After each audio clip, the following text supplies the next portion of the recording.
All right, everybody. Welcome to Cleric's Armored Core 6 No Missile Tournament. Looking forward to seeing a variety of builds here today. For those of you who are just getting on the stream, if you're part of the tournament, make sure you get checked in on start.gg. We're waiting on a couple of you still. And I am joined by none other than the man, the myth, the legend, my best friend, the king of the Armored Core drip, and honestly, one of the best AC players I've ever had a chance and privilege to play with, Zealous. Hey, Zealous, how you doing, man? Dude, my absolute pleasure, man. Thank you for having me here today. You're too freaking generous at the intros, man. Thank you. I am so excited.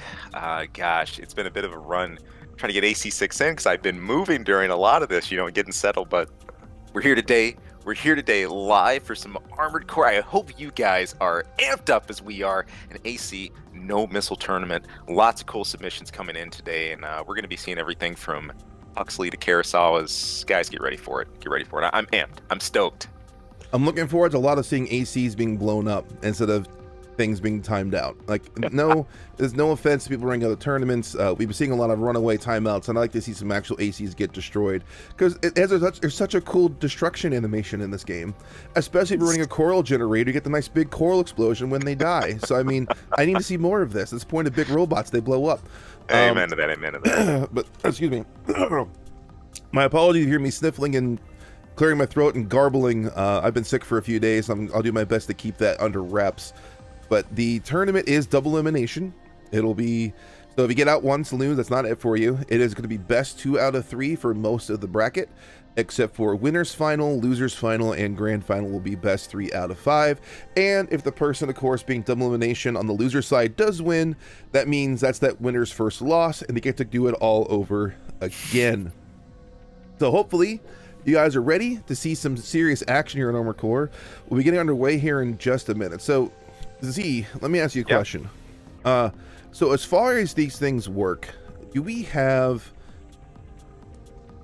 any, like, give a little insight into the history, should I say? You've run a few tournaments yourself back in the older AC games.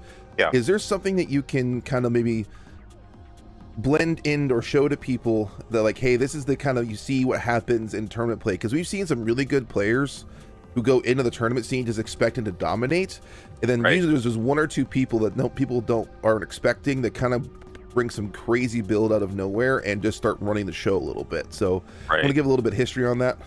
Yeah, sure. I'd love to speak to that. Just a little bit of background. Again, hey everybody, hope you're doing really well. My personal history is I used to run some of the Midwest LAN events during the days of the Armored Core 3 era, specifically with Silent Line, Ninebreaker, and also Last Raven. Kind of where my experience pool kind of comes from, and some of the things I've been able to see. Anybody remembers Armored Core Midwest Mayhem and Armored Core Midwest Arena? Those were kind of the areas we were in. In any case, speaking to this of designs, of personal expression, of play styles and things like that, it's interesting, right? It's usually a nexus point of where these emerge. I've been able to look at some of the older AC tournaments from the perspective of when we start fresh, when the game is very new, and also once the game's late in its cycle.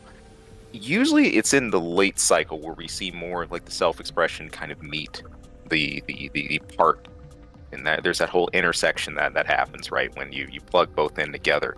But the idea of like emergent designs and saying, oh man, nothing can come out of the current meta, this is how it is, it's just going to be missile boats, it's just going to be these parts, and that's it. You'd be surprised. You'd be pleasantly surprised. If you want to give a specific example, I know there was Armored Core Midwest Mayhem. There was Sharon the Blade, and he really defied the meta. He was running he ran a Moonlight. He had a back linear cannon, not the Lick 10, the smaller one, the solid one that was used for the high heat and stunning. And those were his main things. And he cleaned house. He completely cleaned house, and people didn't quite expect, because they're like, well, okay, he's not like coming in running MG800 or something like that, but he was still able to really come and I think really showcase a way he was really comfortable playing AC with parts he'd gotten really good with. So that's not a foreign thing, and I don't think AC6 is beyond that happening either. We're still very early in the cycle. I know it can be kind of disheartening. People say, okay, well, there's just going to be a missile boat, or there's just any of the plethora of things I'm sure you guys have seen. But I would not despair just yet. I really wouldn't. And I mean, there's several other examples I can come up with if you want to talk to like specific parts or leg types and things like that. But that's been part of the excitement. You know, I never went to events expecting it was going to be the same one or two ACs. You might see similar ideas come into play. I know the year of Ninebreaker, underweighted FA legs really came into play. Mm-hmm. Right, those were Yep. really, really hot, and those were popular, and that was a winning strat that year. But hey, All right, some I think we're ideas on gonna. board. We got 2 minutes left here in the grace period. So we'll be finalizing the bracket here. We got 25 and 28. We got 3 people left. I think we're missing like Thermidor, Grand Shogun, and Airshra. I think they're the 3 people we're currently missing. So we got to get them in and checked in so they can participate. So if you're out there watching instead of getting checked in, go on Start GG and get checked in. Or we're going to lose your spot here. We got just like 2 minutes left on the grace period. Clock's ticking. Clock is a ticking. All right, so with no missiles, people are really concerned about seeing double Zimmermans everywhere. Now, I can tell you, there are quite a few double Zimmermans or Zimmerman builds in the people who joined up as far as their build submissions go, but there's not nearly as many as people may think. So I'll be curious if the few double Zimmermans will end up dominating, or if we'll see some other trend, because there's actually lasers are strong in this game. Very. I think because people are so focused on the stagger portion of the PvP, they miss out on just the sheer damage potential of lasers. And so because it's almost like I call it the silent killer syndrome. So because you're so focused on your stagger bar, the damage you take while staggered or avoiding stagger, you're not paying attention to just the chunks of AP that you're losing while you're being hit with those lasers that don't cause as much stagger. Yeah. So I'll be curious if Zimmermans will end up reigning supreme as everyone predicts, or if we'll see a different kind of quote unquote meta emerge. And So what's been one of your sleeper weapons you really like in this game so far? What's something that maybe you don't see as often but you really like a lot yourself? Oh gosh, it would have to come down to, and it's funny, I'm seeing some of them here. I adore the orbits. I adore them. The 700 LD. Though I know some people are going to be running them here. It's incredible to see Armored Core 3 era true to honest orbits, not like EO cores or anything following you around, but really, orbits that track and follow. That's super exciting. I think they follow again that idea of lasers, right? If you don't pay enough attention to them, it's like getting a bad haircut. They just sneak up on you, and then before you know it, you look up and you're bald. You're like, where'd all my AP go? It's that idea. Oh man. But that's definitely one.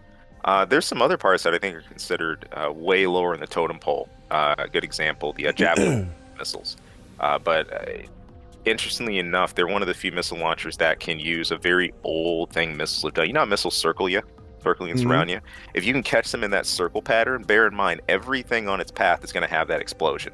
If you can encircle just right, you can still catch some cool staggers and stuff like that. Those are fun. I don't know if I want to call those reliable yet, that specific strat, but yeah, there's a couple I've had my eye on. Cool. All right. Love it. Well, the bracket's underway. We'll get started here just in a few minutes here. All right. Awesome. We'll get started. It's great, too. We've got, it's going to be echoes of a whole lot of things here today. I mean, Songbirds, familiar with the good old grenade launchers. Good old Songbirds. The GLL, like the light grenade launcher of old. I know that was really good for cleaning up PvE. We got, I see some Chen today, some grenade rifle, absolute classic stuff. I love it. There's a good balance here, and even some specialty stuff. This is going to be fun. And like you said, there's enough lasers seated in the field, and some dually builds. They're going to be really interesting to see how they fold out. I like it. I was reading some of your chat, Floof, said I'm already terrified. Poor Floof got matched up with Blend up front. Blend's been a perennial killer. Oh gosh. Oh man. But no, yeah, hey. By all means, kind of like Noid and others are getting at. Yeah, hey. Hey, get hyped up. I know for some of us it's the morning. I know those of you out there in the EU zone, it's more kind of like late afternoon for you and everything like that. But hey, wherever you are in the world, listen, guys, make some noise for Armored Core being back in action. I cannot tell you how cool it is to have AC6 here. We have been over 10 years in a drought. We've got online tournaments running live again. In fact, like you were saying earlier, Cleric, what? There's at least like 5 Yep. going on just today. That's insane in an age where we were more used to having like almost I know, nothing. right? Oh, All right, so the room is open, so you can join room with keyword Cleric. You can go and do it too, Zealous. That way you can get in and watch the match on your end. awesome. Let me go ahead and fire up here.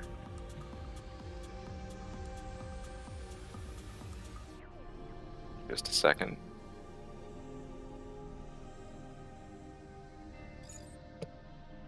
There's Floof. Yeah, awesome. Floof is in.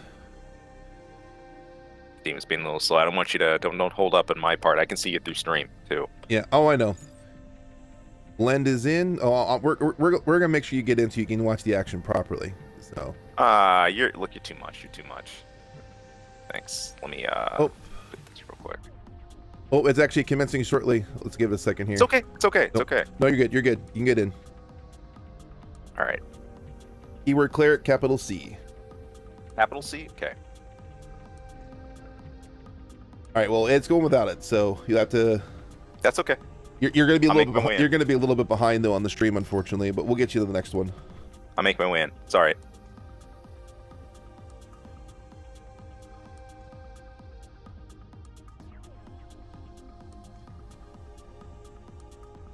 That's one little one little thing that we didn't mention. That's okay. It's okay. Right. All right, Zimmerman. I think that's laser drone. I think it's plasma blade. We have double spread zooks, tetrapod with double zims. Oh, Blend is bringing the sauce. Listen, Blend is bringing the sauce. Look, I'm just happy having another quad on board here. All right, so Floof, yeah. Oh, yeah. Oh, and he has the pile bunker back. He's hoping to get a stagger into a pile bunker charge attack. That's going to be interesting to watch here. All right. Oh, nice. Tetrapod, he's making his way in. He kicked early. Floof already ate a little bit of damage there, but Glenn managed to avoid the stagger for the most part. They're going around just kicking each other. It's WWE. Oh, Rope AZ, to for rope some here. reason, your camera has gone AWOL. Did it blow up? I know why. Oh, it stopped. It just stopped. I know why. Poor It's all good. Floof. Floof, I know, was terrified. I see.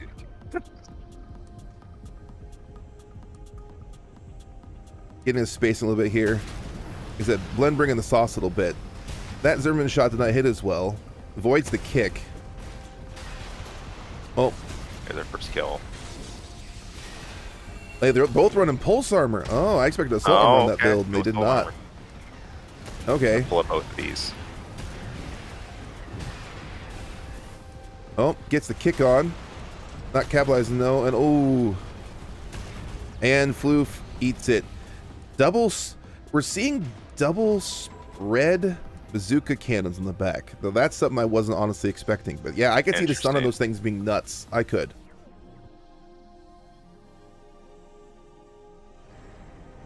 All right, the room is back open. Okay, let me try this again. Now my camera might go AWOL again. That's fine. FYI. We're good. I'm just more okay.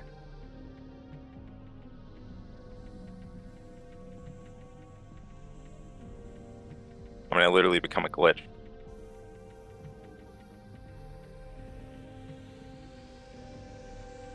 Trying to find you here. Keywords. Cleric, capital C. Yep.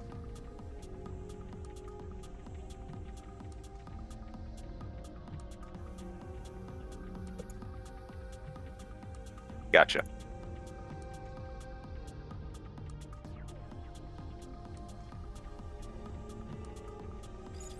And you're in.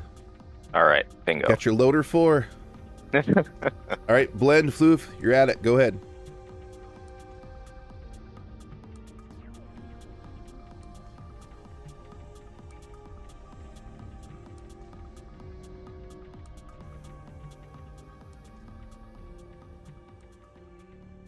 Yeah. Lord, Yeah, I forgot to switch over to the screen, so we'll switch over to okay. game tournament here shortly. Okay. Yeah, Lord Penn kind of breaking me out here saying I was an AI all along. Yeah, dude, working for 9ball. My bad.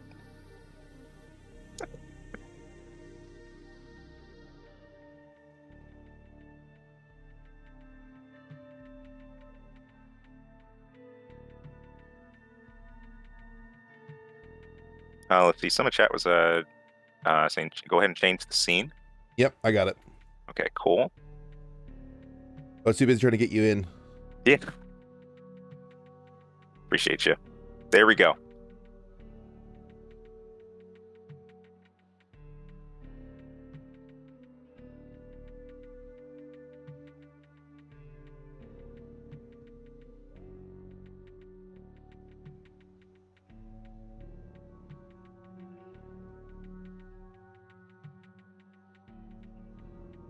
That's what I'm talking about. Nicolo, yeah.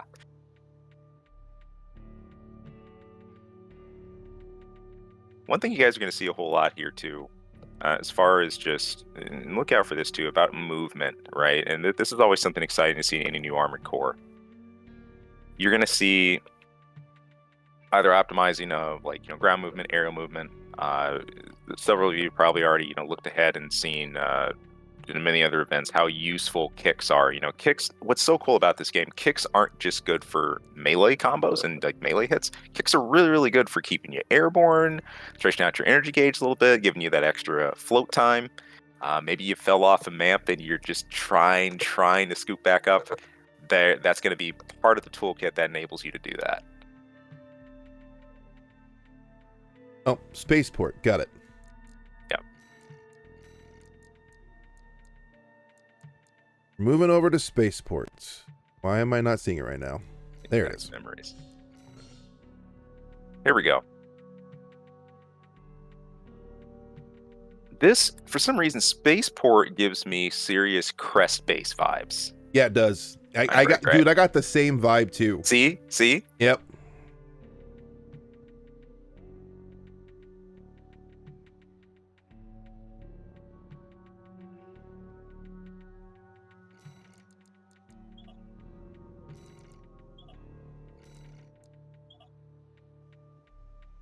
Ready. Let's go. All right, Blend. See how you do on the sauce again.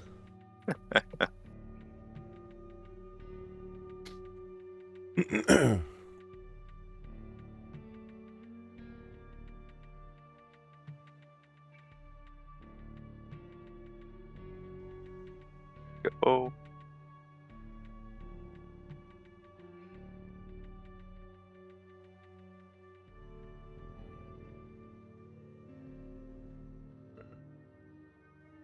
There we go.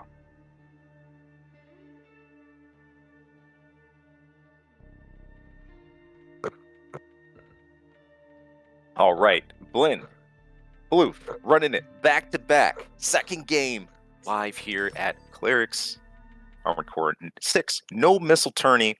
You're gonna see any missile boats today, folks, but expect some fast-paced madness. Let's get to it. The Floof. The Floof. Hey, don't doom yourself off the bat.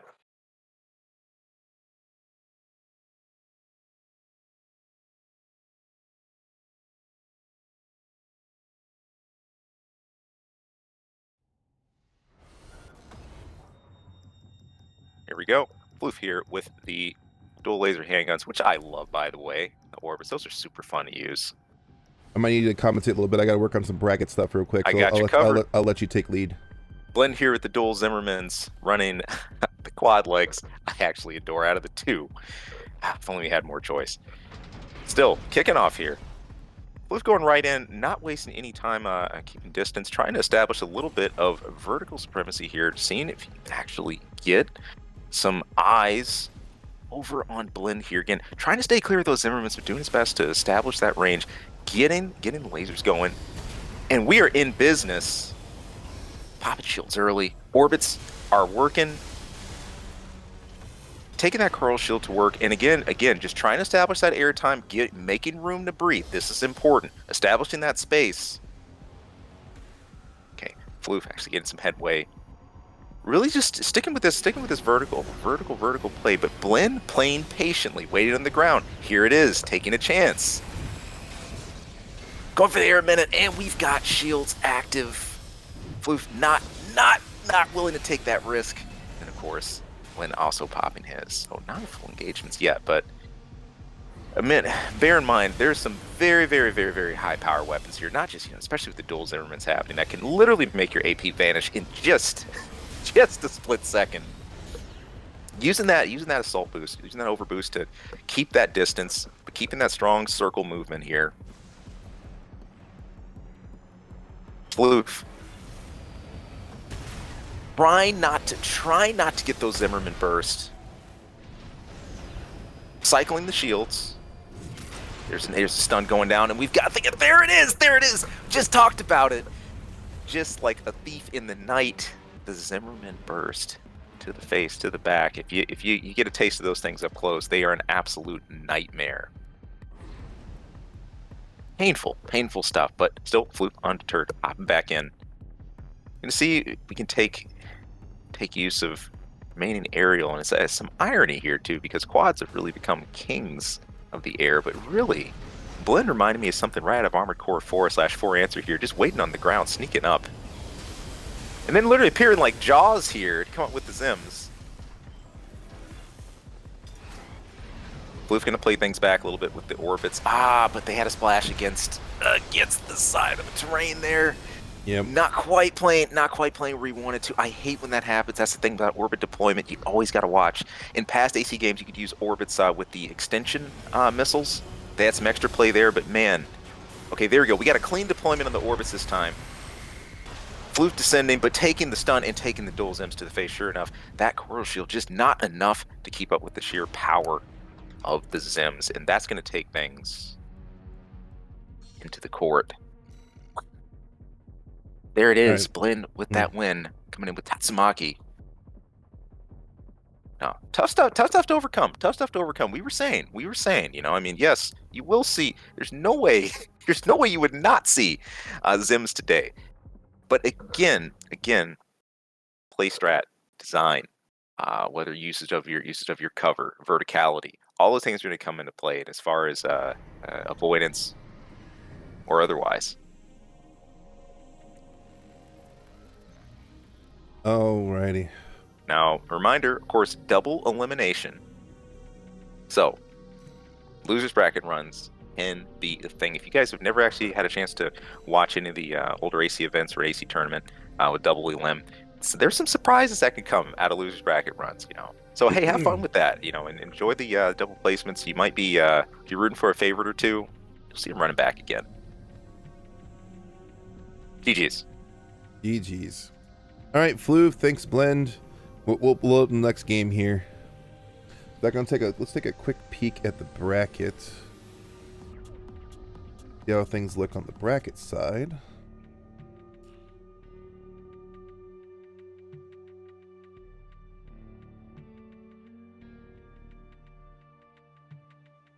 I'm probably gonna need to pull that up on my end at some point. And yet, looking over here, I'll pull up the stream here. Cool. Go into room. Let's do Romeo and Gunlay. All right.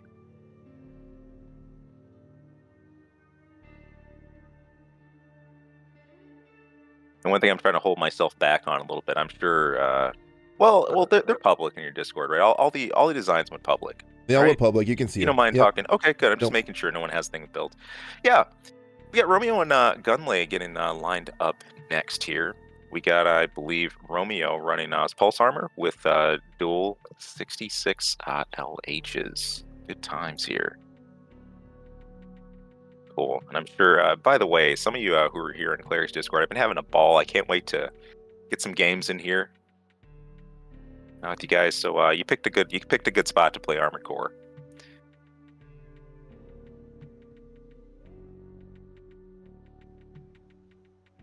Alrighty. Yep, we're gonna get Gunlay and Romeo lined up here soon. Cool.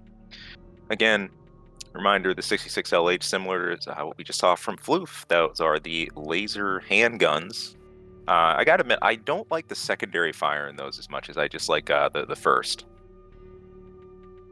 You know, I mean, I figure by the time you've, loaded up a full charged and your opponent gets a warning about that, you might be better off just doing the singletons. But they're very good. They're very, very good lasers. And I'm actually really excited to see a laser handgun. Usually the biggest press of lasers in an Armored Core game are rifles and the cannons in particular. Alrighty. You'll see our beautiful mugs here again. So Zimmerman Quad, people, that was the prediction. That was the prediction that we would be seeing that everywhere. Obviously, it kind of turned up for this first one a little bit. So yeah, we're going to be seeing, I'm assuming, more of this. Oh, yeah.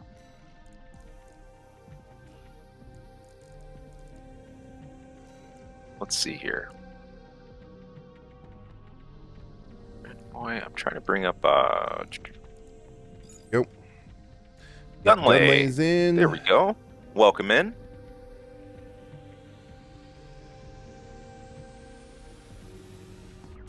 Floof, no worries. No worries. And Romeo.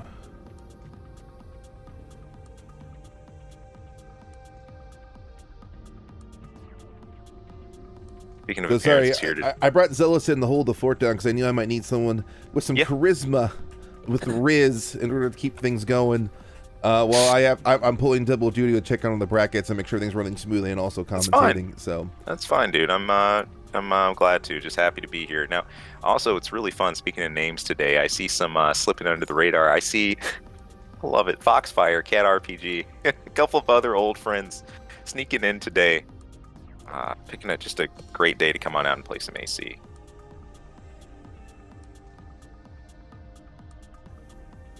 Good deal.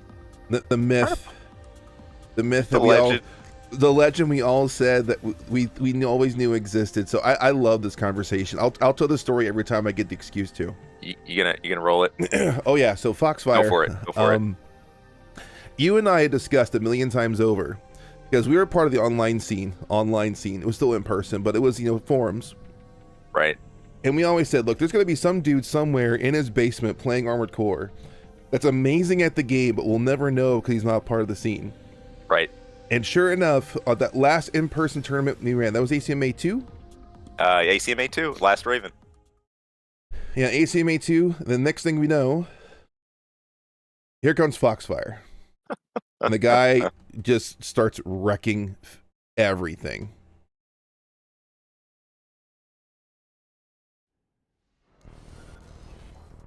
Here we go. Gunlay. Rolling the... Oh, I love it. Got the Nebula rocking, and then with the triple back laser. Lots of energy pain, ready to bring it. And the Nebula answer coming in from Romeo here. Let's go. With the Songbird back, it looks like. All right.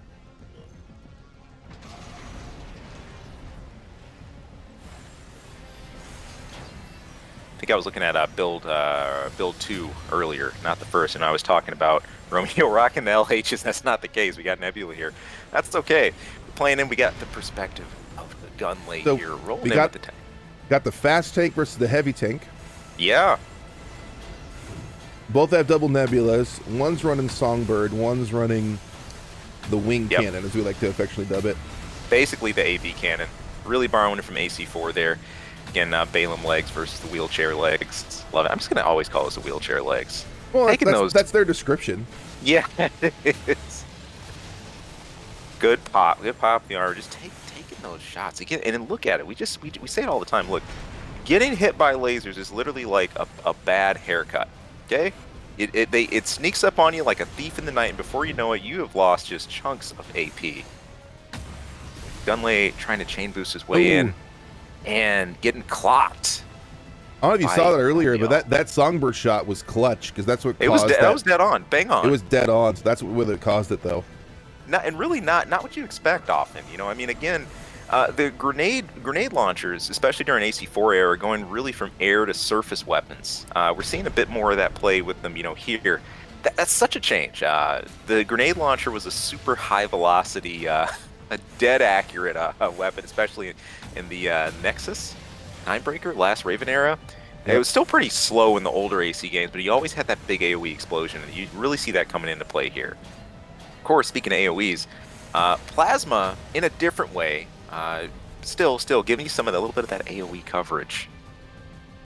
And we've got Gunlay really just kind of using this ridge as some tactical advantage here, just really playing back a little bit. They're afraid to engage because when they engage, the damage is going to fly.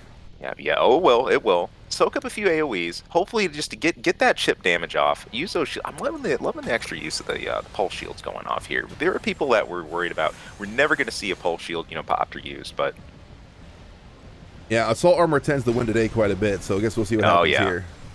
Now, those of you wondering what's going on here, there is a little bit of issue with net coding in the game with Nebula specifically, where sometimes they won't just display the fact they're being shot. Right. Now, the indicator still goes off on the screen, so there's still an indicator that the shot is being made. You just won't always see the purpley, beautiful particle effects that the game. They really are good looking in this game. So, but that's what you might be seeing. It looks like he's firing nothing, and that's why. There you go. Important to note, as Gunlay holds that laser cannon charge, so patient, waiting for the shot. That's the key. It takes the shot. Sometimes the threat of the shot can be tactically a little better for you than actually taking it in haste and missing it and missing a huge charge shot opportunity. Just knowing that that's waiting for your opponent can really give someone something to think twice about. Okay, we got Gunlay on the ropes here. We got a time up. Yep. And of course, that one going out to Romeo there. Really keep maintaining that AP lead. All right, so Romeo, you know what map you want to change over to. And Gunlay, let me tell you what, for someone I'm saying you're nervous. Hey, I think I think you got it more than covered. Well played. GG.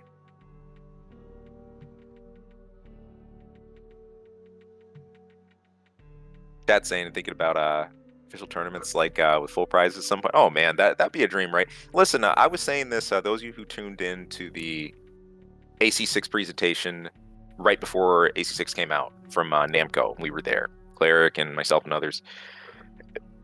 The Armored Core community was always one step off from the fighting game community. I can't impress this enough. FGC started the same way, hauling CRTVs around and everything like that, to the point where they got sponsored by Capcom and other official venues, and they had the support. And I think that's one of the bigger differences. So hey, who knows how far AC can go? But listen, just being here, being able to do this again is awesome. And if you guys didn't see it already, Cleric has a pretty mean 3D print job he did of Jacko. Yep. For your tournament trophy. Really good stuff. I'm really happy to see original things like that again, Yeah, trophy won't be here for this one, but for the next one, when we announce it at the end of this stream, it will be a build for that one. I'll be shipping it out to them. Nice little 3D printed memento.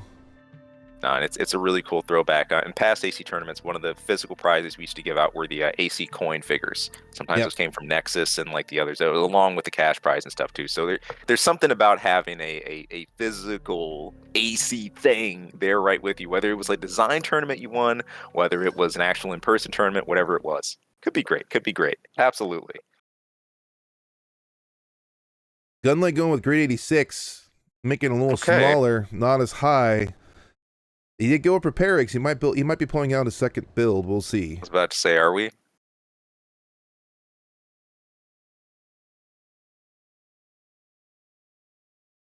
Always a good part between matches. Take that moment to breathe.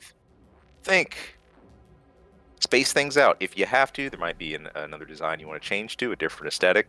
Now's your time to roll it. Well, we have that change, and we've got that change featured here. Check it out. Portal shield with stun gun. Gunlay making that switch. Let's go. Let's see it. And the bright blue and yellow. Going all Gundam for us here. I love it. All right, we're going to take Romeo's perspective here. Goes in, taking that range shot. See if we can get any chips with the Songbird right away. The Plasma, the pick.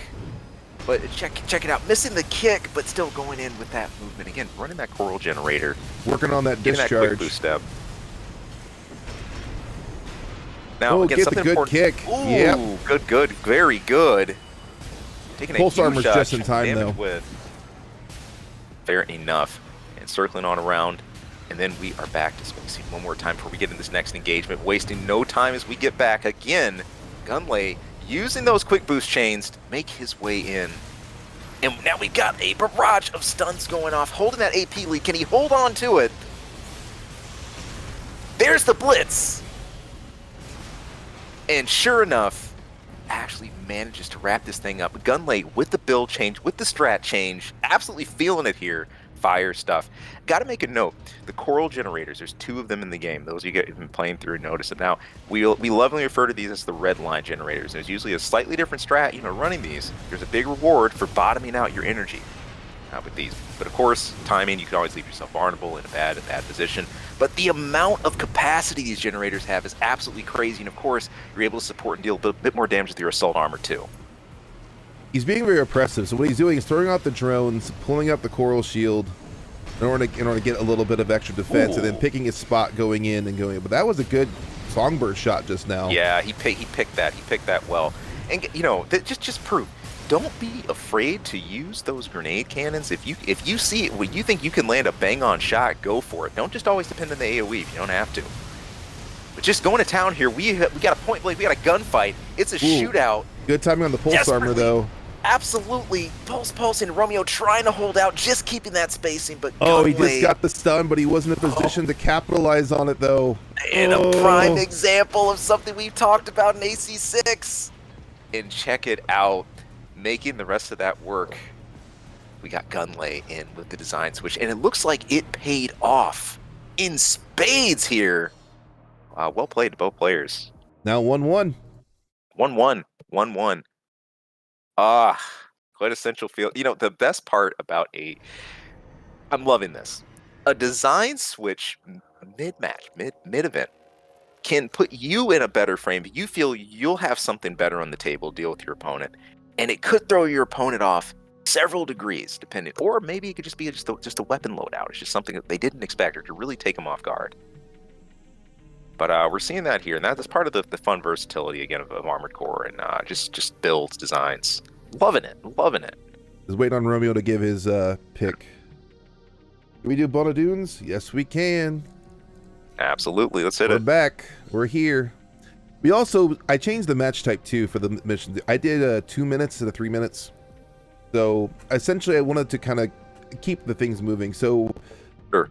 I'm not going to belittle runaway tactics because they do work. They work for a good reason. No, they do. That being said, if you're going to watch or commentate or spectate, you don't want to watch 3 minutes of someone running away. No. 2 minutes of someone running away is a little more palatable. But yeah, we want 3 minutes. 3 minutes would be preferred, but with 2 minutes, you keep things moving along pretty fast. You don't have too many problems, things working out. Yeah, looking forward to how this all functions. Absolutely. Might adjust the 3 minutes for future tournaments. I don't know. Might stick with 2. We will see. Yeah, just a reminder. This is we're testing it. There's a few tests that you're doing for your next event, October 14th, right? Yep. For the big tourney. Yep. All right, sticking to the guns with the Nebula wheelchair, and we're going to have that run back of Gunlay bringing back the Varel quad one more time with those dual stun guns. Let's see it. Let's get things happening. My suspicion here is that Romeo is going to want to take use of the larger map, given the fact he is running the wheelchair legs, in order to create some distance. Right. And with the distance he's creating, take some tactical advantage against Gunlay. So we'll see what happens here. Gunlay's not going to have any of it, though. Making his way in, going for the kicks early on.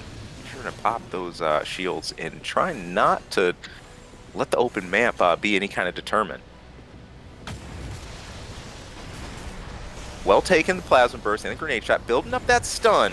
Almost got the kick into the drone. Good kick. Shields up close. Everybody check out the paint job. They're live. Back and back off. It'd be so funny if paint transfers happened if you ram someone. Oh, that'd be a great effect. I would love that. I'd love that effect. Oh, man. And I know I'm asking for too much. Oh, man. She was on the other foot now with Gunlay. Check it out.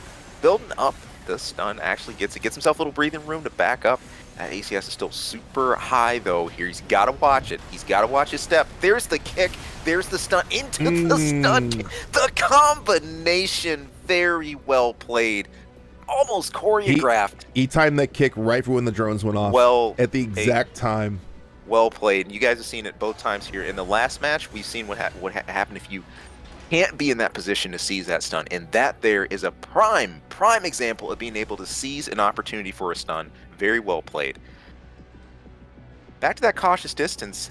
Check it out. We got Gunlay just doing the hops, feeling things out, waiting to throw the orbits, just baiting those out, using that high terrain. I like it. And then ducking back behind the terrain when that whole distance advantage has been lost. Again, just using the rush orbits. It in, takes the kick, whips, press, stuns. Oh, I think the shield might be in cooldown now. Oh no, it's still there. We're good. You're good. It's there. Still paid off, almost managing to get an AP tip down to about 50%. Oh, the songbirds just off the side. All right, that charge shot hit smelling though. blood in the water. Yeah, it hit, but Gunlay is on it. Can he put this away? Before Romeo has a chance to really recoup? All right, Romeo running the stun back down. The drones are doing work right now. I'm seeing the AP slowly go down Look from at a it. distance. This is. We got an off-screen kill. Off-screen kill. It was off-screen kill. Garbage. That's the sneaky thing. Sneaky. Nowhere even near his lock range, and that can show that extra pressure when you're not even present on screen is something that very few weapons in Armored Core can bring to the table. They are a trick or treat. Yeah, we're in season. It's close enough. It's a trick or treat that the orbits have always been able to bring. And let me tell you, folks, I really think it's way more trick than treat, because getting hit with those is it's not fun. Bringing in the holiday reference live on the hot take out of nowhere. Dude, I feel like I should be paying you for this at this point.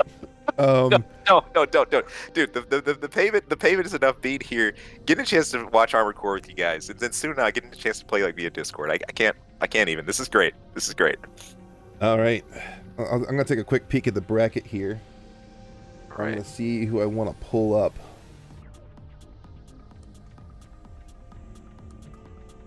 We got Gray coming in soon. We got Krites going against Crusader. Right. Let's take a short back. Yeah, someone's just mentioning in chat too. And look, this is something inevitable. You'll see early on. Strong parts, strong builds. Certain weapons will be more prevalent than others. They'll stand out. But as people have more time, games, people will start to get out and explore more parts. You'll see, I think, more of that self-expression start to come through. And I know we're going to sound like a broken record in that. I think Cleric's had a good video he released recently about stop raging and start enjoying AC more and those things. And I think he said it well. And I would highly encourage anybody to take that advice. Again, really fun games. Gunlay making that change over to his stun gun quad. Really fun to see. Fun to see in action. And again, with the off-screen kill in the orbits, that's a pleasure. All right, I did it on purpose. So we're gonna be grabbing Gray and Cassis. So Gray and Cassis are what people help organize this tournament, and are also our perennial players in the PvP scene here on our Discord. And awesome.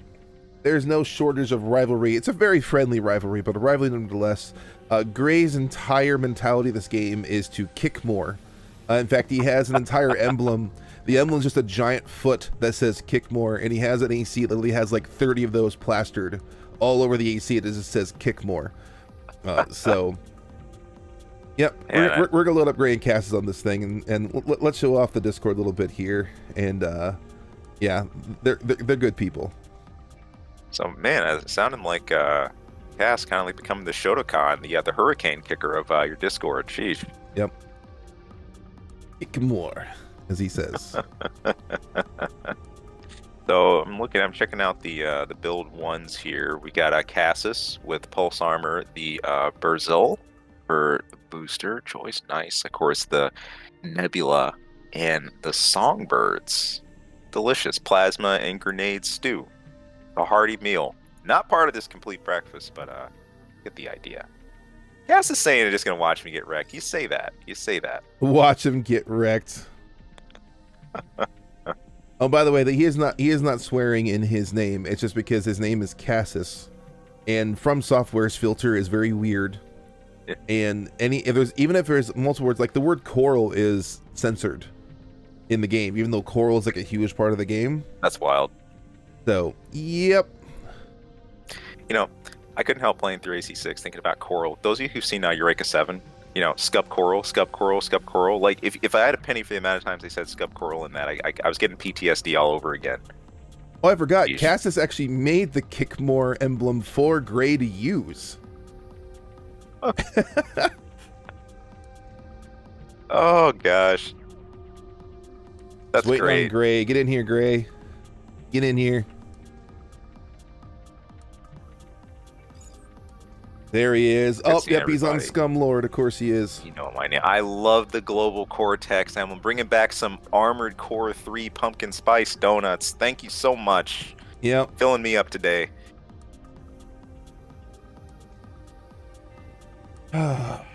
Dude, it feels so good to do Armor Core tournaments again.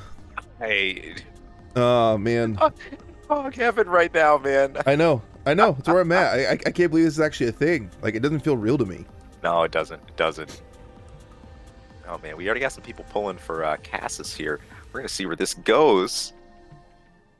Yeah, Gray, without, you know, I don't want to put predictions out there because that's not fair to them. But Gray is good. Gray is very good. Looks like Gray is going to be on, for build 1 at least, the Assault Armor Zimmerman quad. We'll see. And here's Cassis. Yep, dual Songbirds, dual Nebula. Hello. Making that statement saying, I'll run lightweight cores and lightweight quads all day. Some quad v quad. Kick more. There it is. Sure enough, that dual Zimmerman quad coming into play. And listen, my kind of game is quad versus quad play. I'm all about this. Here we go. Nebula, Songbird. Another one here. Got Zims, Coral Shield. Oh, yep. This is Scum Lord for him. Yep. Yeah. So for those who don't know, Gray likes to call anything that he basically considers uber meta scummy. So what you're seeing here is and right around the corner here. Well, we do house calls. He's saying, no, we visit. He said, I got the poor bedside manner. I'll come see you anyway. Taking the Zimmermans, trying to work his way in, but paying for it, paying that Songbirds price. doing work. Beautiful shot. Coming in from Cassis here, who manages to get out of that death blender as the dual Zimmermans and making his way in. But check it out, Gray not being denied. The chain quick boost, the kicks. Will we see the Zims? More kicks. And we wrap up this match. There it is. More kicks. See the little M on the back of his legs there? It says kick more. Do you see that? Yeah. Kick more. Oh man, we're on to point 2. All right, making our way back in. Cass, taking to the skies here. Trying to see if we can establish at least a bit. Look out, but look out. And there they are, the kick in the So much damage. You see the AP pain here. I mean, you just start bleeding AP. Again, throwing those shields. He actually, that was smart. He actually baited out that assault armor a little bit. That was good. Oh, and that check was a this bait out. assault armor. Catching some side stun. I like it. All of a sudden, we got a match. Oh, but look too at much. that. It's too much. So close. It was just a little too much. Overwhelmed. A Gray squad, and there it is. Yeah. Game 1. Going over to Gray in the Scum Lord. Sitting back on that Cortex emblem. For those you may or may not be aware, kicking has a lot of implications in the game. 1, quite a bit of stun in of itself. 2, they actually can do some stagger extended punishes. 3, it will kick you out of charge attack. So if you're charging a weapon, it will kick you out of it. Yep. There's a lot of things that kicking does as far as messing with. Oh, also like things like the Huxleys. If you have the Huxleys out and you get kicked, your Huxleys go away and you have to pop them back out again. Put them back. Put them back in your backpack. So kicking is very, very strong in this game. So good. All right, so you good. know what map you want, Cassis? What map you want? Here we go. We're between matches. Getting the Spaceport. Spaceport. My personal favorite map. I see why.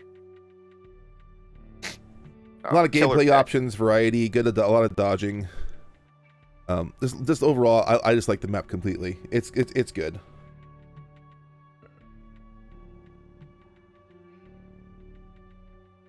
All right. Everybody is just readied right back up. See if we can even this thing up 1-1, or will we go ahead and, well, great, pack things on up and move on in the winner's bracket? We'll find out.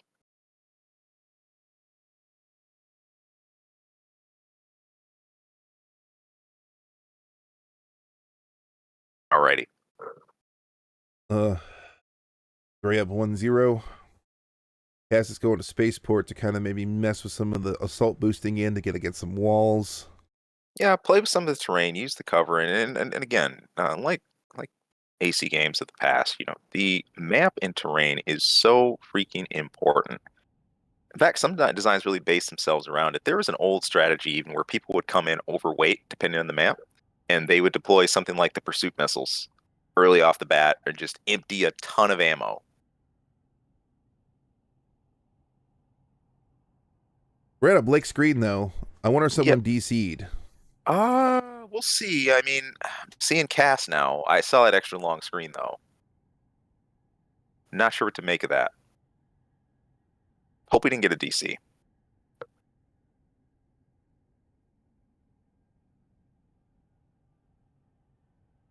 I'm looking at it here. Oh, it started. By. Okay. We're in. Well, here we go. All right. Both players loaded. That should mean the game's gonna go. Usually, when that happens, you'll have a ghost. There'll be no player there. We're good. We're going. See it.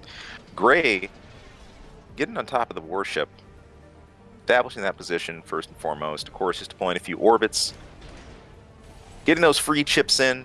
It'll do more than ding up your paint job if you don't pay attention to them and underestimate the orbits. That's the thing. Yes. You're not the hardest thing in the world to dodge, but will they annoy you? Yeah. Cass trying to hop up, take some plasma shots, but again, great, using that cover carefully. Now we've got an aerial-to-aerial matchup. We are point blank. The kick. To kick. Woo! Wow! And a mad dose. Slobber knocker. A mad dose of punishment for coming in. So those are situations like that played out at, you're talking that 100 range and less, 50 range and less, those crazy point blank scenarios where the next trigger pull could be a stun combo into death. It's the moment between moments. We got Gray again, staying up on top of this warship, just establishing position, actually coming down to the ground a little bit now. Willing to just slowly, ever so slowly, wait Cass out. There it is. A nice shot. Take a shot, run away, pick a shot again. Okay. He did switch up to the red shift nebulas. He did. Kind of counter off on that coral shield a little bit better. Very smart with that coral shield use. Canceled out the songbirds as he goes in for the deadly dance again. It's the musical chairs you never want to play. Check it out. A back and forth here. What a trade. Gray just coming out of this little low. Really wants to actually get himself out of that. Get out of that train wreck. Get yourself some distance. Get yourself some range. But of course, Cass is really trying to at least make good on that AP advantage and establish some terrain dominance here. Right. We're playing things back down to the ground again. This made it well decided. Here it is. The decisive trade. Sure enough, blood in the water. He tries to get away, and Nope. no dice. No The dice. Wasn't having it. Wasn't having it. The kick. All right, kiddos. Want to see anything from this match? You know what Gray's? You know what Papa Gray's gonna tell you? Kick more. Kick more. You got to kick more. That kick saying, you're not going to overboost out of here. You're going to turn back around. I want you to sit in your seat and pay attention in class. Kick more. Statement being made by Gray. Again, Gray and Cass well played. The Zim quad making its statement here. Just fun to see both quad legs out there still, regardless. Man, again, Cass sticking with the Nebula Songbird. I love the usage of just the careful play, just some of those just bang on Songbird shots. Of course, like a few of those were canceled out by Gray's use of the Coral Shield, but good stuff, really good stuff. It always makes me smile not seeing the GNLs using as just a air to surface weapon. You got the chance to those direct hits, take them. Absolutely. Get out of my room, Gray. Get out of my room. Get out of my room. He's kicking him out. He's done. He's seen enough. He's had enough. I've seen enough kicks right now. I'm done. Get out. Oh, man. Ice the Blink Quad said probably the winner of the AC tournament. Will to be proved wrong. We will see. As we get ready to head on to our next set of matches. Again, remember, we got double elimination playing in here today. A winner's bracket, a loser's bracket. Crazy things can happen in the run back. Those who have entered having 2 designs, and those designs are public if you guys want to go check them out to see what's on the board today. You got Zimmerman's on the run and on the loose today, but you got a lot of other cool ideas here too. And there is a lot more still to come. So guys, keep it locked right here. If you've come to watch some Saturday morning, some Saturday afternoon Armored Core, this is the place to be. Boy, it's good to have you here. Unintentional quad tourney. Unintentional. Unintentional. Quads are pretty strong. Essentially, well, the funny thing is it is due to the kick. Yeah. The spread and the range of that kick is very forgiving, especially given the fact this game does run on attacker side netcode. And with attacker side netcode, it's strong. It's very, very strong. I had a feeling when AC6 was coming out, and then we started to see more of the gameplay, and then we actually saw how quads played. I remember just watching them, and besides just the air game and the kick, and I said, "Oh yeah, they're looking really strong." And it's funny after being relegated to mostly really really fast ground speeders during the AC4 era. And then, sniper cannon users and things like that, seeing, quads open up and being one of the leg types that allows you to mount a lot of those, high kickback weapons. Again, that mobile platform kind of helping you bring the firepower of a tank, that slightly faster base. All right, so Gray's winner of that one. Moving over, he is now in winner's quarters. Winner's semi, excuse me. Winner's semi. Good deal. All the other matches currently are underway on the winner's side, so we're going to take a brief break here as far as some actual match gameplay commentary goes. Sure. So it'll just be us on here for a little bit until we get to the next match. Yeah, sure. So let things air out a bit. Looks like Blend's match is well underway though, so we'll probably end up having actually Gray back on the stream actually. And we'll have Gray versus Blend. So a couple people already seen play. Oh. Both running Zimmerman quads. It's going to be a Zimmerman quad off. Zimmerman tetrapod off. Giving the Zims a chance to cancel each other out here. Interesting. Yep. So we'll see how that ends up working out and looking as far as that goes. Or I might change it up just for some different builds and might pick a different one, but we'll see. Good stuff. Very good stuff. Awesome. Yeah, I'm going to take a quick look at some of the other designs we got coming up here just to kind of take a peek. I know I'm going to be really interested when we start seeing the Huxleys pop up if we get a chance to see that. That's going to be a lot of fun. I know it's been nice to see some of the Nebula run day. There's a little bit of Kurosawa sneaking around out there. I'll be really interested to see the play with that when that comes up. Still a couple of fun things to look forward to. And of course, there's a couple of Renetsu users out there too. Yep, I saw there's some people who brought some Renetsus out just as a as a long-range counterplay that came to play to that, which, you know, if you're light enough and fast enough, it could help. Which is just interesting. We talked a little bit about this beforehand, about the place of long range play currently, long range punishment. You know, the whole concept of long range is so different here in AC6 than it was in previous Armored Cores. And I say that because in previous ACs, you needed a FCS that specifically supported something long range, right? So if you used a sniper rifle, let's say like in Nexus era, Dual Worm was really, really strong. You needed usually a long range, usually narrow deep FCS to match up with that if you wanted to play those really long plays.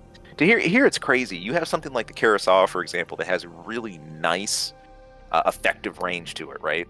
Most engagements happen within a much closer section of range, but you're not tied into a small lockbox to having long range here. That's really interesting to me, and we're not seeing as much of it now because there's so much about AC6 that encourages close range play, you know, that mid to short range play. But I'm really interested if there's going to be a spot for things to open up for longer range play, longer range punishments, you know. And of course, that's not easy. Long range is very hard to pull off. Of course, and as just mentioned in chat, just actually getting around to this point. No, hey, great call by Alias Archives, again saying Assault Boost itself, would you be able to close distance like that and close in with people? Yeah. If you have something that's got really good ground speed, like, you know, 340 or higher, that's going to be hard to make your distance between it. And it's one thing having the range, it's another thing keeping it and establishing it. That's what made long range builds, I'd argue, so powerful back in the day, because you were able to hold that sniper range, you were able to establish that. Foxfire, someone in this very tournament, did that back in Last Raven with his Flight RJ. Oh man, that Flight RJ was mean. He'd get his sniper range and he'd hold it, but he held it from a vertical stance, and you can't get away with that same thing here in AC6. It's a completely different story. So I'm going to be interested if range becomes more of a long overtime hold, or if range becomes more about what you do in that first, I don't know, 20, 30 seconds of combat, how you use that first distance that you and your opponent start at, you know. And who knows where that could go? Someone ends up doing something crazy like the old overweight strats. I don't know. That's interesting to me, though. Man. I don't know, Cleric, just thinking about it, man. If you could pick, I guess just any weapon you would want to take with you to ranged, what would it be and why?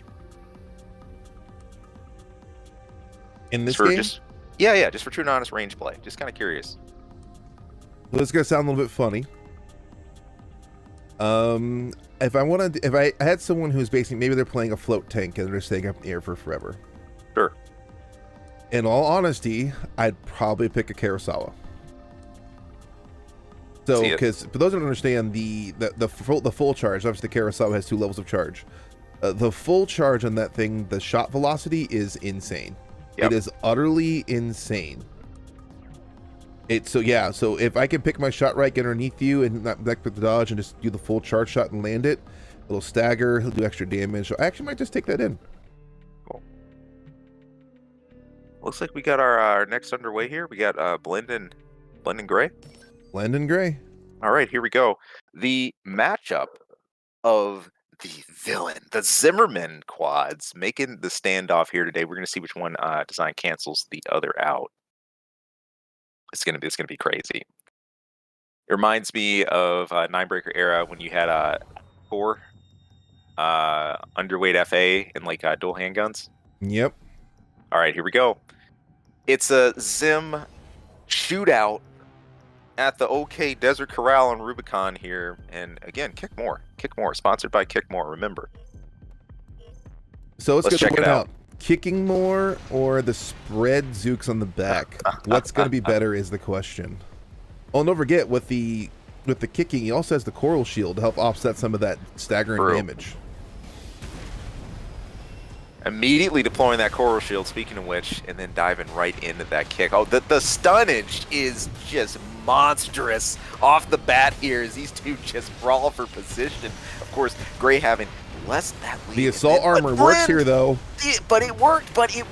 We're evening things out, and this shootout is solved just like that. Gray going down. We don't have matches here. We have slobber knockers. That's what we have. This is just a street fight. Who cares about tactics? Just get in their face and just do damage. Who cares? That is a quintessential slugfest. Here we go. We are back in again at that point blank range. The coral shield's active. The spread zook's active. The Zimmerman's active, saying hello, and the assault armor popping off. You've got the coral shield popped. It's part making his way back in. Gray backing off. Let the pulse shield wear off. Definitely letting things air out a little bit. Oh no, but yes, too much. Oh my goodness! And he said, get that Ziploc bag out of my house. I want you gone. I want you evicted now. Blend taking the win at the Zimmerman quad shootout. And look, we knew this was going to be a vicious shootout. I mean, this is not a match that's built to last for the time limit. No, not today. Not today. Not today. That's infighting, literal infighting. There we have it. Again, first round going to Blend. Will Gray go ahead and stick with the Zim shootout, or maybe look at that second design? He's sticking with the Bonadi Dunes. All right. We're gonna stay no here. Map change. No map change. He likes the dunes. A fitting place to be buried in the middle of the desert. I think there was a line. What was it in the AC Reddit? They were like, "How come some of like the lowest ranked pilots have the lines that go like the hardest?" The whole guy's like, "You're going home in armored coffins." Oh man. Yeah. All right. It's a little shout out again to the From Software writing team. Yeah.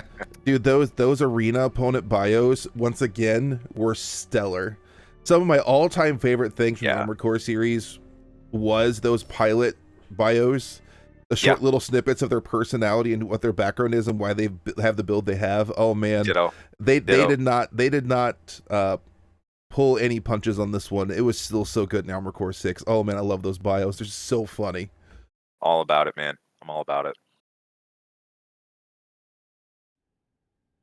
Hey, Rallian, you take care of yourself. Have a good one. We're back again in Blend, rolling dual Zims. Dual Zooks. We're all obligated to scream Mad Stomp. Here we go. If there was a chainsaw, I would. All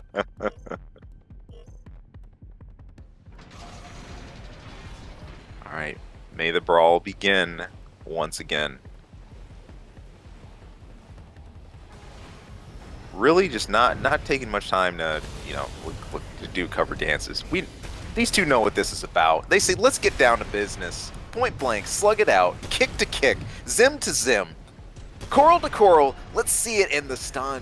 Blend catching it this time. Even if this can change in a heartbeat. Don't blink. Don't blink. Yeah. Oh, that was a good assault armor. Real good. There it is. Gray this time. Gray not going silently into the night. Not at all. Not willing to set sail here.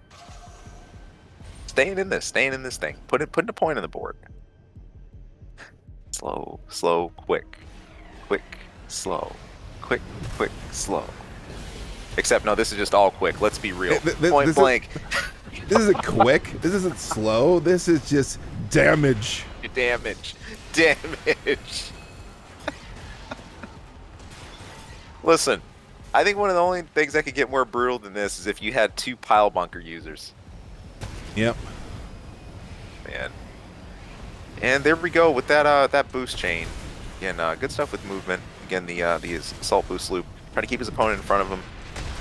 Trying to make things happen here, and does it. Kapow! The Morley doing work at the end there. Skip the bop. Man. There it is. One each on the board, and this is going to settle the Zim shootout. Let's Gray wins. We get another round then, so we'll see what happens. Hey, here we go. The orbits have come out to play. The charged version this time, mind you. Fun stuff. The combo's too much, though. Yeah. Too much combo. Oh, Baits out the assault armor, got out of the way though. That's going to be it for our hero. look at that! Look at that circle. Circle that GG's. high. Ramblin. Gets the coral explosion. He said, "Let me take my selfie." Wrapping things up. Blend with the win. Here we have it. Man, you know what? It's funny. I see the how strong the kick is for tetrapods and stuff. We know. For quads. I am gonna be really interested as AC6 goes on to see what other things people crank out for quads, because they've always been a versatile leg type, you know. And I gotta stress, look, that the amount of firepower they can bring to bear, that's not new. They've been doing this since Armored Core 1. I think the kick mechanic has left a permanent print on Armored Core, though, because the cool thing about AC6 is a love letter to Armored Core in general, all across the series. You know, the kick mechanic wasn't even introduced until AC5 anyway. But I think the two most lasting things are the kick and, of course, the hanger system that are coming over from 5/Top Verdict Day that we have here now. But it was a real surprise. I think making sure each leg really had its own gig going for kicks. I agree. Oh, there we go. So that's it. All right, that's winner's side.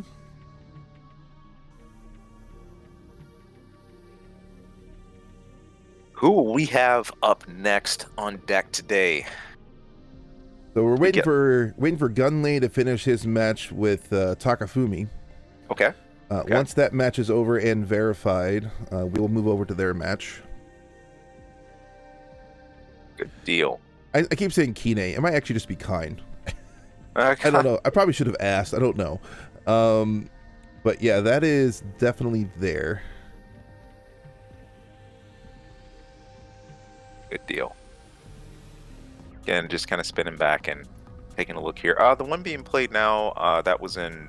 I wasn't. That's in losers bracket, right? Or is it? No, winner's side. Winner's side. That's winner's side. Okay. Yep. Gunlay's playing Takafumi. Once that's over, we're gonna watch whoever wins that match against Kaine or Kaine or Kaine or whatever how you say it, and then we'll start moving on to the loser side. Okay. Very cool. Talking a little bit about frames out there and stuff. Again, hope you guys have been enjoying what you've seen so far. I was commenting this before we started as far as other frame pieces besides the legs we were going to see. And of course, it's been cool seeing a confirmation on this.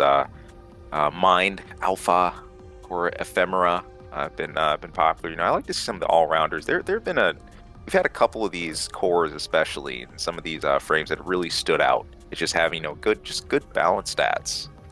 Especially if you're really out there trying to seek some good extra stability balance. Of course, it's going to be a place where you get it. But one of the coolest things I got to highlight feature-wise that I've enjoyed is having core tied to your generator output. And depending on what the adjust is, that's so new. That's so new to AC. Most of the time your core wouldn't have that type of interaction with your boosters or your generators. Aside from the basics, like of how much energy drain or weight something is. So that's been really fresh, and it's just kind of added a cool new element of design. I've liked it. Of course, I always can't help but smile when I look at the Research Institute core. I call it the white glint. It's not glint, but it's close enough. It's close enough. It's got like the whole wing look to it. It's got the it's just got like the whole print, the whole like aesthetic to it. The HAL 826, that's the one. Super cool. I wish it had a different assault boost pattern and it changed to something crazy, kind of like what Glint's core did way back when. But yep. I digress. Oh man. We were talking about part balance, weight. Obviously, there are going to be regulation patches. We saw regulation patches in 4 Answer 5 Verdict Day. They did make some adjustments and changes to the parts. Though honestly, 5 Verdict Day didn't need that much. It was a fairly balanced part-wise game. Right. But even like the old games, like we had back on that line, you had the MG800, the Crow extensions, they got banned. Oh yeah. It was essentially underrated FA, wasn't allowed for quite a couple tournaments in the last Raven era. People were worried about underrated stuff. You've always had a few things that got on the ban list, so to speak, as far as tournament play goes. it's only made mention it with so many build varieties and so many different options of play styles in Armored Core.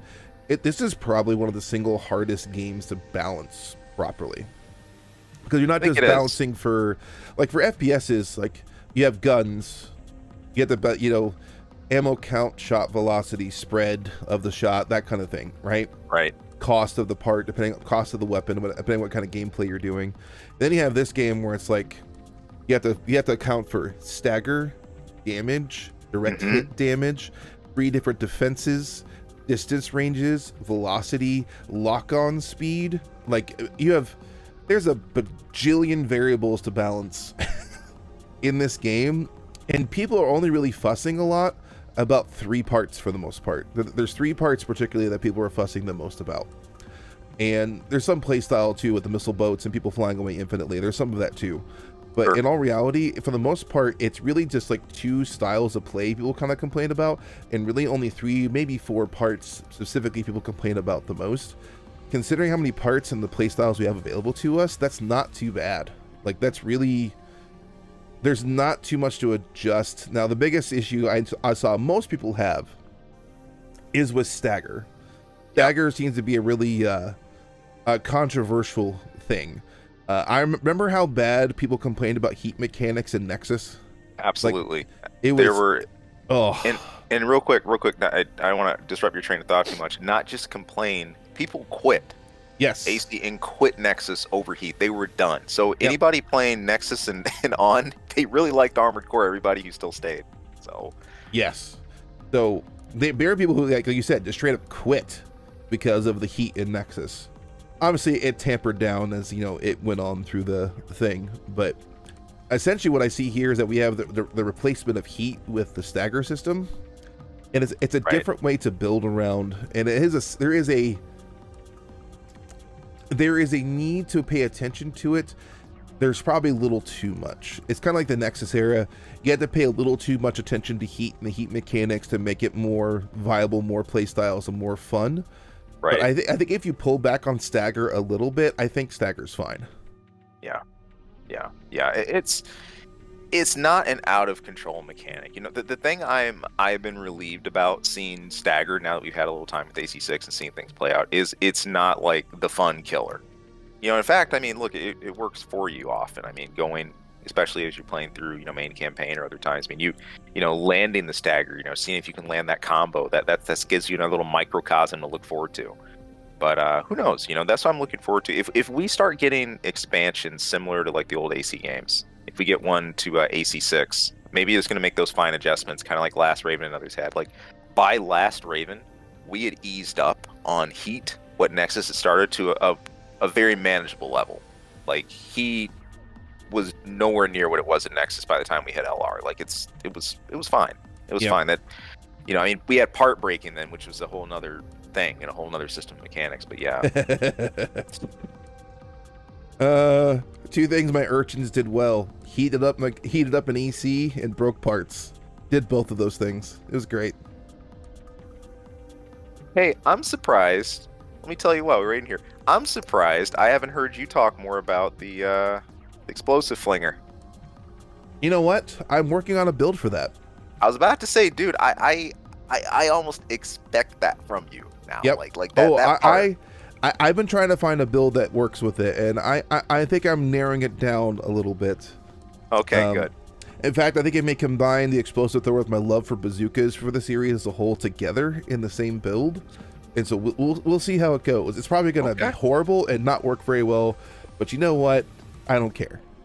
Listen, you say that as one of the few urchin users I ever met or knew in the Midwest. You can make an argument that they didn't work well or but you made them work. The fun part was making openings for that. That was such a crazy part, and I think it was just such a wild card.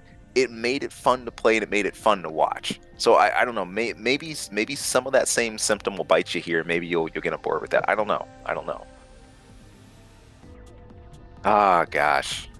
But I remember I smiled seeing that. I was like, Cleric has got to use these. He's got to use these at some point. All right, looks like we have Gunlay. Gunlay making a return. He's way back. Welcome back in. Good deal. as we I'm wait gonna mute for myself on the stream here temporarily. I'm gonna go blow my nose, so I don't be allowed to hear that. So give me a minute. Go for it. Yeah, and I know Cleric actually just overcoming some a little bit of sickness, here. But I mean, not letting it stop him. He's a heavyweight AC. He's good. He's good. He's got like 20 more pounds of vitamin C than like most builds would have, anyways. He's fine. He's fine. He's fine. He's been here with us now, so good deal. Got to say, by the way, I'm enjoying the emblems everybody's brought in today. One of the coolest things about AC creation period is seeing what people mount. I mean, I'm looking at Gunlay's here with the Aces emblem. It's good stuff. It's good stuff. Oh man. Of course, I had to get sick right before the tournament. Of course, of course, right? Oh man. Waiting on Kaine to get in here. Kaine, or I'm gonna ask. I'm actually gonna ask. How do I pronounce your name? Yeah, that's gonna drive you nuts, I'm gonna say it wrong forever, and I'm gonna be like, it's not how you say it.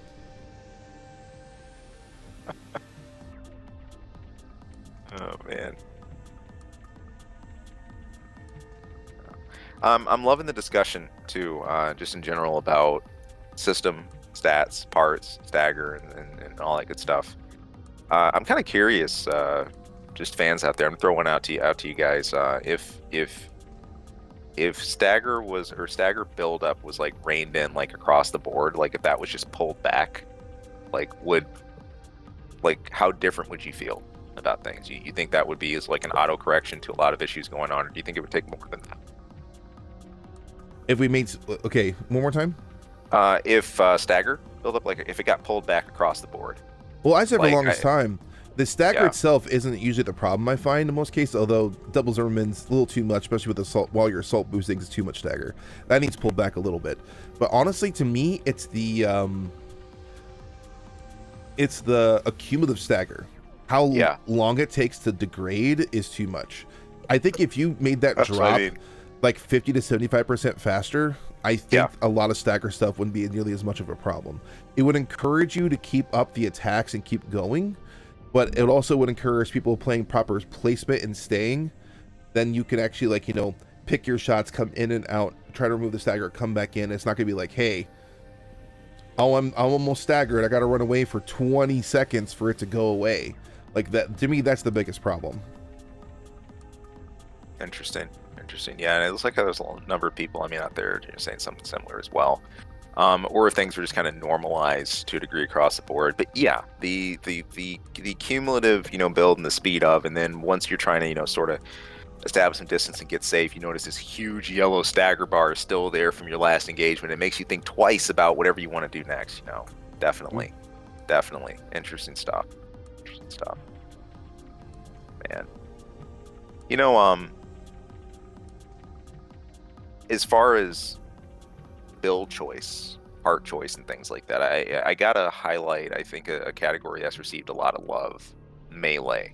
Overall, I'm really pleased with the melee selection. I mean, and you keep in mind, we're used to just having blades and parry blades / pile bunkers for the main thing, and now having that on top of freaking lances, twin blades, like what is this, like Elden Ring all of a sudden?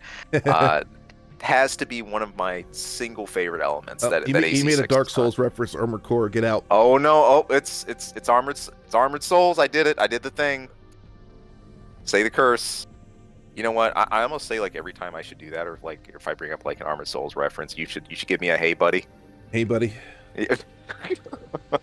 Where's it at? Where's it at? Here it is. You gotta get it. You actually. Thank you. Hey buddy.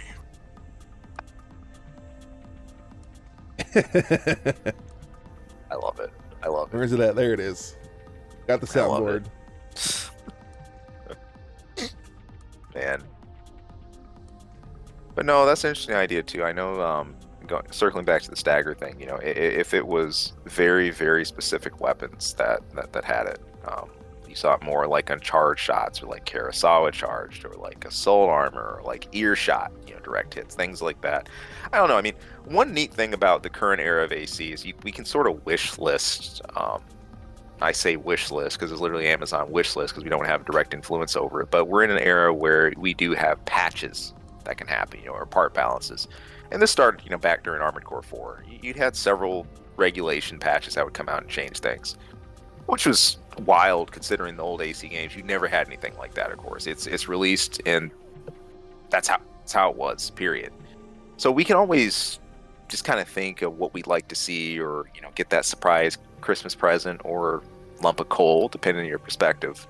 We get between patches, but I know we haven't seen the last patch for Armored Core 6. Obviously, I mean, you have that be more down the too. road. I mean, people talk about stagger. I mean, in fact, it is an actual bar. It's an actual meter. It's an actual stat you can plan for or plan around or against. Right.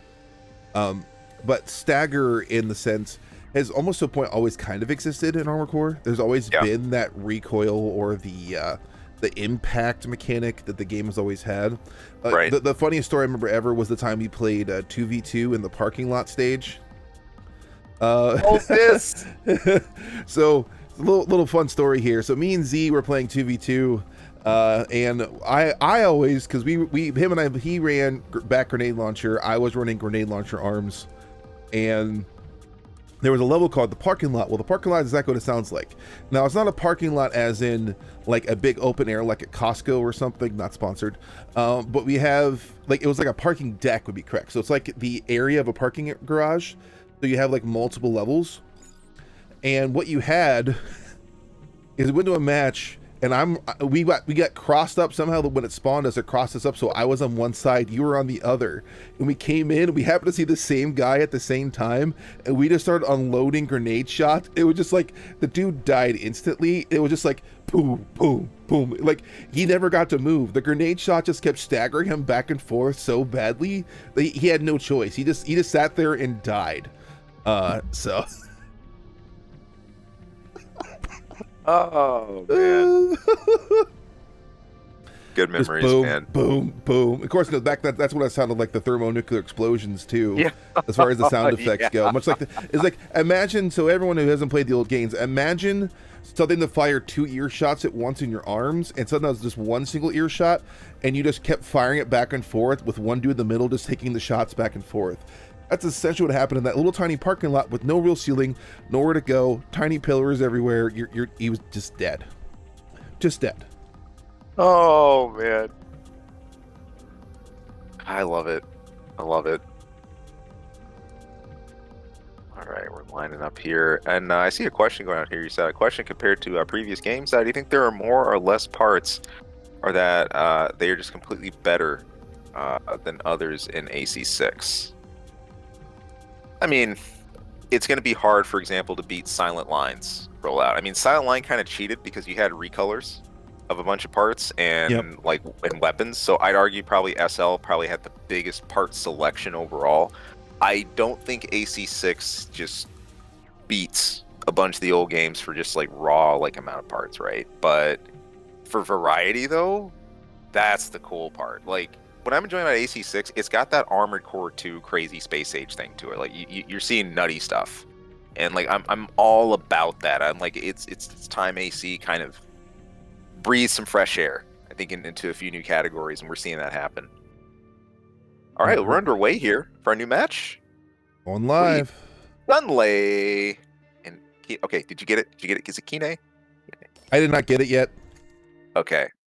He was stuck in another match, so we're waiting for him to come up. So I'll say Kaine. Gunlay and Kaine. Gunlay and Kaine. Let's see what we got rolling here.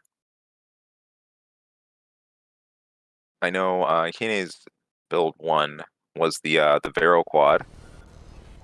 Will we see that? And check it out. Gunlay with the heavy tank again. The tank. Dual Nebs. Laser tank. Back AB laser. What will we follow that with? Laser quad.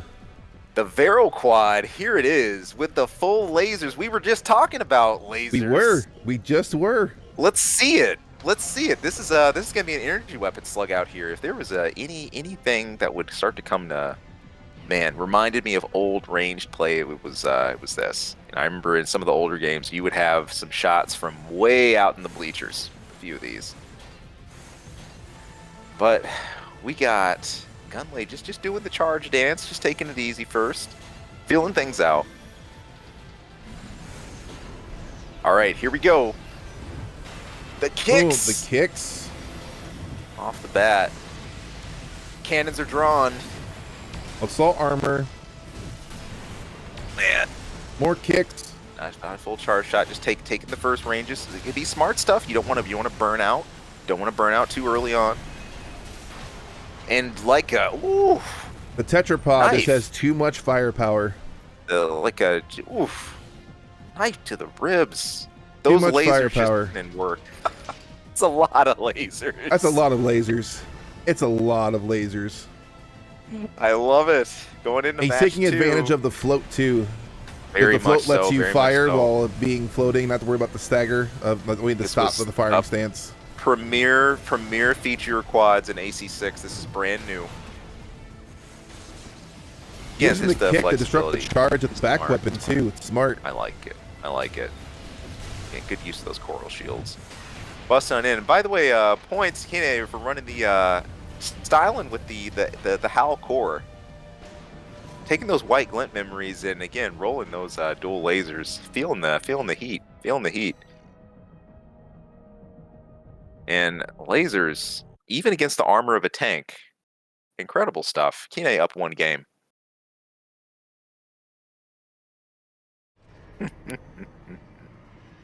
Very good. Yeah, this is one of those things. Sure, kicks can be really strong to stop lasers charging, but I think Kaine taking a good balance of the charge shots and the non-charge shots.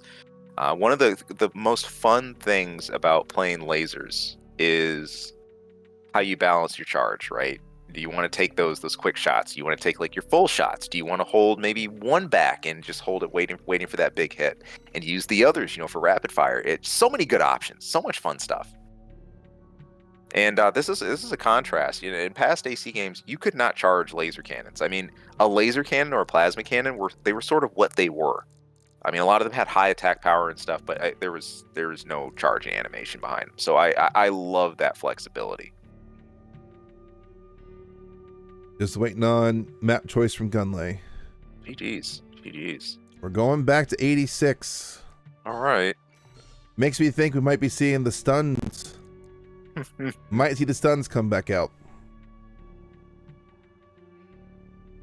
We see if we see any rotations and literally sticking to the guns. Literally.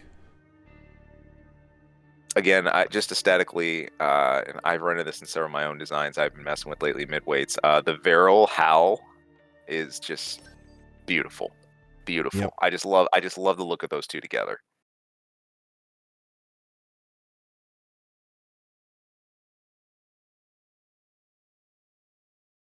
So many energy weapons too. I actually expect to see more of these laser things against the Zimmerman builds, to be honest with you. Right. It's kind of what I expected. But we'll see. It might change. Sometimes lasers can even, totally change trajectories. I know Chad was kind of making note of the shotguns.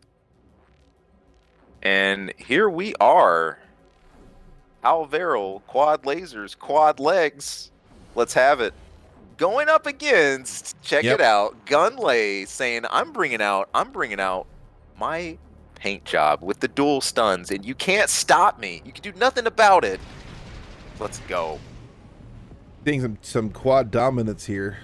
Very much so. Getting things underway again. This sort of midweight heavy look. The kicks up front. It's so interesting here. You would think that you want to just kind of camp with the laser build, but really I think Kaine is striking a good balance between the aggression, short range charges, and really just keeping opponents on their toes, not just allowing Gunlay to just go in and just totally have the way with the offensive push. A little bit of good assault boost movement, moving around that obstacle, but in front of the kicks now from Gunlay. Although there's the stun, then sure enough closes it out. Just a couple quick lasers to the dome. Listen, that's all you need. Just a couple quick shots. It'll give you your lobotomy. You're done. Pretty sure that was a charge shot from the back one, so that's what did it in. Beautiful.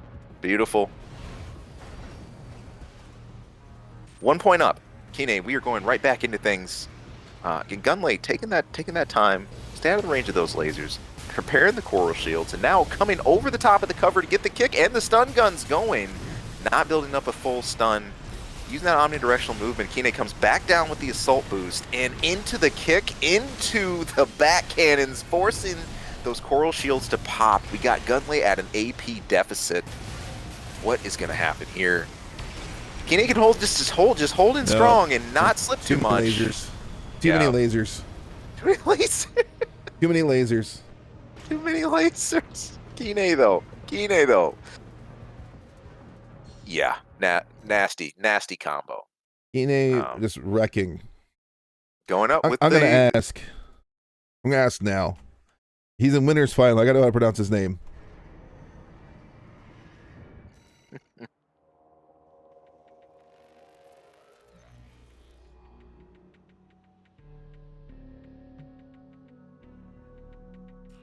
Yeah, and that's another key here. In a field where you have pulse armor and you have, especially shields being popped, I think a question is how fast can you crack through that? Because a few seconds can be an eternity, depending on the match or what's happening or what you're trying to get through. Yeah, and if you've got the high power weaponry to crack through those shields faster than someone else could, that could be everything. That could really decide the match, and we're really seeing that too. Love it. Also, just the look of laser rifles. It's very stylish. There's so much that's Kurosawa-like in terms of aesthetics here in AC6 with that counterweight look to it. I'm all about it. And I think that's always part of the fun of design here in AC. Just how your AC comes across too. It's something that you really enjoy aesthetically and like playing. So, laser quads just look super cool. It is Kaine. It's Kaine. Okay. I have confirmation. It is Kaine. Corrected. Well, there we have it. Good round again, and making a showcase for lasers. I know, Cleric, you were saying something you expected to see earlier on, popping up against the dual Zims. It's not too late to see that happen. No, it's not. So we're going to be going back. Actually, Kaine could have stayed because we're moving into winner's final here. Oh, check it out. We're going to have blend. So we're going to have the Zimmer Morley quad versus the laser quad. Here it is. So here's my theory crafting. I have said, now it's not a tank, so it's not quite the same. But I've been saying for a while, laser tank is a pretty hard. Give Zimmer quads a run for their money in most cases, at least in my personal experience. It really is not going to be every case. Right. But we're going to see how laser does versus Zimmer. So this is going to be interesting. This is one to watch. I know there's a lot of sweat and hand wringing, especially over Zimmerman's right now, and we've seen bans happen for these in some events, or just banning a single Zimmerman. I know back in back in last Raven, it was Rock 4 Pulse, or like people would ban one Rock 4 because they thought it was really just more of a problem when you had two of them together, if anything. And so you're seeing that similar idea creep up again. But part of the reason why we love these earlier tournaments and these early pre-events too is we get a chance to showcase potential future blends, potential counters, potential answers to things that seem utterly dominant, and that's the fun part. In fact, I think there's a few things that are just kind of permanent dominant. I know in the past ECMs were just pretty much universally banned because it was the classic. They either work or they don't. But then when they did, they really threw things into limbo. So like stealth extensions of the past, ECMs, that kind of stuff was banned. Speaking of which, the closest thing I think we have to what ECM here in this game is the jamming bombs. Mm-hmm. I don't really. In fact, I was taking a look back over the designs today. I don't think anybody's running those. I could be wrong. Correct me if I'm wrong. They pop up or maybe on a design too, but I don't think I remember seeing them, but I also could be wrong. So I don't know if anyone's going to take the time to do it. That's tough in a game like AC6 that's encouraging so much aggressive play. I know my first thought, right, is, well, just give me a melee weapon, just give me another gun. Mm-hmm. Why don't I just kill it faster and not have to worry about that whole element? Because even when you use those, it's not a fire and forget. The ECMs and like the stealth of old, you pop those on and then they're there's just an area of effect. You know, these you have to be very careful with how you use, because I think that, if I have them right, when you deploy these jamming bombs, it's like putting a barrier between you and your opponent. It's almost like creating a piece of terrain. So do with that what you will. And plus, if you're both in the shaft field, you can still lock on each other. The difference is if you're both on either side of it, right? So there's different ways to play it. It's got crazy range. You can mortar it, you know, which is nuts. It'll shoot all the way across the training arena, which is nuts. But I don't know. There's a part of me that wonders if people will start using that in some kind of crazy way to scramble locks. Right now I doubt it. I think people are going to want to just engage with just more boom and more death or laser death or melee weapons instead. But it's interesting. And some of you out there are actually talking about it. I know someone in chat was saying you're running a ECM Kara build. That's fun. I'm all for fun stuff like that. I think my larger thing is if that's going to become like a mainstream thing. I don't think it's ready to right now, but I'm loving seeing everyone's ideas and the answers are coming up to with dealing with current designs. Sharp stuff. But yeah, there's and I think in chat it's mentioned, I know Jessica was mentioning this, control weapons I think is a good way to kind of class these. Those of you that play Magic the Gathering, if you're familiar with like old control decks, black and blue, that kind of ideal, counterspell decks, mana starvation decks, land destruction, that kind of stuff. I used to play MTG Legacy, I love it. Similar ideas here. Control, e.g. things that will change conditions of the field more favorable to you. And again, those are no strangers to AC. We've been sitting here talking about ECM. And then here we've got like, you know, stuff like the shield, jamming bombs, and things like that. They're interesting. I've never felt those have been influential to the point of changing the whole game, but they've always been cool. They've always been cool to have, you know. So, right. Interesting stuff. And that's another really good point that came from chat too. Of course, if we had missiles here, that might be a little more prevalent, you know. But yeah, I just wonder if people would be willing to adopt that in more of an all-around scenario. Good stuff. Foxfire got knocked down the losers bracket in the second round. Okay.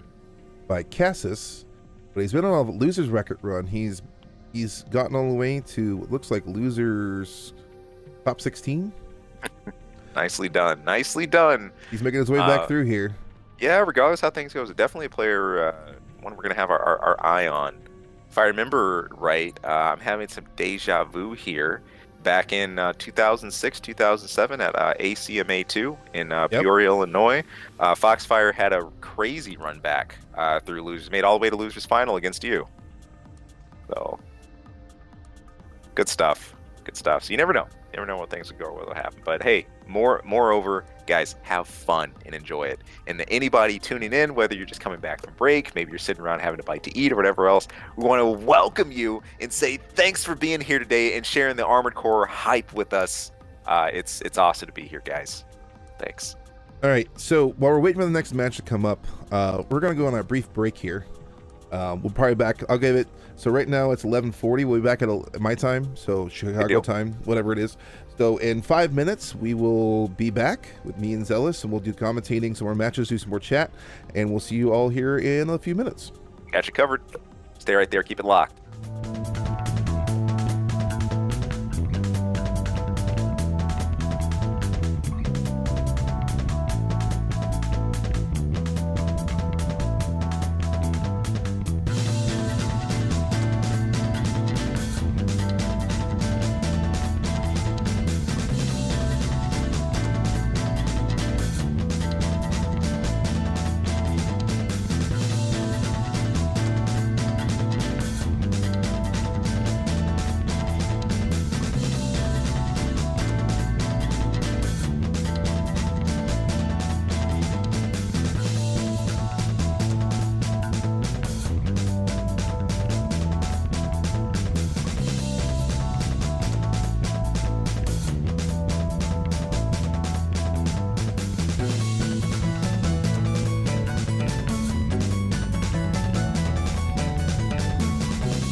All right, everyone, we're back.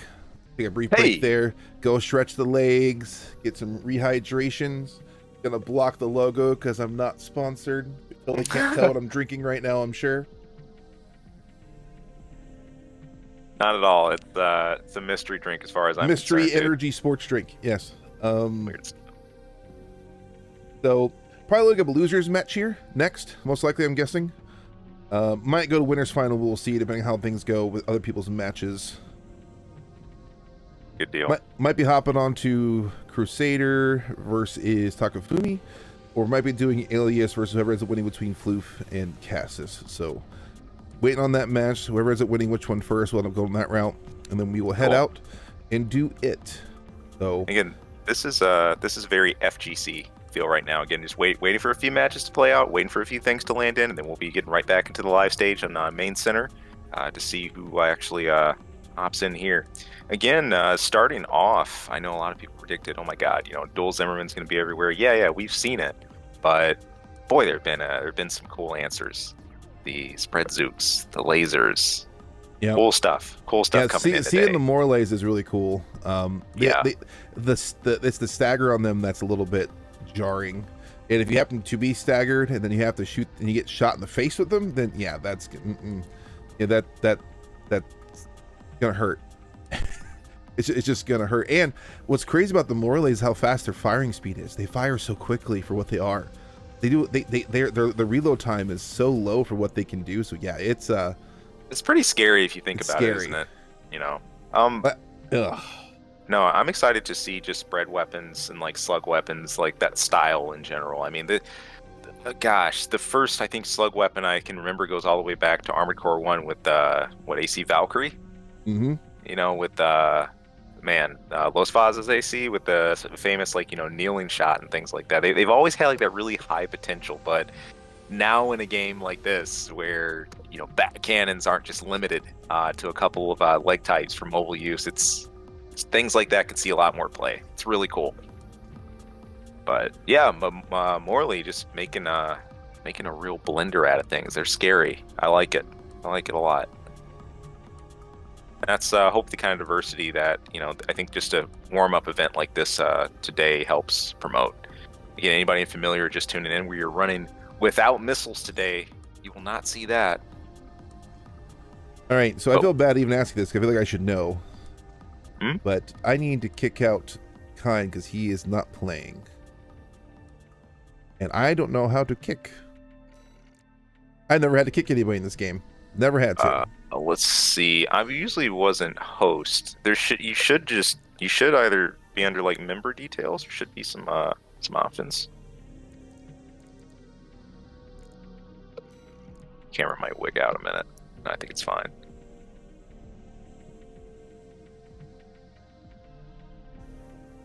Change rules. If it's not under, you can't get an expanded. There you go. He's out. We're good. There you go. We're Okay. Good. We're good. Yeah. R and under member details. Yeah. R and then V. By the way, press thanks. V on their name. Thank you very much. Appreciate that. Yeah, I've never had to do it. I've never once had the need to kick anybody. So we are in the losers bracket. Quad Shotgun Legs is the name of his AC. What do you think we're gonna see? If that isn't a giveaway, folks, I don't know what is. Quad Shotgun Legs. All right, versus we got Crusader, Kaiser 2. Let's go ahead and pull some of this up here. I'm gonna bring up some info. Oh gosh, so Crusader, I believe, is also using the Howl. No, you're using the Howl legs. Gotcha. Actually, just kind of running down weaponry real quick. See what we might see. It's like a pulse armor. This first one. Okay.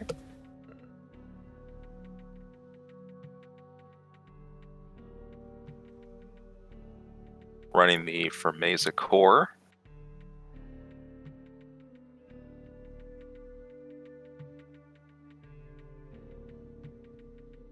we get prepped here. And I think if I'm seeing this right, weapons. I think I saw a listing for the Dizzy.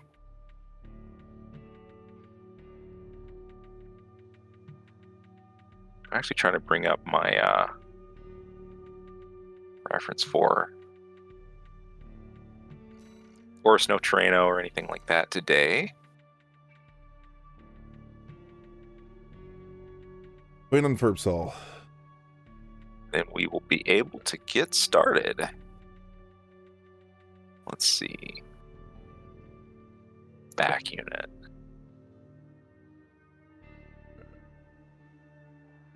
There we go. There's the launch, looking good.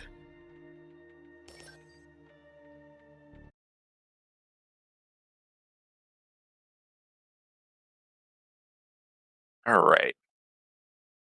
Yep, that Zaku emblem, by the way, is sick. Thank you for pointing that out, Jess. that Zaku emblem is sick. If you didn't notice it before, people watch it here. That emblem is amazing. It's the one that actually won Rubicon Dogs contest. Emblem Very contest cool. was that emblem. It's amazing. Here we go. Ooh. Got diffuser cannons, one of my personal favorite. On the back right there. I love that gun. He is quad shotgun. Yeah, see that All logo right. though? Sure See enough. that logo? That emblem sharp. is That's so good. ridiculous. That's so good. All right. Here we go. We got a real Things heavy. underway. Already starting the charge off the bat. Don't lose it. Very heavy. No. Of course, running that red line generator. Another good pick. It's always a good pick for the energy. You don't get the same energy weapon multiplier as you do with some of the others, but it's a very, very stable generator. Of course, being there for you when you bottom out your energy. We've got the dance. The Zimmerman dance begins. Let's see if we can stave things off. The stuns, holding steady, holding strong. We got a couple more opportunities. Kick, and quickly, things turning here. Can the lasers actually come through and make a difference?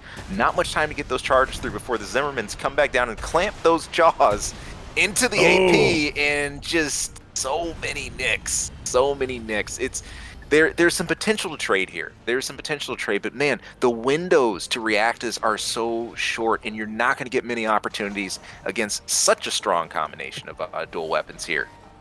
I'm actually wondering if charging the back diffuser is worth it. It may not be. We will see. Right. Having that on cooldown so you can't apply the pressure may actually cause more harm than good. It's taken. And the And shot's going off. He gets kicked and loses the charge, though. Slid through with that kick. Like a ninja. Ooh, Returning with a gets kick of heavy his kick. own. But the Zims and the kick and the Zims, and we're getting in that cycle. He showed his back. Don't do that. He did of that. We it's that breakfast shake you don't want. Oh. The mix and blend. Once again, the dual Zims just making a statement here with that Zaku emblem. Quad shotgun legs from Furbsol. Up a game over Crusader here. What's going to be the answer? Something similar or maybe a different approach, or maybe a design switch? I'm not too sure. We're gonna see what Crusader makes of this. Don't count things out yet. All right, let's see where Crusader wants to go. If he wants to stay same map or change.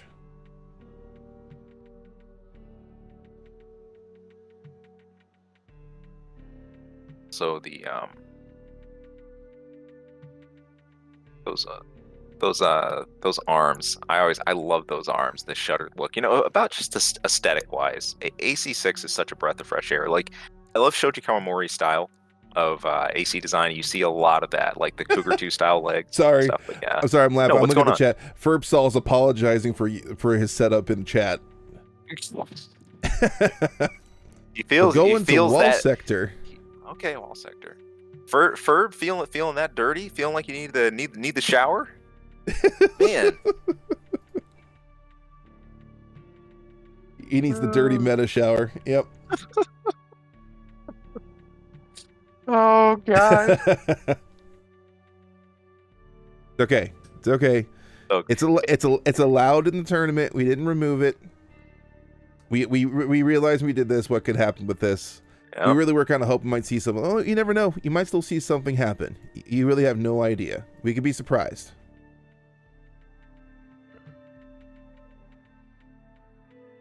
To climb the wall, forget that. It's time to climb the quad.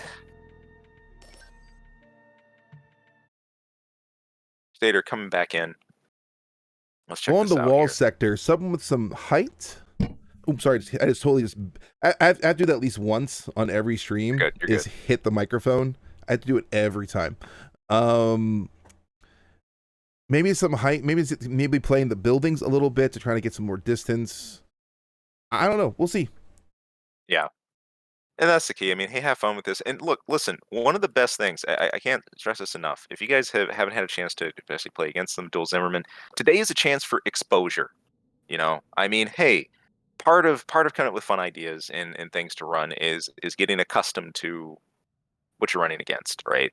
Yep. So treat it like that. Enjoy taking your designs against it. This is if there's ever any environment to do that in a cool spot, hey, this is it. Also, let's hope that DC doesn't kick in. I see we're getting a little extra black screen here. Yeah, we should be okay though. Check this out. The switch up. Actually, I don't see anything yet. I just got it. We got the showcase. Crusader running the biped with the dual rifle design here on the lightweight, making that chrome statement. I see you. I see you. I still have a black screen. I am behind from you. Oh no. It's going to cycle before it kicks off in phase 1. It's like on my screen, everybody's ready to go. And we've started. I will go ahead and take over in the case from when Cleric comes back here. We are looking from the perspective of quad shotgun legs. First of all, making his way in with the dual Zimmermans. Just doing the shotgun cycle, the shotgun dance here, waiting for his chance. It's like we're watching a Jaws movie from the Jaws perspective. Let's see what these dual rifles can do. Again, post-regulation, the rifle's getting a slight up. But the Zims just making that statement. Stand forward, I will stun you. Get behind you, let me put this suit behind you, I will stun you. Stand forward again, I will stun you again. You're going to like the way you look. I guarantee it. It's the men's warehouse for bullet fits today. The match just started for me. This phase 1 alpha wins. Well, ooh, it's already we're over. catching up on alpha 2 though. It looks like. All right, we'll get to see round 2 at least. Okay. Unfortunate. Ugh. We are back again, and sorry about that off sync. For some reason, I could see others. Man, couldn't. All right, here we go. Are you on with 2? Catching up? I'm watching. Yep. It okay. started at the same time as you, I think. So I think we're good. Okay, here we go. No, we're cycled up. My game is struggling a little bit though here. Yeah. All right, Ferb doing the shotgun dance, working his way in. He's already stacked up a lot of stun. We're preparing for the stun to lock in. Pop in the coral shield. Quick grenade snap, build things up a bit. And just like that, turning the tide with the stuns. Yeah. Not letting him get away. Not letting him get away. I got some stuttering going on here now. It's okay. it's not liking something.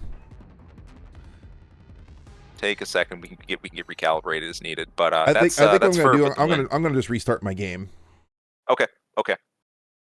Is it okay if I still hang in room? You need me to leave too, or just? Yeah. Well, I'm the host, so as soon as I leave, it's gonna go away. It's gonna kick off. Okay, never mind. It's gonna throw all of us out. I'll make a new room. I'll switch to commentary, so it's up here. I'll make a new room. I'll leave out here. Man, Crusader again making a push into this far into winners. iPad designs, well done.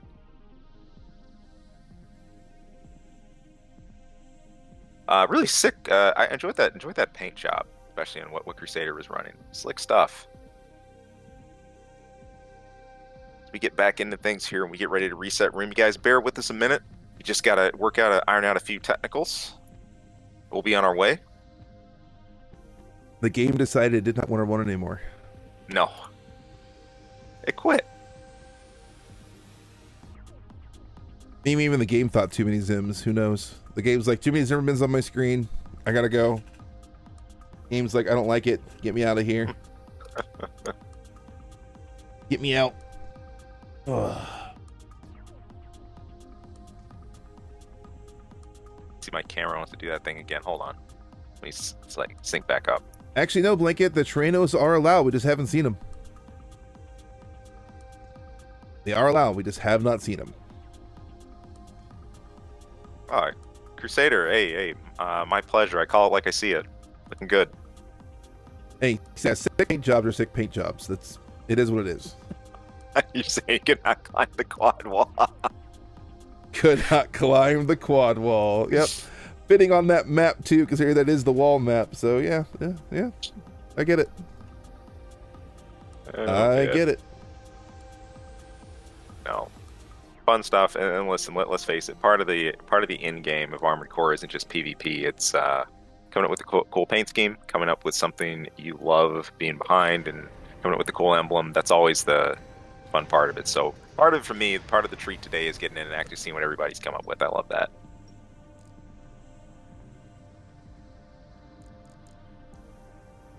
Good deal. Alrighty. All right, switching up. Again, a big warm welcome to everybody out there tuning in to watch today. My name is Zealous. I am here live with Cleric today. It's first No Missile Armored Core 6 tournament. This is a warm-up for another event that's going to be coming up on October 14th. So if you guys are digging what you see here today, if you enjoy, please join us again next month. Be following the Cleric along on his Discord. All the good stuff. There's plenty of fun news, AC breakdowns, everything there. Part of this complete mecha breakfast, everything you guys are going to need to subsist on Rubicon. Keep tuned in and keep it locked right here. All right, room's back up. You can rejoin. Gotcha. Cleric is the same. Yep. Okay, on it.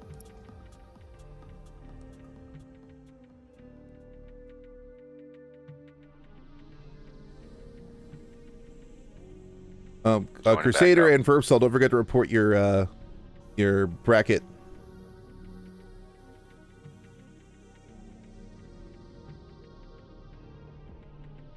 Matches. Okay, good. Come in okay. Mm-hmm.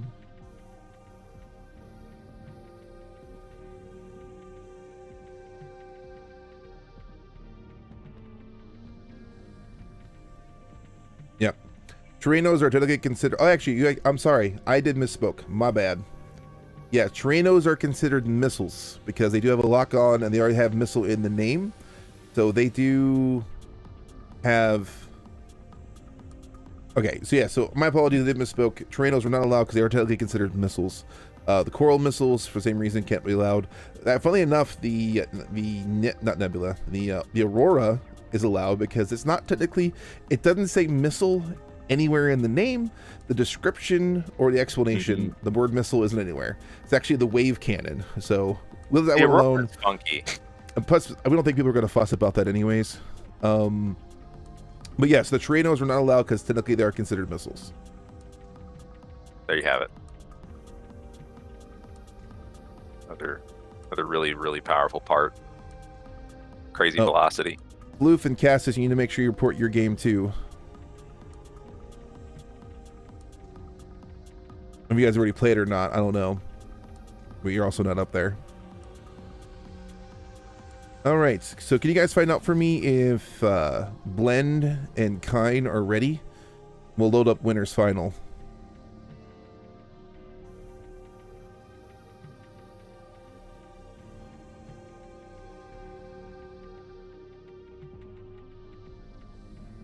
Very cool.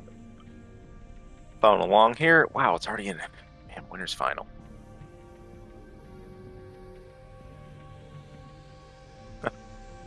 Yeah, like Jessica was saying in chat, the light wave cannon.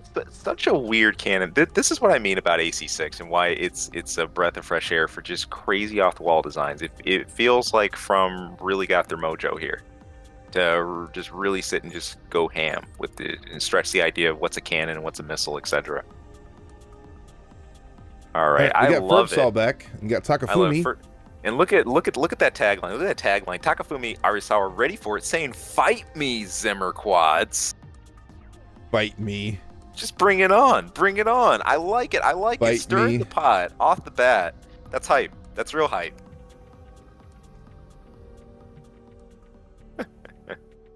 Let me take a look and actually bring up my list here. See what we got. Arsaw. I think over in your Discord is this Airsra 2610? Maybe not. No, Takafumi is where it is on the Discord.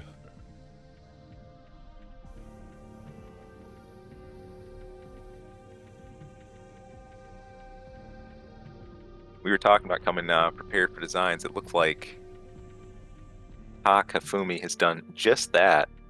Absolutely pugnacious here at the gate. We're getting things underway.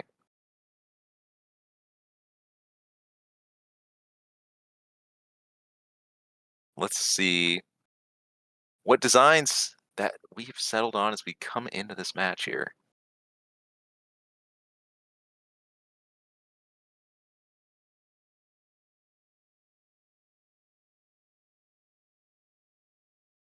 Got the long load screen. Yeah, same here. I just loaded. How about you? Yep, same. Okay, cool. Here we go. The tank with the nebula. I see that. I see that stun needle. I see you. I see you. With the void black paint job. Dressed in the cover of night against the Zimmermans, trying to come like a thief in the night. We're gonna see if Takafumi can make that happen. Let's go. Here live. Winners. Takafumi versus Herbsol. Working that movement up front. Dual Nebula's charged up, ready to roll. Let's see it. Put that mouse and keyboard to work. Ooh. And there go the burst shots. And there's the stunnage. Popping the assault armor. Not giving the Zims room to breathe. But check it out, First Soldier. Make that way in. Make the way in. Almost got the stun built up. There's the stun. And we got the kick combos behind it. Not trailing far at all. It is a brawl match, but check it out. Takafumi making that statement and coming out on top. That is one game up. Picking that fight with the Zimmerman quads and living to tell the tale about it. Takafumi really showing off how you can make tanks move in Armored Core 6. Oh yeah, oh yeah. Look at this. Tanks having this kind of movement is amazing. Ever since, like when we thought back in Silent Line, when tanks with the extensions were something else. But no, I think this is just a statement too. With the mouse and keyboard too. Look at this, smooth stuff. Takafumi getting airborne over the quad. Both players letting their stun wind down a little bit. Herbsol under a tiny bit for AP, trying to change that right now with the Zimmerman kick combo, working his way in close. Arisawa really just holding that distance, holding him at bay, and check it out, has managed to keep the AP lead, working with the stun, the full stun, forcing the shield to pop off, and then Arisawa is going to make a little bit of breathing room, get those pulses ready. The AoE's absolutely slamming. The stun needle, check assault armor and finish. There's the assault armor finish. Takafumi. Takafumi said, "Come at me, shotgun quads." Bringing the and thunder. What Bringing did the you thunder. see? Well, there was the warning. Look, shots were fired over the bow from that tagline, and sure enough, Fight me, Zimmer quads. Has come prepared. Has come prepared for the Zimmermans. I love it. I love it. This is the kind of thing we talk about. You know, personal style in Armored Core. Is it just like your design or like your paint scheme? Personal style too is like the way you play too. We've over time we've loved seeing people do all kinds of fun, funky overboost maneuvers, you know, just do really good movement shuffles. That actually reminds me a little bit of Armored Core 4 Answer, except back in FA, you'd be QB chaining. Yep. It's fun stuff. And asking Ferbsoft what map he wants. Yeah, two great emblems here, and great. We're going back to the wall. Oh, we're heading back? Going back to the wall. All right. Said if it's a wall climb you want, it's a wall climb you're gonna get. Takafumi Arisawa against Ferbsol. Now you may see Ferbsol. He's changed his name. Making the change here, thinking twice. It says Laser Tank. Thinking twice. I like it. Slowing things down a bit. Maybe making some new considerations. And I'm checking it out here. Sure enough, Ferbsol's other design on Design 2 I believe this is the pulse armor tank So running. Takafumi also made a change. His build now says Oh, okay. Phantasma. I like it. I like it. Call back I to the like second it. AC game.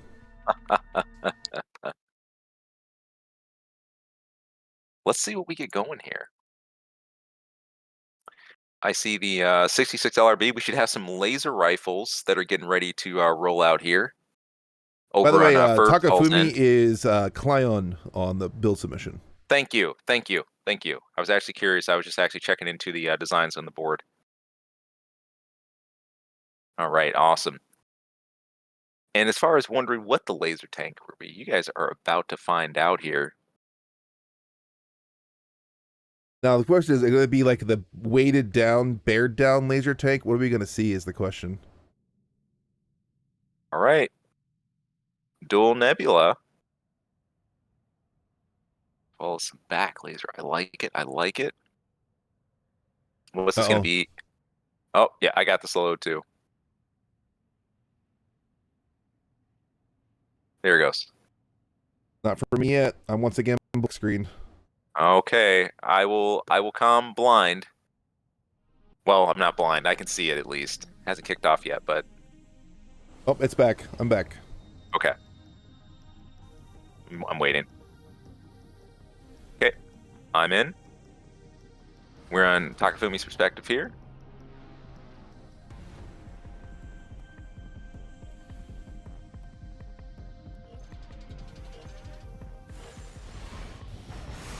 Mounted up with a whole barrel full of plasma. Santa Claus is coming to town here.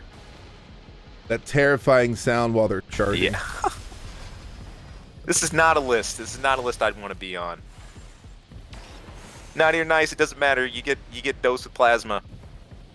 Maneuvering down through the urban sector, jockeying for a little bit of extra positioning here as Takafumi prepares for the engagement 2 against Furbsol's switch to the laser tank. Sure enough, making the engagement live, drawing first blood. Takafumi make distance here as Furbsol whips those first few lasers. Actually very deftly maneuvering here. Really just baiting these shots out carefully. Furbsol really taking some shots from distance here, trying to see if he can get something going for pinging, but working into that close range where things has more of a specialty.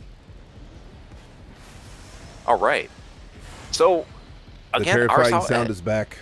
That sound, it's back. It's back. Has kept the distance. Has kept the distance safely, and it's just calmly waiting. There's the full-on burst. So patient. So patient.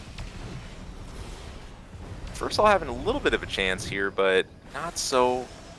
Good movement. Taken to the skies. Arasawa pushing the red line generator. Doing what they're good at. Again, that crazy energy capacity. And again, making these a Rubicon Research Institute favorite. I take it I assume this is the NGI. I'm gonna look that up just to make sure. Oh, and check it out. Check it out. Right on the pulse corner. Armor comes out. Right for the pulse armor comes out. Pulse armor.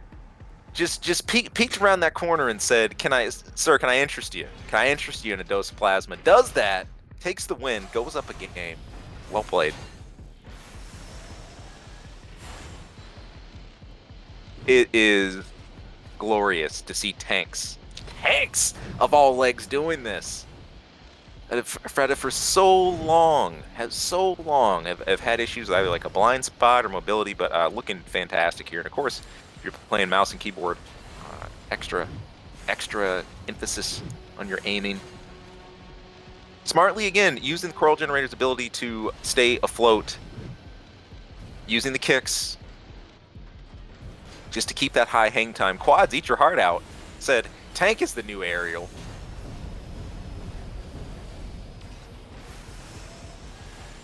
Good, making that space.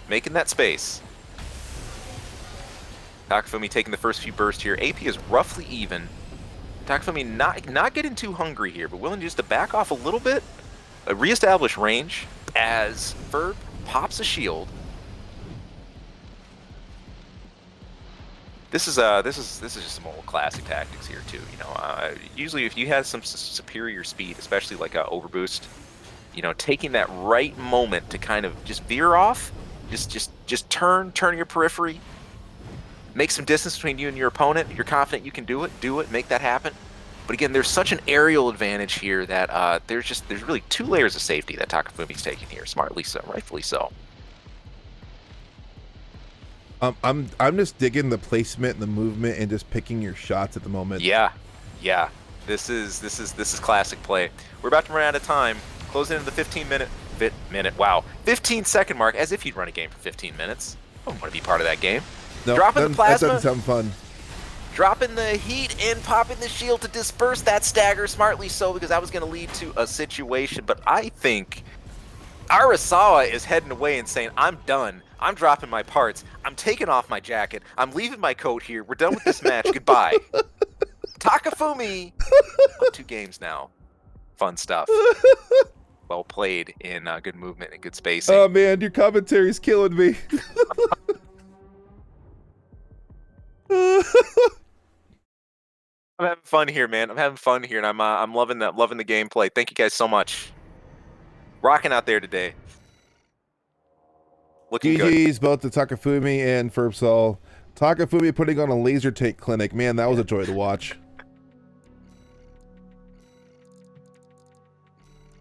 There's a chat saying new missile boat just dropped and other stuff. Oh man. Yeah. No, this is good. This is good, and I hope this can be a statement to the way you play a design.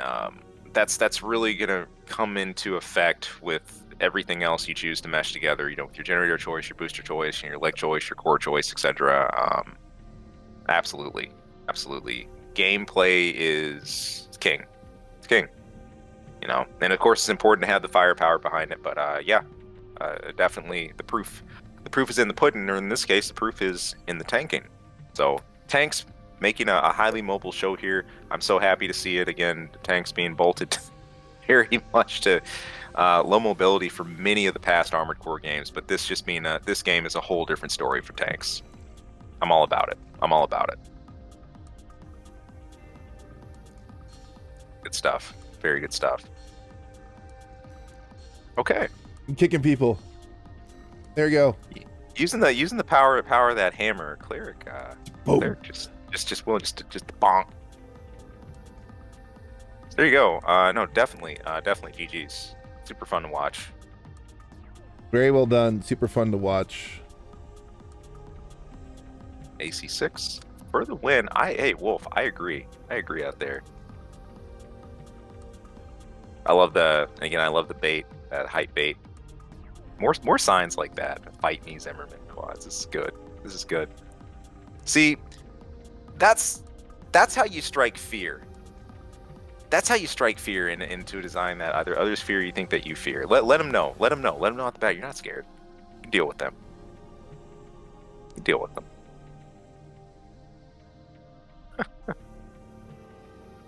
Man. I mean, I think that's the interesting part, right, about some of the quote-unquote permaflight. I mean, permaflight isn't new to Armored Core. We've had that for a long time. It's happened in many other designs, but especially with the combo, the Coral Generator. You know, I think on one of the first designs I remember seeing over at our Rubicon Dogs was the dual Songbird biped that worked on permaflight and pretty much did the same. Use the boost kicks. If you really had an energy issue, use the grenades to keep afloat just long enough to get the energy topped off again, and just took right back off into the air. You know, so I think that's at least interesting that something like that isn't limited to tanks being able to do it. You can do that with other leg types for sure. Like I said, over Rubicon Dogs, they proved that with the biped already. So options, and I love how your generator choice kind of leans into what you're going to be doing with your build and how you play it. Like, you can go more into energy spec, you can go more into balance generator, or high refresh type. You can go into the coral generators, those two. But I think out of the two, if I'm correct me if I'm wrong. I think out of the two, people tend to pick the NGI over the Coral. I mean, over the Aorta, right? That Yes. seems to be I see why. It's really good. All right, we're gonna go into the next losers match here. You got Floof, you got Alias. All right, Floof making the way back on the stage here from earlier on, and Alias, very cool emblems, everybody, loving it. Let me take a look at what we got coming up here. I want to take a peel. Alias's name, he's a bulk, the Tian Kong and the Tian Lao. Let me butcher that. This should be a big old design, a big old tank I'm expecting. Yes, it is. Bulk. With those dual laser rifles and, of course, the back laser cannon. Laser tank, hello. Lightweight Coral Gen laser handguns. Check it out, check it out, check it out. Speedy boy.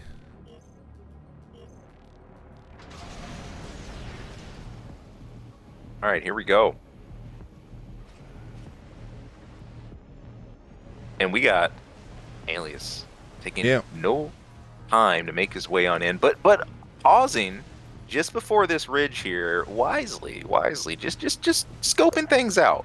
Check out the block. You don't want to cross the street too early. You don't want to get mugged out here. Alias, now coming up, full-on aggression, taking the laser rifles, taking the fight right to Floof here, and really building up that stun pretty fast. Floof watching the step, trying to back off, cool things down a little bit, and coming back with the aerial advantage, which Alias is going to try to trade places doing now, using the cover, using the terrain to give that first jump. And now we got the dance. The orbit launchers doing their work. You can't ignore them. Easy dodge, but don't just leave them to their own vices, or they might just kill you off screen. We've seen that happen at least once here. And we've got this dance happening around this this cover. It's the waltz. I love it. It's a waltz. It's the AC waltz, as we like to call it.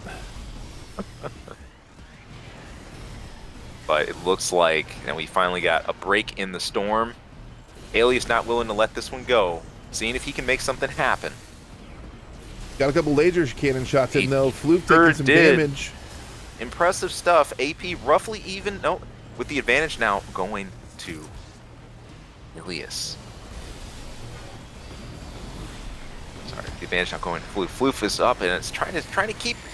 Oh, much the stagger with armor. the drones. Stagger's so much more work to do because of that lightweight, but really going in. This is a close match. It's clutching things out in this last push. And check it out, guys. Floof with the lightweight biped kill. The dual laser handguns. Let's hear it. Let's hear it. Close stuff. Close stuff. That's one of those that can really go either way. I mean, you cut your teeth on matches like that. All right. Alias, reestablishing position here.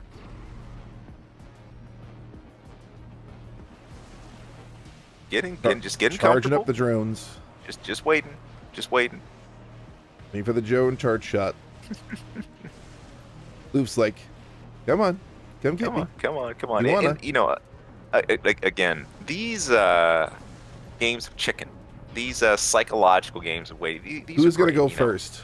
It's this game of attrition. You only have 2 minutes. These are short games, too. So there's this constant mental acuity, this mental versus happening. Stagger, though.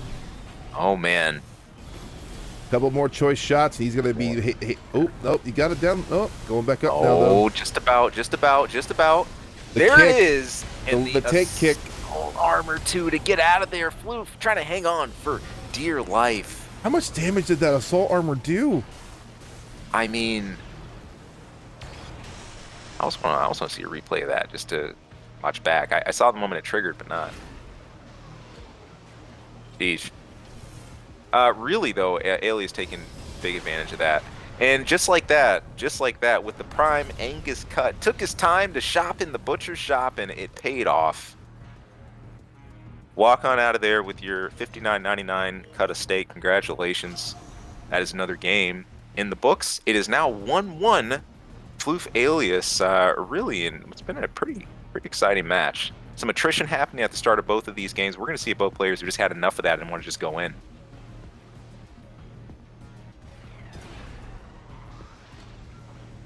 I love this. Cat and mouse. Let the drones do some work. All right. Get a little bit of an AP lead. Make your way back to a building. Play it like you did last time. It worked out to your advantage last time. It did. Go back to playing the Armored Core Waltz. And the parry with the coral shield. Very nice. Very nice. That's some Street Fighter Third Strike there. I got some suspicions. Somebody's been playing that. Slick play. I like it. I like it. I like it. Working way over the terrain, now getting into point blank range. Got a minute left. 5. Make something happen. We've got AP leads. We can still go anywhere right now. But Alias in a position to get a stun here, but is caught. He's moved Floof out of position, though. He's got him away from the building. There's the stun. Misses the kick. Doesn't get the follow-up. Brings the kick in, though. That's interesting. Slick. Bold.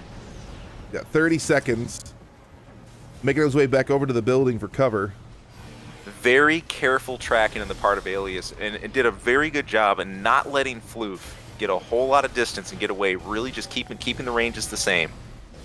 Reading Floof, want to do that long range overboost. All right, 10 seconds. Is Floof going to be able to hold on? Out. He's OBing out. He's OBing out. Yeah, he's going to see if he can just hold it. And sure enough, pulse pop armored the shield. Yeah, just to make sure, but that's game. Close. Very close. Well close. Well played. Well played. But both players, of course, Floof up on the game, and that is the win. 1 round. Good stuff. Good stuff. Well played, and we're starting to see this narrative fold out today for some of the popular weapons and things rolling out. Besides that, we saw a lot of course, Zimmerman play earlier on, but we're starting to see as things go on, as we get to the 11th hour, more of those lasers come into play. Those laser builds, especially those laser tanks, the energy tanks. Delicious, delicious. Waiting on map choice from Alias. That's gonna be the question. Do we come and play somewhere with some more terrain? Do we go more urban? We keep things similar. I'm feeling a watch point delta is what I'm feeling at the moment. Watch point delta. Okay. Yeah, Floof was doing a good job using the building and the cover to his advantage. So if Alias was taking it through, watch point delta actually might do him some good to keep Floof more out in the open.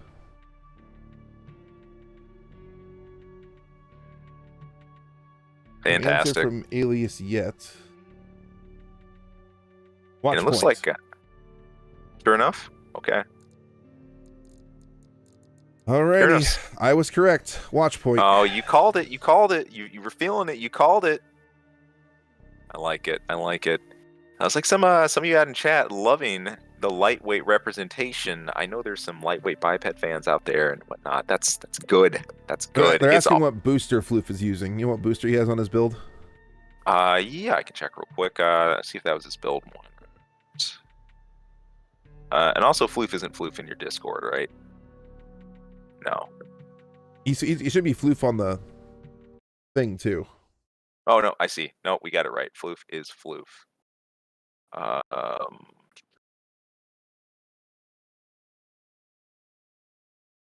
This is the dual 66 LH build. Yep. See if I can pull up the right one.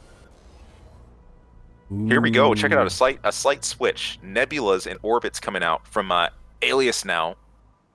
On the wheelchair legs. He said it's my kind of Olympics. I'm ready to run this race. The booster that I believe Floof is using is the 6 SPD, by the way. 6 speed. Okay.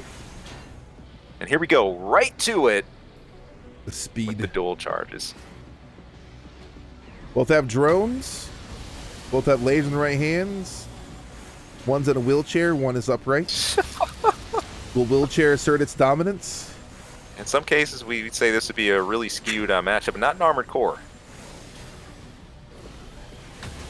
Plenty, just a laser light show here. Between this and plasma, this is great to see. It says taste the rainbow. Orbits have done work, but we got your red energy, your blue energy, your purple energy. We got all the energies going on right now. Well, players high in the stun here, but Floof higher, trying to stave off that stagger, but there it kicks in. And smartly popping that armor to calm things down a bit and try to breathe. One thing with this build though, with the nebulas just rip through pulse armor. They do. Rip through it. So that's always something to consider. You know, I do like the rock paper scissors feeling here. Isn't as quite the same rock paper scissors game we had in 5 and Verdict Day. Again, 5 and Verdict Day with KE, CE, and TE. But here it's sure your defenses come into play, but you just have so many more factors to consider, like the pulse armor and how fast you can chip that down. The way your attack power adds up to it. It's really cool. It's really cool. I was worried things were going to be in too much of a rock paper loop, but not so. Floof snapping out of that stun, giving some time to breathe. Not out of this mix by far at all, but now down over half. Oh, a big AP chunk taken there, and Alias trying to capitalize on this lead. Not letting this go. Floof getting bold here, doing a little bit of extra stash play, but paid for it with the stagger, and there it is. Floof was trying to go in for kicks to disrupt the charges of the energy shots, but this wasn't working. The wheelchair is just too fast. Can respect the idea though. Sometimes those changing to those blitz tactics, really flipping the script midway through the dance can sometimes throw the whole ball into an uproar. That can really work for you. Sometimes, other times it doesn't. But good ideas and good play, and I like the thinking that's going on here. Okay, we're gonna go to spaceport. Very cool. Very cool.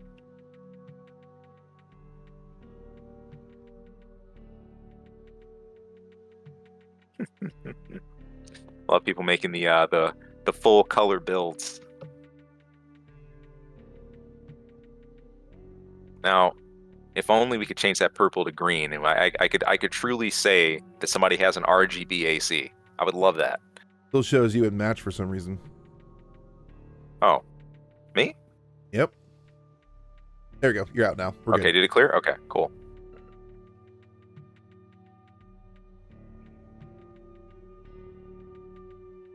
All right, bingo. And yeah, just little tactical things here, like you can win to take manual aim, stuff like that. Just choices. And it's interesting. A few of my good friends were saying that they thought aim assist was sort of in the way at the start, but I love the idea in AC6 that you have 3 vectors of aim. Between manual assist, turning that off, and getting that tracking bonus from the normal, the soft lock, and then finally, of course, if you want to go all the way in terms of manual aim, you get your third option there, and that is unlocked with your tune points. No, Lexi, Zealous has not had the eye bleaching effect that is one of your specials. And I have not. I have not. But let me tell you what. You want to blind me? It's pretty much what it is. Do it. All right, got the run back from last round. All right. Same bat time, same bat channel. Just had a different map. Hanging out at the old spaceport. No time to worry about refueling or anything here. There's an AC deathmatch going on. Taking to the top of the warships once again, just to get some visuals, check things out. We got Floof calmly playing things here, putting out first dispensary of orbits, getting that assault boost on under the terrain, and now we have engaged in full the dual laser pistols ready to go into effect here. This is good though. Floof just willing to take the cover, willing to take the time. Watch out for these nebulas. The wheelchairs do have a harder time with verticals, so it makes sense. They do. Good move, tricking the lock and tricking the locks, breaking the lock where you can. Very important stuff.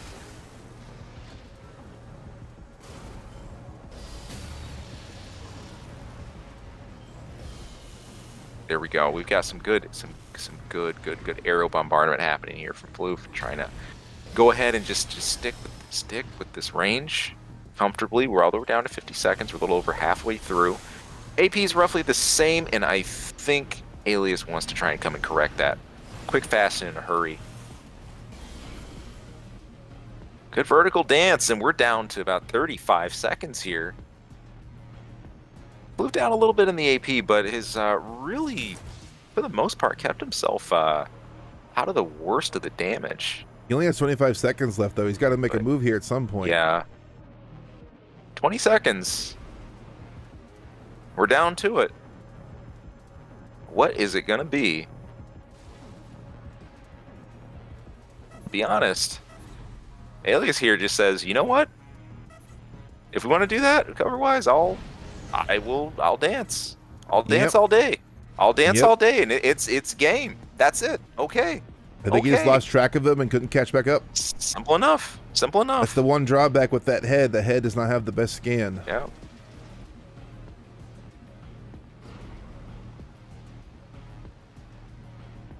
I like that though. Sometimes you know when to sit back and not overcommit, even if it's a small AP lead. I think Alias taking the smart choice there. Alias taking the rough end of that exchange though. Very big time. It doesn't lead to too big a deficit, but I think Alias is going to be in a little bit more of a chasing mode here. Ooh, the quick boost dodge under the spaceship. I like it. Wasting the charge shot on the Nebula. Smart. Said you want my head? No, you can have this ship instead. Chew on that. Not quite circle strafing, but this is a classic AC match what we're watching right now. Yes, it is. This right here is how the AC matches of old used to play out all the time. Oh, yeah. Oh, yeah. With the charge shot and the kick kind of solidifying the AP lead, although maybe, yeah, Floof is now down. Just under a minute left. Shields going out for both players just to make sure no further shenanigans can happen on the ground game there as they both try to get to safe ranges again. We got Floof down at about half. Alias with a little bit of a lead, though. Those drones the drones hit the spaceship. Smart. It just, and this is that kind of spatial awareness that makes Armored Core such an awesome game. Closing in now. We're doing a dance in the open field. Yep. It's not the Floof's advantage, though. Nebulas are very dangerous without places to dodge out. Right.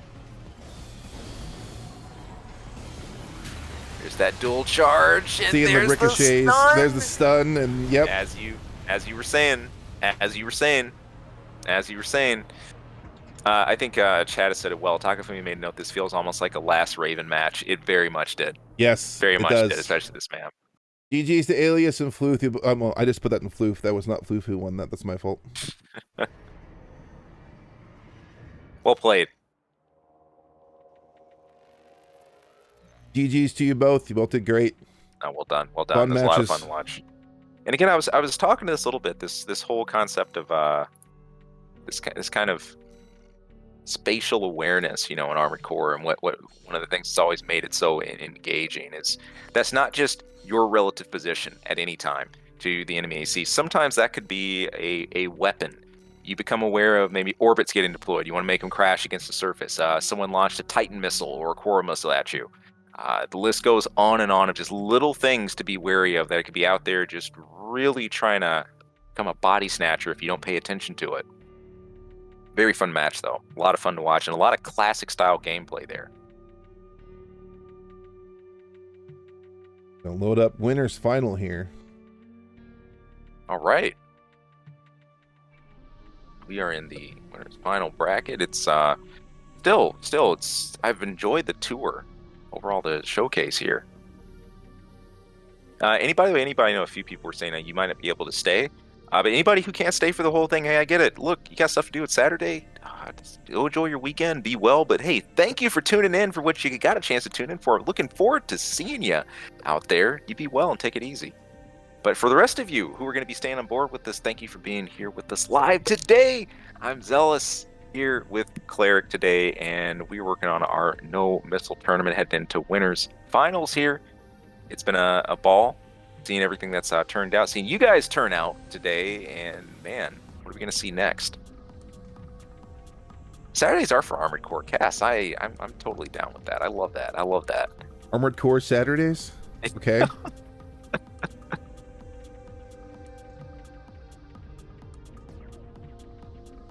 Yeah. Going back, yeah, the Nebula's super. I mean, we've seen a lot of Nebula today. I think for good reason. Those of you in chat are posting why they're good. Oh, yeah, I wholeheartedly agree. I want to circle back to something Takafumi was saying too. I was talking about this idea of awareness and this concept. Again, not just where you are in relation to your opponent, not necessarily what's happening with the weaponry coming at you, but also to know sort of where the momentum, the weight is being thrown. This was really big back in Last Raven when you do moves like slide jumping. Yep. Those of you who were like overboost players, knowing exactly where your momentum was going to take you and where direction you wanted to go after you pulled that jump. Really exciting stuff. Even though we don't have slide jumping here in AC6, I do find it interesting that the OB cancel feels like old slide jumping a little bit. It's the same idea with kind of like, just using jump/boost to cut your boosters and not have that hard pullback and maybe get yourself into a bad situation. It's cool. It's very cool. All right, just waiting for Blend and Kaine to get ready to come up in here. Awesome. Kaine making the way back. Okay, awesome. With our laser quad, right? Yep. Very cool. Very cool. And the laser tank was his backup, remember? Yeah, that's right. Lasers everywhere. Lasers everywhere. Oh, man. Fantastic. And those of you who joined in and watched, again, thanks so much. If you've enjoyed this, again, I want to do some free advertising for Cleric here. Coming up October 14th, there's going to be an even bigger, badder event. Look out for it. This has been a really fun kind of trial run for this today. And unlike when we were in California, when I was yelling it was supposed to be an exhibition every 3 seconds, we're now in tournament season. Oh, good stuff to see. Again, a bunch of tournaments happening today, but you guys chose to be here, so thanks. Gray in here. Back with that Global Cortex logo that I love. So are we running the Gray Takafumi match instead? Is that what we're doing?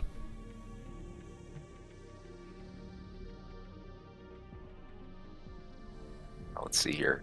Let's see what we got going on. Yep, that's what we're doing. Okay. That is what we were swapping to. Boonga boonga. Wait, that's not Takafumi, is it? Oh, no, it's this is Day. I think he just joined the match. Do we have the wrong opponent? I think Need a so. second shuffle? Okay. I'm gonna kick him. Hey, Gray, I kicked more. Kick. There we go. There we go. There you go. There you go. Okay. All right. We've got Gray and Takafumi. Fight me, Zimmer quads. You know what's up. You ready for a laser light show? I hope you guys have gotten. Fight me. I hope you guys have gotten your eyes checked. I hope your glasses, if you're wearing them, are UV proof. This is going to be a dangerous situation we're getting into here. Even dare I say, in a radiated field. Wait, wait, I'm ready. 1 second. Wait. I got him. Make sure you get set. I got him. Here we go. Okay, good. Gotta put on my blue light glasses. Here we go. I got the gunners on, not sponsored. And I'm ready for lasers now. They won't blind my eyes anymore. Everything's yellow now. I don't think I like that better. Cleric is set. Listen, sometimes you gotta put on the protection. You gotta put on the blinders because the future's just so bright. And it's gonna be a laser future for us. Coming in here live. Let's go. Man. Yeah, I'm loving out there those of you who are melee fans. I know some people in chat are talking about what you enjoy. I'm kind of curious what melee weapons you like most, or what's. Do we have Moonlight enjoyers? Do we have stun baton? I see some stun baton mentions Twin Lance. And check this out. Ooh, Decked Gray out. did not go with the Zimmer quad. He has a lasered heavy biped. And Night Black running the orbits. Yep. Lasers, and we got a stun needle, and check it out, the dual nebulas. It's time for another slobber knocker. Here we go. Here we go. taken to the skies immediately. Gray just trying to get this overall aerial vantage point from things, and we've got double charge drones on a slow yeah. tank could hurt. They can. They'll Holding those work. orbits. Both have been released. They're in the air.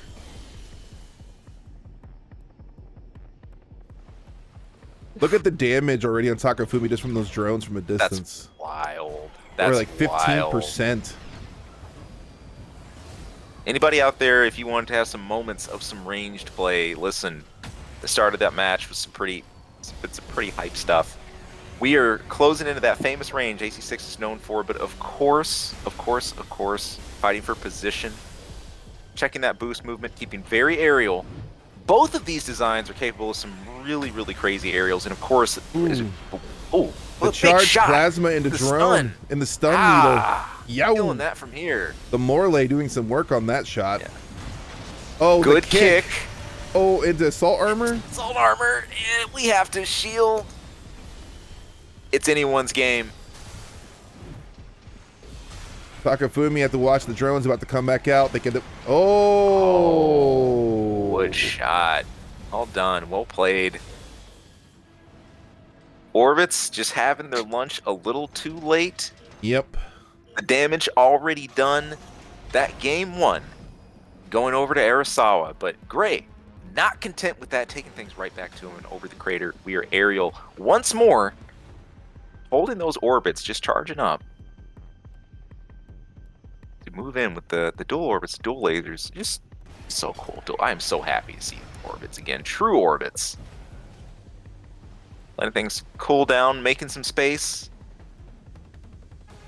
Giving us a view of that black chrome paint job. Thank you, by the way. Yeah, the black chrome is pretty sick, especially with the red glow around them. Oh, man. Yeah. Shout out to the visuals team from people say the game is a little outdated looking. I don't care, dude. This is gorgeous. The art design on this is amazing. The fact you've got good fun lighting effects to play off of, like with specific like chrome style designs and like reflectivity, I'm down with that. AC never had anything like this. All right, using the overboost movement around our terrain. Quickly climbing, getting some good verticality there. Gray happy to play keep away. His the tank has some movement to it, but vertically it's gonna struggle a little bit. Arisawa says, I'm willing to try to make something happen though, moving back in. Nebulas are very dangerous up close, especially, but the the laser rifles he's using have a little more viability at longer range. Woo! Recentering one nebula, but not anything too significant. Nothing Gray can't shake off here as he heads back vertical again, heading to the last 15 seconds of this match. Knowing that he has that AP lead, knowing that he wants to keep this position strong, doesn't want to make any last-minute issues, last-minute errors. Getting out of there. Get out of that train wreck. 3 seconds left on the board. Arisawa taking the stun. He can't turn things around, but yeah, someone making mention of it on the yeah, which I was gonna say, the Gridwalker on the heavy biped with the vertical ascension is just doing work right now. Wow. And here you go. It's one match apiece. Both players looking for the kill here.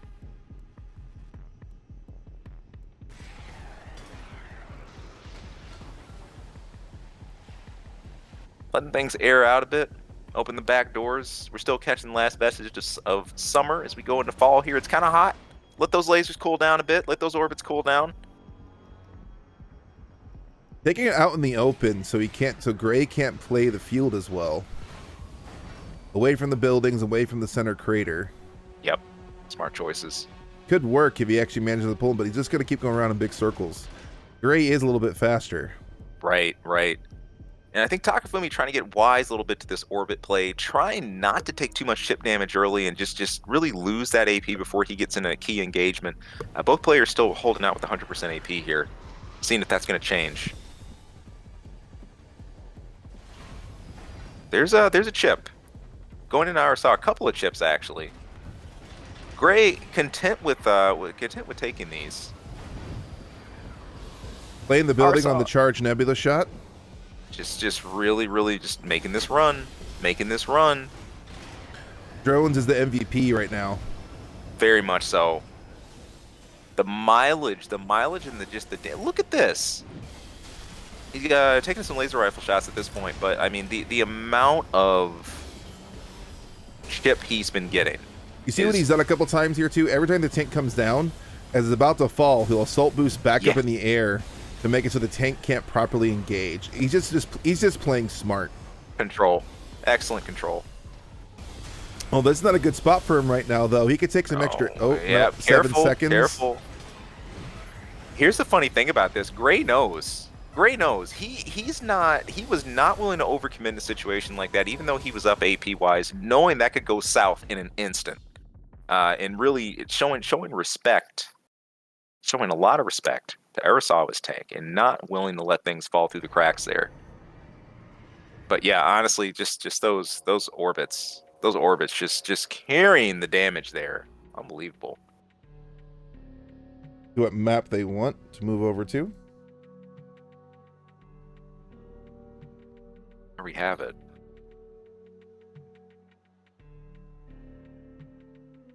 Let me center back up.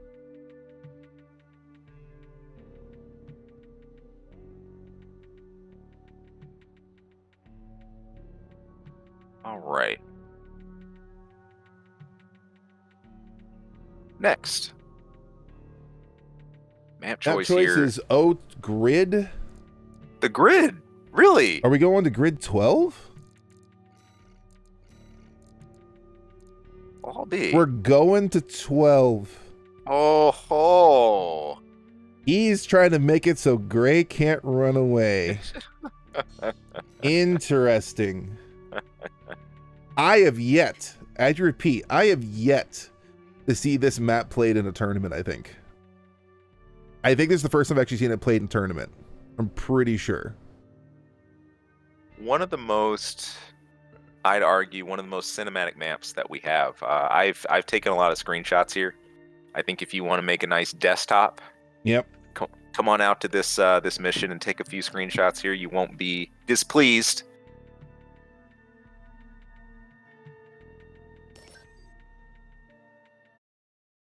Go. Grid 12. Let's see it. We got Gray and Arisawa. Love it. Oh, this has been fun. They all have, but now we're really narrowing things down. We're really getting to the meat and taters of the situation. Let's see it. Once again, Arisawa's dual nebula stun needle tank ready to roll out here. Going up against the Chrome Black Giant. Now, the dual orbits, the dual laser rifle. This is our singular, for those who don't know, we run regular PvP matches in the Discord. This is our personal favorite map for melee only. We're running only blades. It's perfect. And here we go. But there are some over. places Gray can hide. Yep. There are some spots that you can camp out on and make life miserable.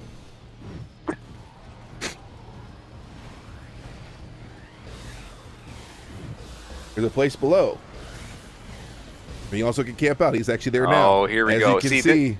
There we go. Look at this. See the big brain strats? Yep. See, unfortunately for Takafumi, Gray knows this map quite well because we play it quite often in our group. He knows the spots. That's great. He knows the spots.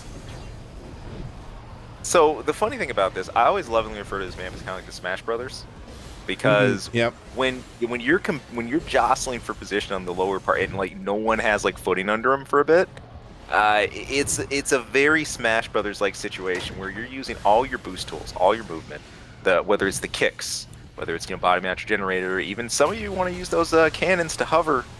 It all comes into play here. And look at this. We've got a situation like that. Just mid-air shenanigans. Look at this. People just flying around the air, wait for it to fall. Is someone going to fall to their death? Dude, this is peak Arbor Core tournament content right here. This is amazing. If someone worried about lack of movement in AC6 or mobility, look, this should give you a Grandmaster's guide. Oh, this is so good. Oh, man. Check it out. Arisawa staying right on his opponent like white on rice. 1 minute left. just jockeying for this aerial position out here, and we are out in the abyss. He says, come to the swamp. Arasawa more than willing to come out and just mid-air and just openly trade. Working on got some high stun built up, but still back on the platform. All okay for now. Drops the Morley, and the other one just to go straight Nebula. Okay. Get a little more speed, a little Trusting more energy. in the Nebulas. It's not a bad idea. You move a little faster, you have a little better energy recharge because the energy load is dropped. This is not a bad idea.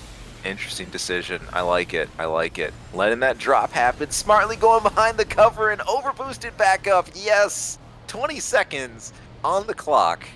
And we've got those dualies charged up. Can he make anything happen with them? Not yet. Not yet. Gray trying to hold on. Just hold on to that lead. Not happening. Too much drones. Not happening though. Too many. The drones. The drones. Drones did it. Chomping away. Well played. Well played. And that's Gray is going to take that win. Dude, that is Really? the most fun match I have seen in a tournament in forever. That was dude, seriously, this is great. That was so stinking fun to watch. Dude, Takafumi, thank you so much for picking that map. That was insane. It was so good. Mad style. I love it. You know, one of the most exciting things for me, just someone who just adores Armored Core, is movement and seeing what you can do and where you can go with movement. You know, I know we're going to see more of this as builds develop, as AC6 gets time on the board and stuff, and it's amazing. Whether you're doing aerials or you're going through urban terrain, what you can do with overboost in this game is so unbelievably cool. So cool. Just not making it as limited on that horizontal scale as we had in previous AC games and letting things go more vertical. Oh, it's just worked wonders. That there is a prime example. Man, I hope you guys enjoyed that as much as we did. But still, good times. Very good times. No, I absolutely agree. Let's see. Do we have this right? I see Alias has already made his way back in. I think Blend and Kaine are coming in first, actually. Okay. If I am correct. Not a problem. We'll get to you soon, Alias, I promise. I might have to pop you back in depending on what Kaine's doing. Cool. Still keeping strong on the runs. Again, we're starting to see way more laser and plasma play here as we get later on in the day. It's been a pleasure to see. It's been a little bit since we've seen the Zims make their way on stage, but of course they've been present today. And I think that's been one of the biggest questions. What are going to be some designs that can counter that? I think Takafumi and others making that statement that don't worry, there is still life without Zimmerman. It can happen. Yeah, definitely. And I think overall, that's some good points here. I'm just kind of reading what you guys are saying. You know, the difficulty of dodging a close range tank or close range with the tank and stuff like that. Just dodging in general. The whole evasion formula has really changed in AC6, and it's a different type of muscle you have to use for that. But it's been fun. Kaine is in. Blend is making his way. All right. Getting to our winners final. Narrowing on down. Real quick, I haven't looked at the brackets. How far away are we from winners final? I'm just gonna see where we're sitting here. What we're doing now. This is winners final. That's now. This is okay. Okay, good deal.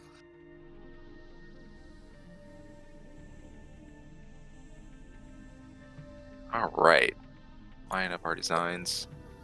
As we get ready to make our way on stage. There Check we it are. out. They're here. Blend has returned. We're here. Let's do this thing. Return of the double Morley, double Zimmerman quad. Let's see what happens here. Oh man, meeting our late day flavor here. Will the Zims taste the rainbow, or at least part of the UV spectrum? We're gonna find out. Some of you want more of those 1v1s on grid. I see why. It's such a good map. I'm glad we got to go there for a map choice. That was fun. All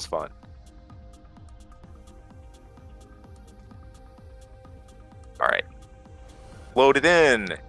Here it is. The laser quad making its way on stage again here. Followed up by the Zimmerman quad from Blend. You guys ready to make some noise? Let's do it. Death by UV ray or death by bullet.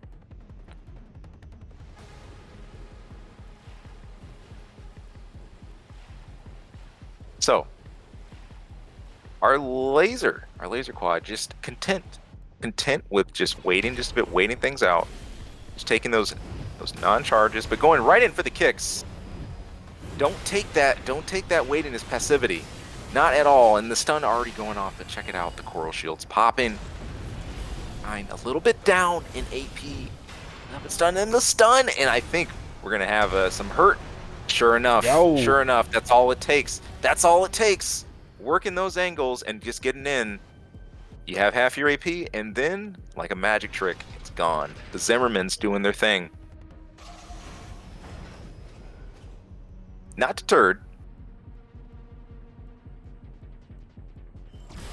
We're heading back in for a laser show. All right. Try to time the kick so he doesn't get kicked himself. Right. Soon. Kick to the kickbacks, and smartly using that coral shield. Needs that to get in. Blend taking some damage, though. Look at this. Vicious stuff. Vicious stuff. This is stone cold proof that you cannot in a match like this be just comfortable just sitting in and assuming that Zimmerman's will give you the same firepower advantage over a laser show like this. This can easily go south. A good wake up call for Blend, I think, though, because Blend's one of the perennial. He does very well in these tournaments as a whole. Right. Says, I'm here. We're live. Oh, the charge shot. Ow. Have some UV coverage. Don't wear your sunscreen. Oh, the Morlays going in with the kick combo. The combo. Oh, so close. I thought that the snap out of that combo was going to come. We were going to be looking at some lasers for a second there. That was on the edge. Wow.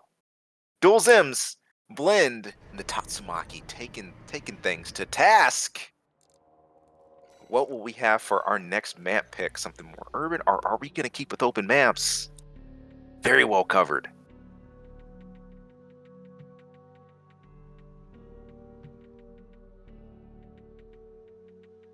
Waiting for a map choice here.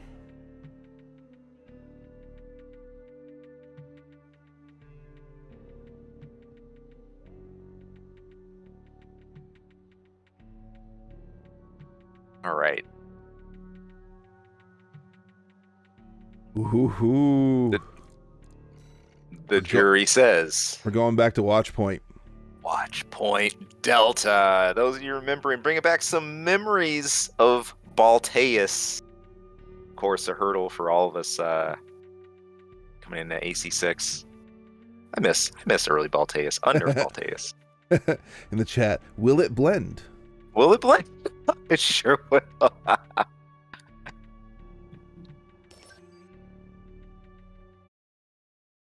Blend is here to do an advertisement for Nutrisystem.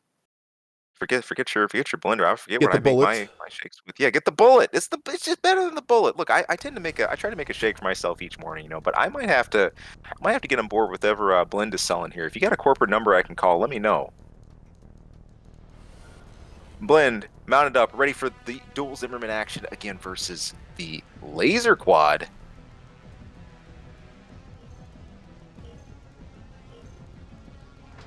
Watch Point is built, very much so. Here we go.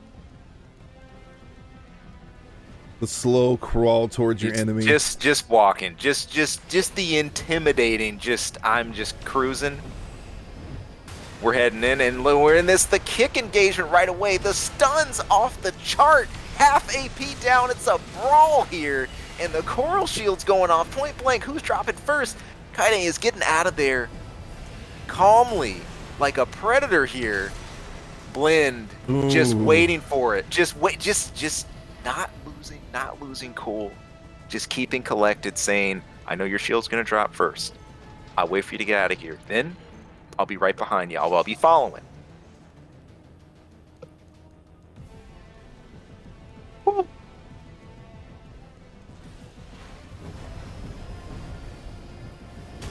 This report card, this is just straight D's. Yeah, more of the kick coming in. Oh, he gets kicked off first. Stuff and the coral shield. He pulls armor just in time to prevent it from getting too far. Just standing with it. Just Zimmer knowing. stun with the Morlays. Oh, Boom. and the spread on the Morlay just barely clips Kaine for the kill. Wow. Just like that. Just like that. And the kill. Double zims. Double spreads. Hard stuff. You know, it's difficult in a situation like that, especially if you want to get some breathing room and wind up double charges. You just won't have the same room to do that. Not with an aggressive rush like that. Not with that kind of assault to deal with. Sure enough, that's Blend taking the win there. Same map's fine with me. They're running it back. Run it back. All right.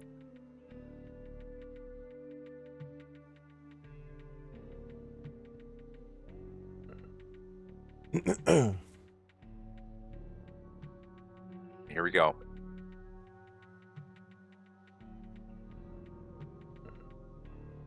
Alrighty. And I believe same designs too. Yep, Coming I think back so. in. Coming back in. Look, chat man had two Bob Morleys. Bob Morleys.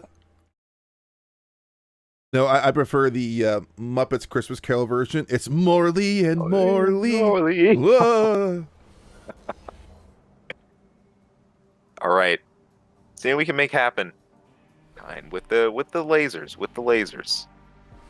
Very much made a statement saying if I can catch you without your sunscreen, I'll give you a high dose of UV, but very much sticking in the bullet camp. Blend is here to stay. Let's see what happens. This winner's final going on here. Armored Core 6, no missile tournament. Cleric Armored Core at the end of this September. Let's go, folks. I'm gonna go more errored. That's interesting. Oh, yikes. I wonder if Kaine's gonna try to play this more spaced. Yeah, a couple of more charged laser shots off the bat there. Of course, taking a huge amount of damage up front. That return punish that Blend waits for after like popping like the coral shield to coral pop. Morlays, yeah. Yep. It's a very just intimidating move because psychologically it's like, okay, those of you who play Blaze Blue, you know what's up. It's like gold bursting in Blaze Blue, right? You wait for your opponent to do that gold burst. It's like, all right, you bursted. I'm gonna wait just a second. Then I'll do mine, and I know your shield's gonna drop before me, and you know it's gonna be waiting for you around those corners. Loving it. Feeling the time to kick this time though. Very good. Check it out. The combo is nuts. This combination. Simultaneous shields popping this time, and Blend not with the chance to react patiently to that blitz that was just put on a clinic on combo spacing. Beautiful. Jeez Louise. Just like that. Oh. You start calm, you start slow, but that doesn't last. Quick, slow. Slow, quick, slow. We're back into the kick mix. There's the stun and forced into the coral shield, of course. Blend on point. What you know. And there's the combo stun again. Oh my. Wow. Kaine with the answer. Breathing life into this Zimmerman situation. Can we hear it? For the UV death. Kaine bringing the pain with the laser quad here. Dual cannons, dual rifles here in front of the Zimmermans. Dangerous stuff. Very dangerous stuff, but making it happen. Oh, by the way, Takafumi, I saw your apology. Hey, dude, it happens. We'll streamline the process next time in the sign up. That way, make sure people use the same Discord name as they use their sign up name. That way, there's less confusion when people do the hookup. So, yeah, we're good. No worries. Time with a good answer, though. That was good. Very good. Those of you with the throwing the FA references, the lasers are even, dare we say it, are they for answer? They are. All right, let's see it. Taking a second. Glenn going into preparing. Are we gonna see his second build finally? Potential swap? Oh, he readied up. He's like, I want Watchpoint Delta. I want to be here. Okay. Maybe he'll change. We'll see.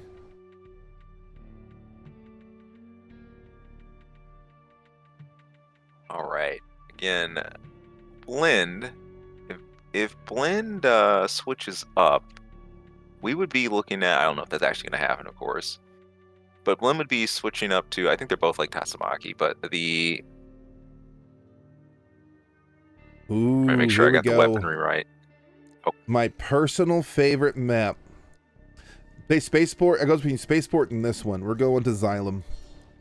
Xylem! I love Xylem is my favorite for teams matches for 3v3. Nice. 1v1 I like Spaceport. 3v3 I love Xylem. Very, very cool. Very cool.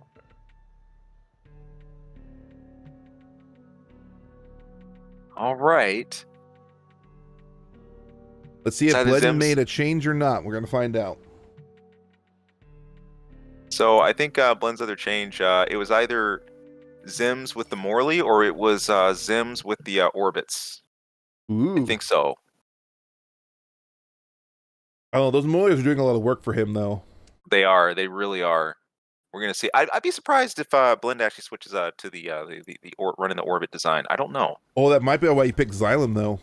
He might be thinking to play the drones, then play buildings and run away. A lot of tactics, a lot of tactical space open with that. Yep, that's what he's doing. 2 months of fire. Here it is, sure enough. Yep. The dual orbit, dual Zimmerman quad. So, yep, coming into effect here.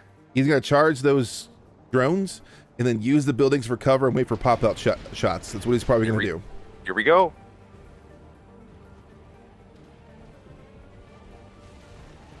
All right, let's check it out.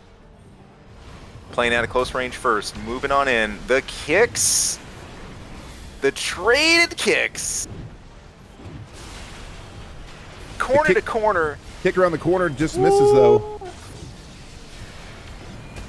Good use of counter shield. They're kicking back and forth. Be careful. Yep. Oh, and clear advantage here. Blend just willing to stay at that death range and just say, I'll wait for you. I'll be here. I'll have your sandwich. I'll have your snack after school. Stick with me.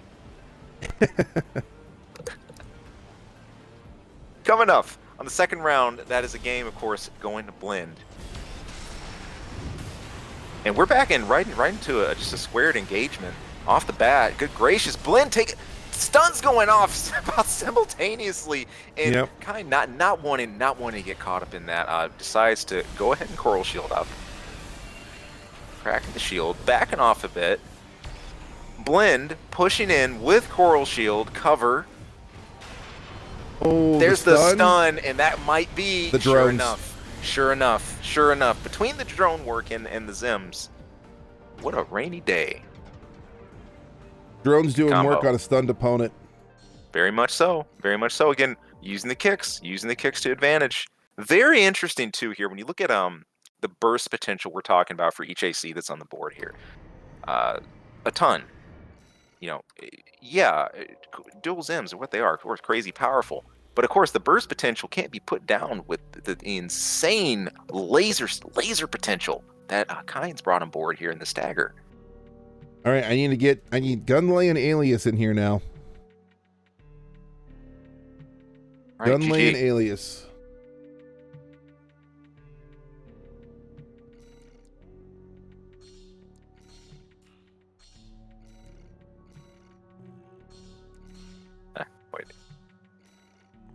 References out there to Burazir, and yeah, absolutely. That's a poster child match for, I think, the potential of stagger combos, especially that kick, or if you can, extend a combo, man, what a setup. There it is. We've got Gunlay stepping on the stage here. Again, GG. Thank you so much, Lind and Kaine. It's been fun stuff, especially seeing those answers come out today with those lasers. If you add any more laser cannons, I'm gonna start accusing you of being in arms for it. All right, here we go. Right into it. Gunlay and Alias. Alias rocking on Bulk, the tank. And we got Gunlay and Zolity. Let's check it out. Loading up. Hype day. Daggers. Plenty of pain all around, but the AC carnage isn't over. He said, "Come check out my paint scheme. I'm live." He's Gunlay starting with the stun guns this time. Starting I like with it. the stun gun quad. And the Sure laser enough. tank. Laser tank. Check, check, check. Alias has shown some very patient play here today. I'm gonna be interested to see how he responds to the squad.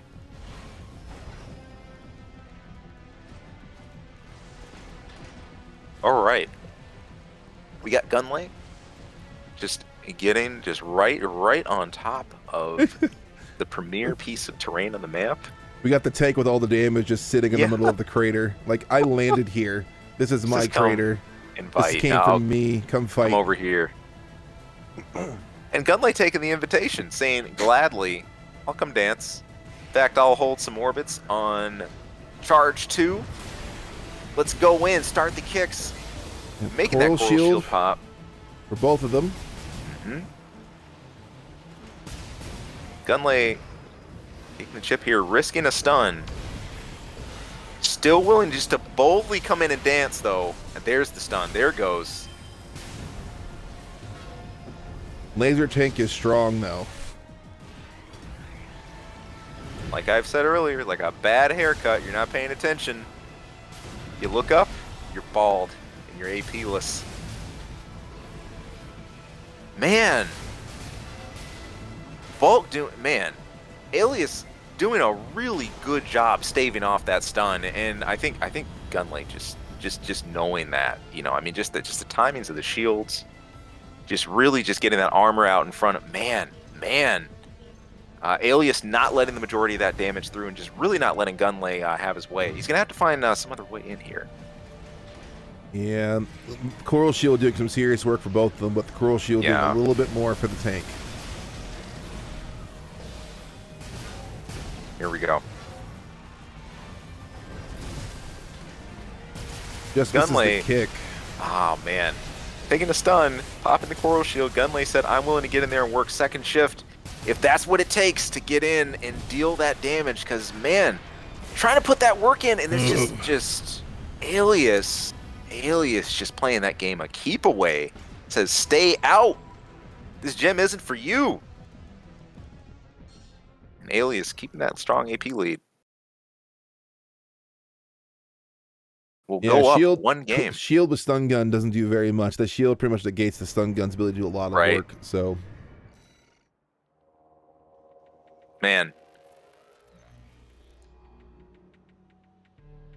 Woo. All right. That's almost a classic. I was thinking of Tank's classic defensiveness against something like Lighter. A tank can just sort of march in and just sort of stave off their opponent. I love that. Spaceport. Spaceport it is. Will we see? It's a question. Will we see a change from Gunlay, or will Gunlay go ahead and just stick? Pretty sure I see Purple Haze. Pretty sure that's his other build. Okay, we got the switch coming up.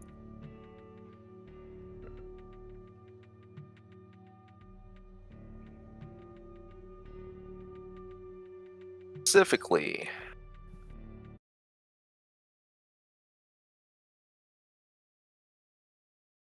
Purple Haze. This is the ephemera head design. Yeah, this is the tank, isn't it? Um, was it a Maybe tank? not. There's There's bulk. Alias's laser tank. Yep.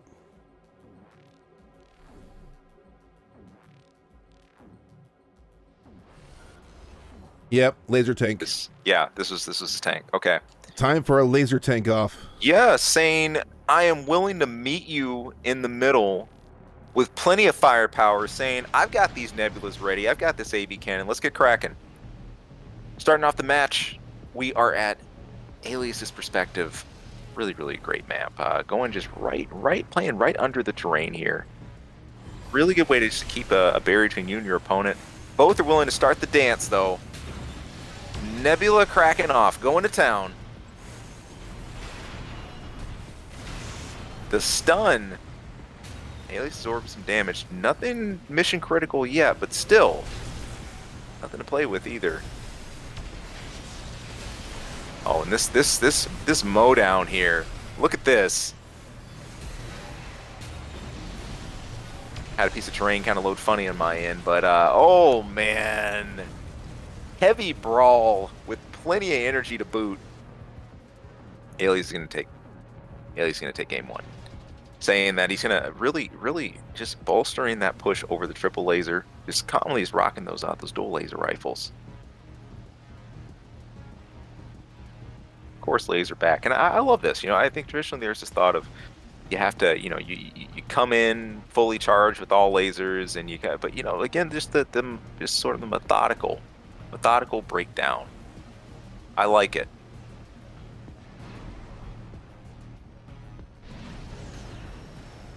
Coming up top, heading vertical now. Alias trying to see if we can get something over the rim. Takes a nebula as a result, but is willing to trade. Comes down with the coral shield, opening up all bays. And we got a laser show starting to happen, but still takes a punishment for it. Stun's going off. Alias dropping to half AP, working on that stun on Gunlay. Can he get the whole shebang though? We got a triple laser coming up. There it is.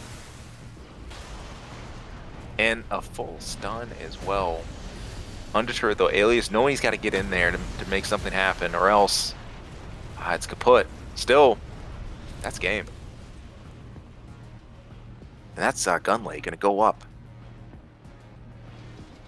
We got a game on the board for each player now as they set out in this tank brawl, a laser shootout happening here at the spaceport.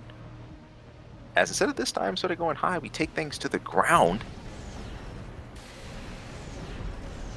Alias, though, rising back up, chase Gunlay down, staying on him like white on rice, popping the coral shield to keep the offensive press, keeping the... look out, Gunlay's got that triple laser ready to go. Scrambling a little bit here. Alias put him on the back foot. Both players taking stuns as a result here. Still anyone's game, roughly 50% AP each. The Nebula and laser rifle trade-off, and there goes an assault. Alias taking the bruising chips to go in. Both players eating those stuns, and I think Gunlay has found a way to make this game work. Shootout at the OK spaceport, absolutely. Gunlay's advantage. There's the game. Another good round to both players. Sharp stuff.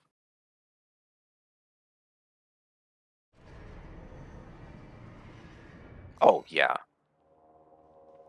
And so much of this has come down to just the careful, just really methodical timing. It's one thing having access to a coral shield, or it's one thing, being, having your armor available, but knowing exactly when to use it at the most optimal time, whether to do an offensive push or to parry and save you those precious few frames that are going to make an opening for you to either combo, land a fully charged shot, or work your plan and make that happen. That is prime in Armored Core 6. Here, going back to Watchpoint Delta. We're going up top. The Balteus memory is living strong, and of course, this is a good map too. The map always makes me smile. It's not just the whole Balteus thing. It's not just the fact that a lot of you, played really well here. I'm also thinking back to when we were in California. We were doing the exhibition, and we did the 1v1, and we had Oro versus Cowboy here. Mm-hmm. That was so hype.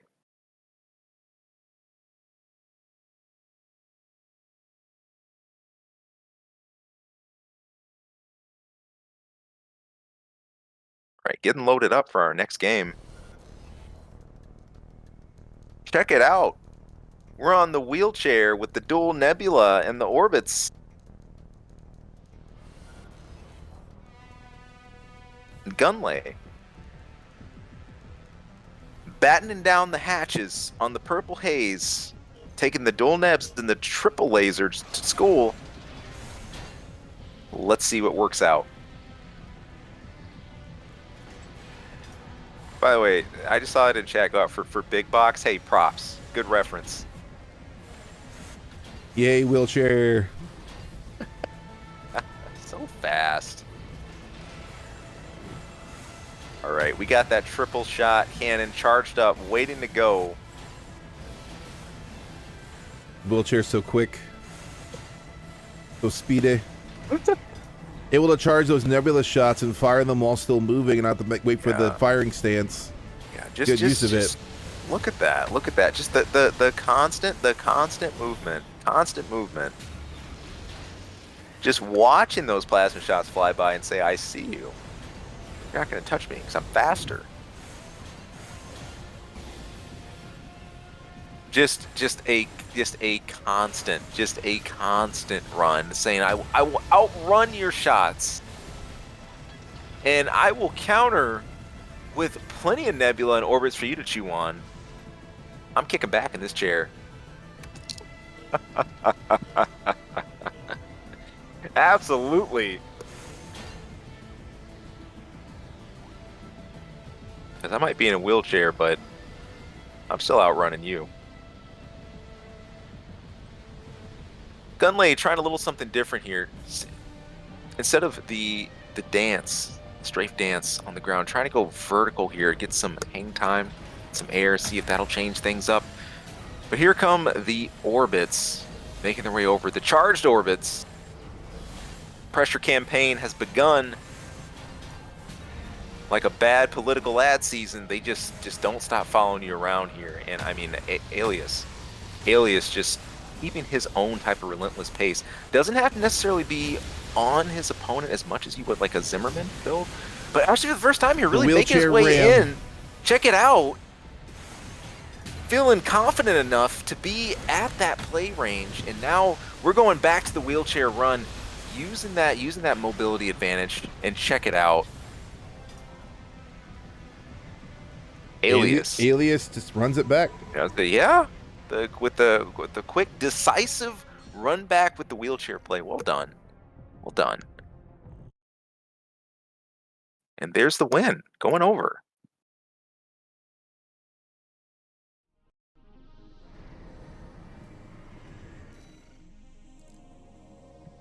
Done deal.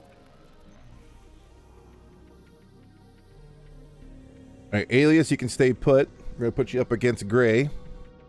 Okay. Moving in the loser semi. Winner of this will face Kaine. Gotcha. Building our way on up the bracket today, working things on through. I know, again, we haven't had the pleasure of being able to do every match from this stage, but the majority of them that we've been able to see, I think we've been starting to see what plans folding out today and exactly everything that's happening. Again, it's been a no-missile day, so there's been a distinct lack of things like aperitif, Drano, etc. But we've had plenty of shotgun, plenty of Zimmerman, we've even had some spread zooks, lots of laser play in this later half today too, from laser cannons to then of course more energy coming from the nebula. All right, Gray, get back in here.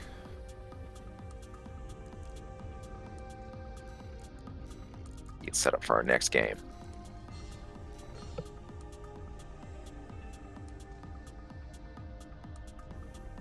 That's fair. One thing I like about early events is, hey, you get a chance to see community-wise what people are using. You get a chance to see what are some of the hot things out there, and then more importantly too, I think how people self-express in builds like that too. And a good part of it, hey, if you're just here just to see what things are all about today, just observe, just soak things in today. That's good.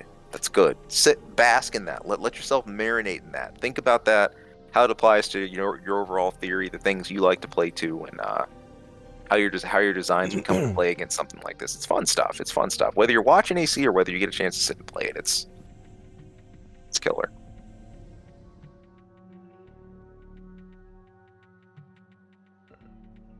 All right, good luck.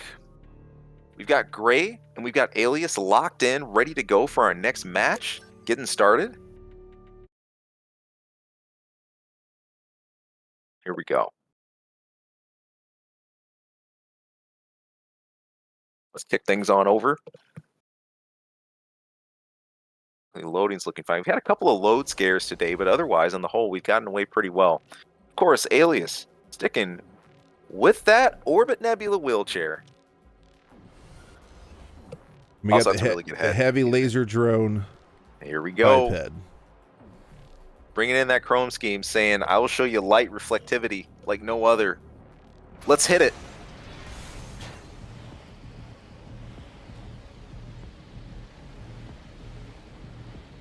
All right. Now, the wheelchair leg should, for the most part, just be able to outspeed the drones, as long as he maintains speed and doesn't mix it up too much.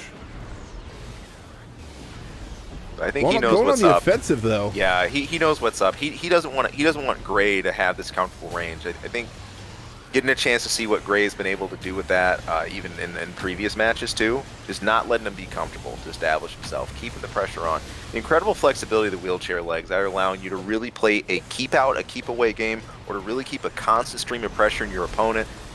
Fun stuff to see. Alias almost in stun range though, and I think Gray senses that, trying for the kick, but paying the price. Oh wow, just barely managing. Gray staying out of the stun. Alias taking the stun, but popping his armor to make sure that doesn't go any further. He says, let's stop that here. Take some shield. Gray taking things to dance around the building a bit. Some plasma discharge. Up and down. Alias, the elevator low goes. on AP, and check. First match. Going to Gray, even being pressured like that, still able to keep that verticality, this biped. He's been unbelievably aerial with this design. And yes, RTX is on, but not that it matters in match. Only works in camera mode.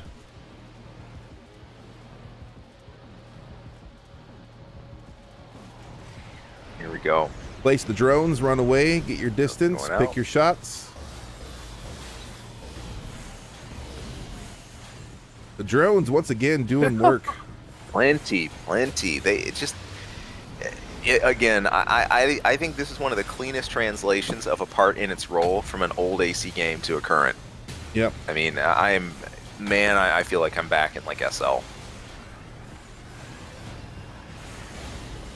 Both players willing to get outside of that chip damage range, see if they can take their main guns to bear. There it is, the armor popping. Alias doesn't want to take too many changes. Too many chances out here. You got the stun back under control without having to pulse. Oh, he pulse armored anyways, though. Going for a kick. That was too much of a risk. Yeah, and really using that offensively too. Nicely done. 45 seconds. I like it when people use the pulse armor as a defensive option versus a defensive. I think it's one of the I think it's actually a better use for it. Pull your pulse armor out, pick your spot, go in, make an aggressive play, get out. Yeah. Oh, it's effective stuff. Once again, laser drones doing work. And yeah, Gray again between the aerial movement, between the laser zones and that range control, really trying to keep things in check here and not let the situation get out of control. Paying off for Gray as he takes that win. Well done. That's a game up for Gray. It is.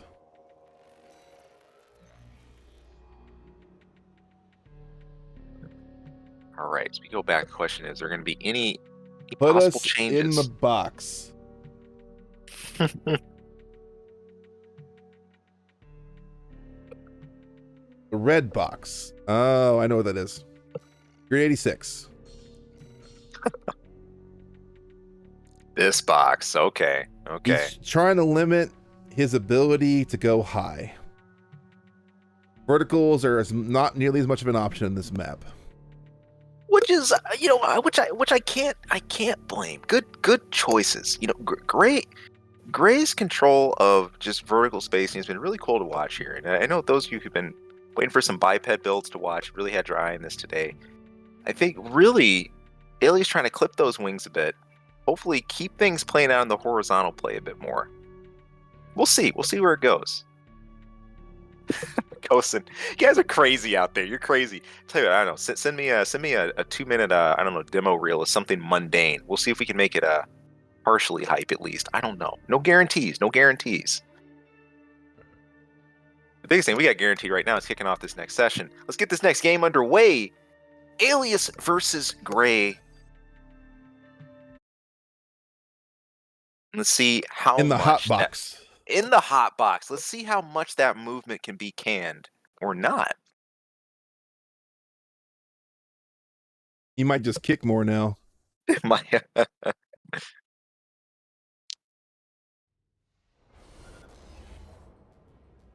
Might just kick more. By the way, I love the paint job on this is great. Looking sharp. Looking sharp. There you go. The orbits, laser rifles. Great. Let's roll. Grizzly gorilla legs.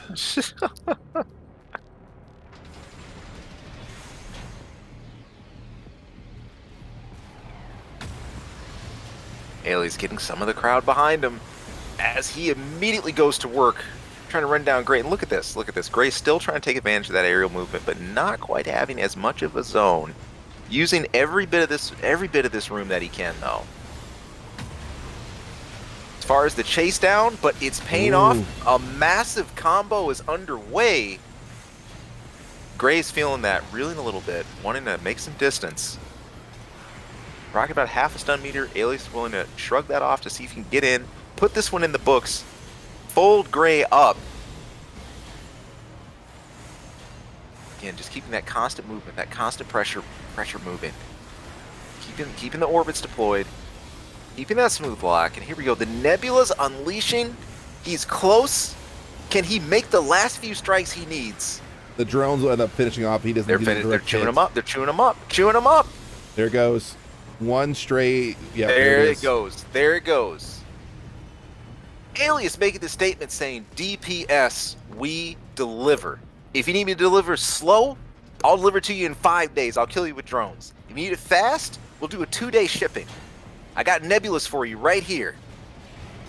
I don't think Nebulas would be 2-day shipping. I feel like it's more like overnight. Maybe even same day. It's so much damage.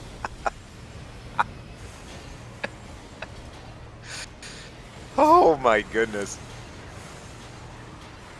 All right, Alias with the rundown. Chasing Gray down, not trying to give him any breathing room, but Gray's flipping the script a little bit, getting in, going for those kicks. Kicking more. Forcing Alias into a defensive position here as both players kick on and have that pulse going. With the coral shield, lots of good defensive play. All right, defensive options have been pushed, and just like that, Alias able to flip things, turn the tide. 1-1. 1-1. Next match decides it because this is still 2 out of 3. There we go. That's what we get to losers final. I'm loving that. Hey, SD is delivered. That should be like a corporate sponsored message we should be able to get in the stream. It delivered should be. By Intercontinental Rail Cannon. Sponsored by Archivist. We're going back to Dunes. All right. 1 up. The verticality exists.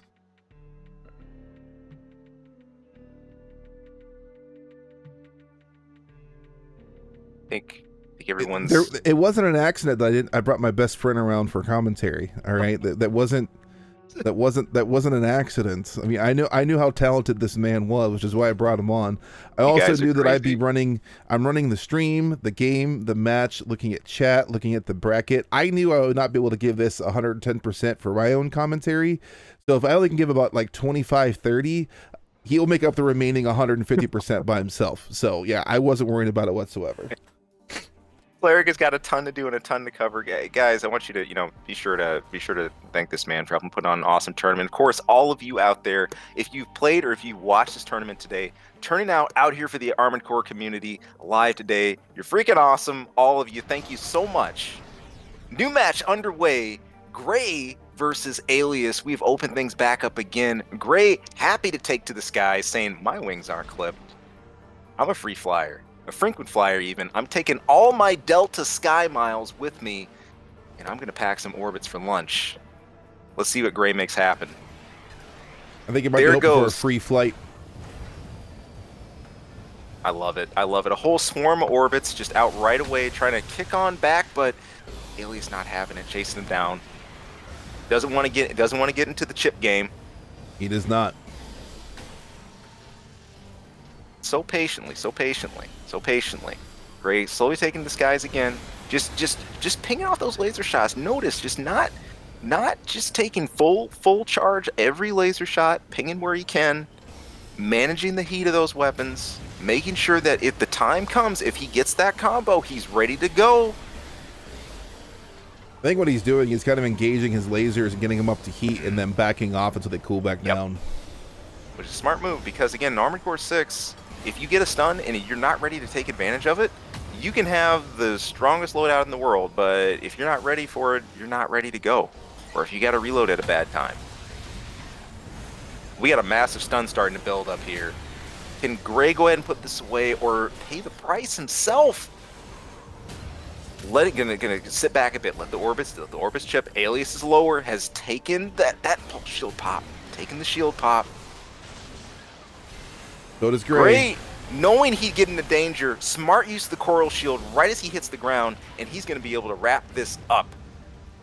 Sending Alias packing. That's Gray up. First game.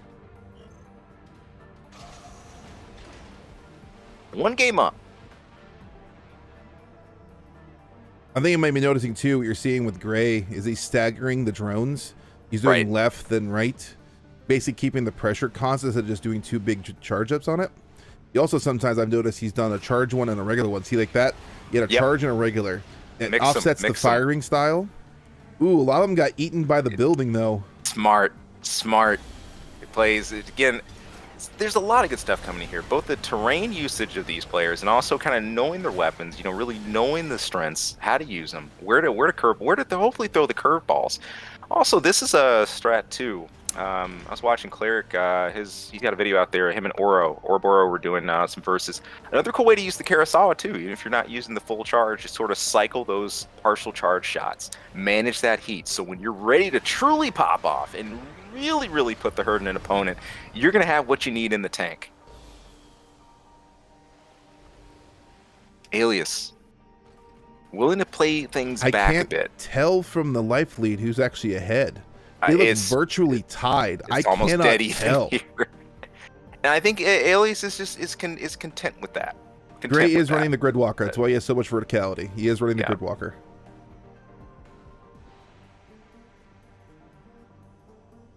Really exciting stuff. Although we're honing on 30 seconds. 30 seconds.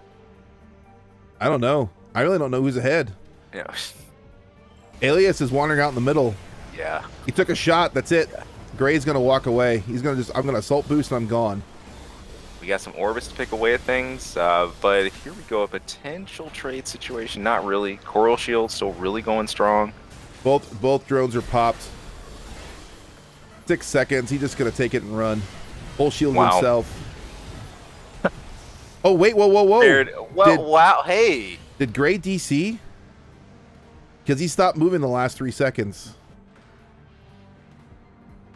Let's see. I don't. No. He did. He just floated. He just floated. He just used a neutral drop. Okay. Good. Which can look like that. And by the way, sometimes that neutral fall can be one of your better recovery options anyway. There's a lot of sort of little hidden things here you won't always see, like your energy gauge recovery and things like that. Management. Oh, here good we point. go. Yeah, I have never paid attention to it either. The top bar actually tells you who's currently ahead. There you The go. flashing light. I wasn't paying attention to that. That's a good point. I never pay attention to that thing.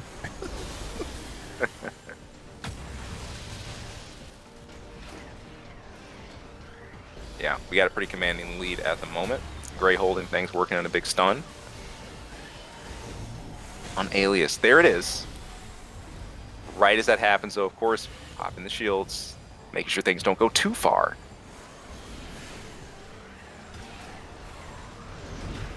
Ooh, Oh, the kick. A little kick trade. Says the footsies, we got them all day. That's fine, we'll play that. Both players working on stuns that are pretty near. Gray barely holding the lead. Barely. And that's and it. Check Gray it out. takes it. That's it. Gray with the kill. Whew. Gray takes it. A laser light show. An air dance you won't soon forget. And there you have it. You know, I gotta admit, that Gray can map, stay put. okay, Gray stays on. You know, that map reminds me a little bit, just a tiny bit of Abandoned Highway from Armored Core 2. Only because you got the big building, kind of like off to the side. I mean, Abandoned Highway didn't have like a crater, but you did have like some ridges and stuff like that. And then it's got a balance between open ground and like cover ground too. Anyway, no, good game, well played. Gray staying on, staying in this mix-up. I like it. I like it a lot.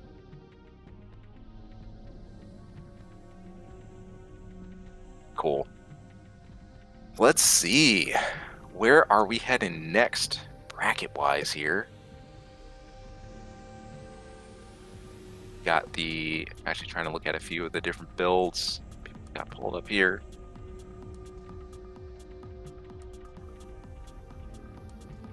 So get ready to sit tight as we load up our next match that's on board. I know, and again, there's a lot of matches that Gray are versus happening. Kaine. Gray versus Kaine. There we go. A lot of matches we have that are happening actually off camera here that you don't get full visibility on. But again, coming over to stream stage is the fun. We get to bring things over and hype it up. Again, Kaine has really made a statement today with lasers, especially the laser quadding. So it's going to be interesting to see how this falls into place too against a truly aerial design.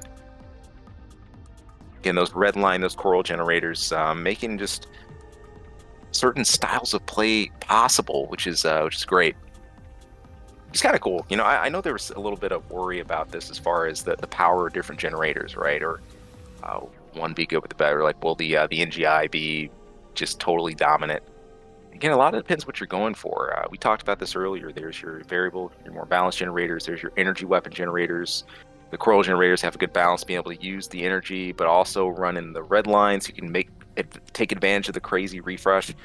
I don't remember an Armored Core game that's been that distinct. Usually there's like one or two generators that just take off that are just amazing. I said it way earlier in the stream. Armored Core 3, the CGP RAS. I mean, sure, it weighed like 400 something, but why not? It was just that good. So while you have, generators that are obviously stand heads and shoulders above others here, it's not quite the same. You have to really consider what you're trying to do with your design. And I love that. Those of you unaware, there are multiple tournaments running today, and a lot of our participants were trying to play in both and space out both. Yeah. So I think Kaine actually might be in another one. My mods are checking now. That's wild. Running double tournaments. You guys, that's support. That's wild. Good stuff to see. And yeah, hey, TM Raven, buddy, how you doing? Hey, good to see you.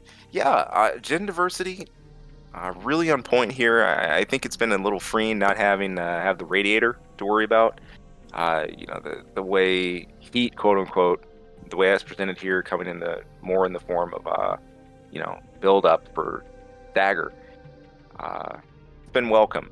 So while From have been able to divide AC designs into, I think, just three like kind of clean categories, right? Like 4 weapons, 4 frame, like roughly like 4 internals, booster generator, like your terminal armor, or if you want to use assault armor, etc. They've been able to make a really really variable system, and there's a ton of customization within each part of it. Good stuff. Just getting a rundown of some of the other stuff that's happening today. Yeah, guys, again, those of you who tuned in, thank you. There are at least, like 4 or 5 other tournaments happening today for Armored Core. And TM saying there's a 135-man tournament going on from YouTube. Yeah, that's what happens. Wow. That's what happens when you offer $100. Yeah, wow. We actually got some money games going on. Good stuff. So, hey, everybody who's competing today or just out there to watch, fun stuff. It's great seeing y'all. I'm here live with Cleric for the Missileless. You heard it right, Missileless tournament here. It's kind of our warm-up for the October 14th event. I haven't had a chance to talk live to AC since we were in Cali, and I've been a bit behind myself because I was moving during that, and I'm just now starting to get settled in. So I've been excited to be out here myself, just enjoying AC6. I'll definitely be stopping by Cleric's Discord, do some play, and this has been fantastic. I can't think of a better way I'd want to spend my Saturday.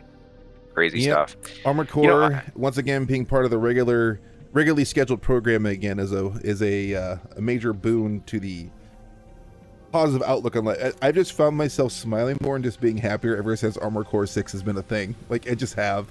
Like, I don't know why. It's just, I guess it's like a part of your life that you put so much time into, like so many years playing, so many years doing forums, running online communities, like running other events, and then all of a sudden, like, hey, it exists again.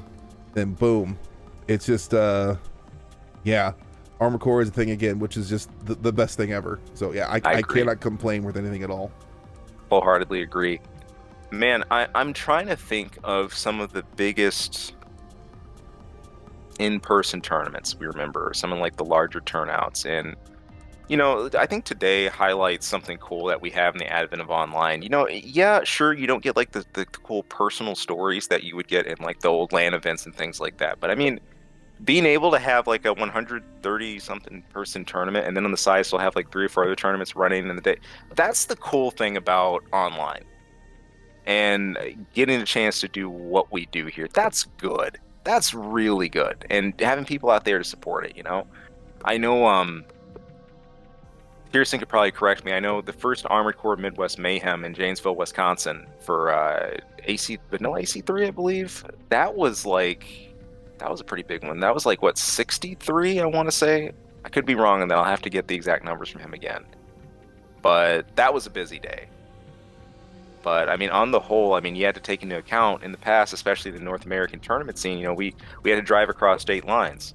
So, I mean, even when you got, 26, 30, 39 people show up for an event, or like 40, especially like about that 40-person event was where I saw a lot of them hit. That was big. Oh, man. I want to say hi to some people as we take a break here and wait for our next match. By the way, hello, Dragon Dagger. Thank you so much. What's going on? Good to see you. I know it's again a little almost too much out there to even keep track of today, rightfully. That's why I'm trying to keep sane and keep locked into just one. I don't have any other extra monitors up. I'm going to be checking out what comes out of those other tournaments, of course. But this is the only one I'm actually watching live right now. But hype stuff. Yeah, that was the draw. Let me tell you what, the prior LAN tournaments, I mean, especially like, I come from the Midwest scene, Armored Core Midwest Mayhem, knowing that there was that winner's pot, and knowing that the more people came, the more that cash prize would, the higher that would be, that absolutely spurred turnout. Oh, man. Oh, it is KC. Hey. Okay. Cool. I got you. Just a slightly different name. Good to see you. Welcome in. And Dr. Wiley Coyote. I love that name. Thank you so much. Oh, it's just been unreal today. Oh, ditto. Absolutely. Future events attorneys, sign me up. Now, Grayland saying, well, the perfect world solution would be to coordinate tournaments not to happen at the exact same time. Yeah, you could stagger a bit, maybe have them over different weekends, but oh well. I think that idea of that sort of loss of continuity is something that we accepted back when Armored Core 4 became a thing. Like when AC4 hit and Armored Core was on multiple systems, we knew things were going to be more decentralized, right? Xbox was going to have events. PlayStation was going to have events, stuff like that. And it's kind of hard to say, oh, wait, guys, don't do anything. PlayStation's doing something today. You guys should stop, and vice versa. That wasn't going to happen, right? Nope. So it's sort of, you hit this conundrum of how do you make an order out of a little bit of chaos, right? And for the most part, I think those who run events and manage, let it play out how it'll play out. I don't. The AC scene really doesn't, I think, have or need that kind of centrality anymore. But as it folds out, as different tournament schedules happen, and we're going to be on a different road for a while. See where things come up.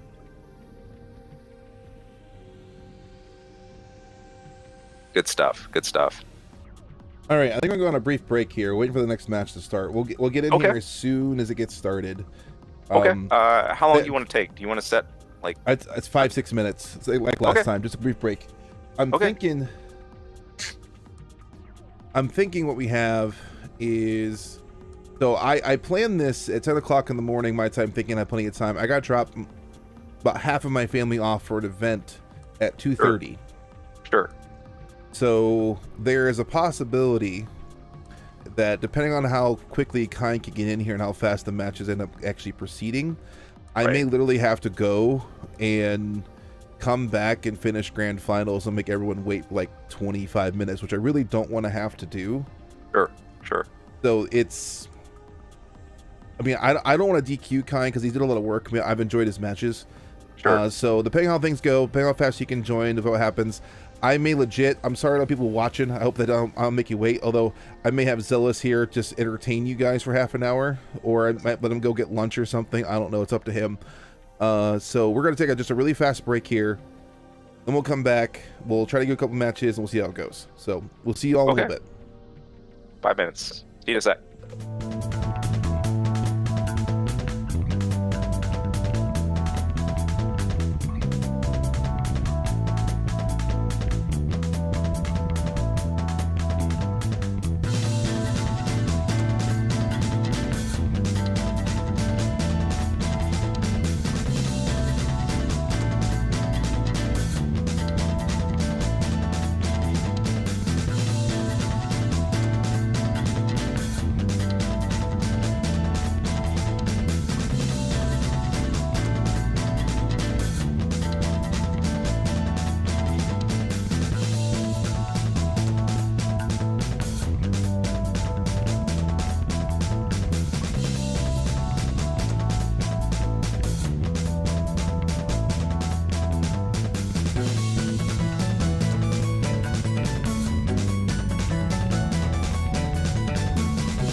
All right, everybody, we're back.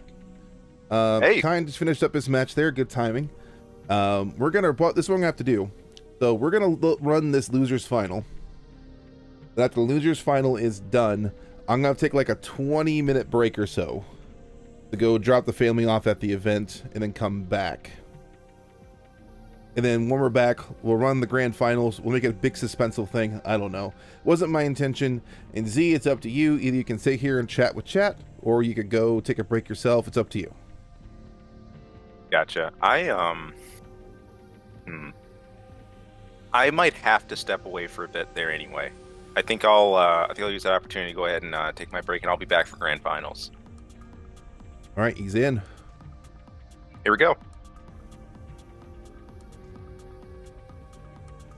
Oh, thanks for the suggestions out there. Thank you guys for holding tight. I know it's been busy today. I know a whole lot's been going on. But here we go. Kaine and Gray. Ready to rock. Losers finals, and then we're going to have our grand finals coming up soon after this, after a extended break. Thank you guys for taking part today, for watching, for being live with us here for a no-missile Armored Core 6 tournament. Me and Cleric coming at you live, and we're underway, getting ready to kick off here.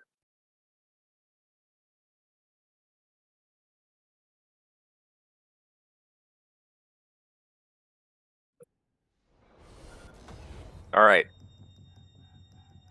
There's the menace. Gray. Pick more. Dual Zims. Have it for breakfast. You know what's going on. You know the score. Against Kaine in the laser quad. Tetra v Tetra. 2 quads don't make an octopus. Let's go.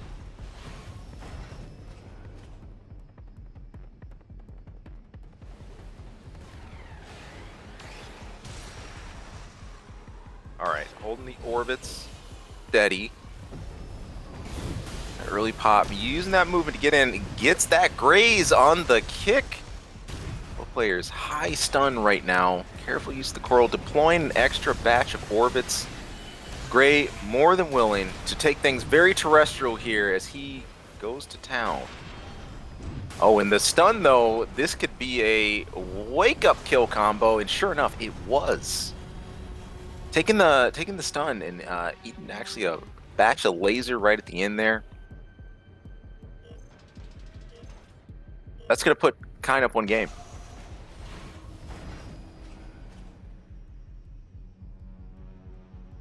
Gray, not content with window shopping, heads right back in. The dual Zims deploys those orbits. Good counter kick, actually coming from Kaine. Actually, 2 really, really good kicks. And we've got a huge stun machine happening here, but it looks like... Oh, a smart use of that armor. Not enough. Gray was trying to come. He was trying to make the same thing happen. Almost did, but Kaine was ready for it. Kaine was ready for it. Wow. And just like that, Kaine is up a game.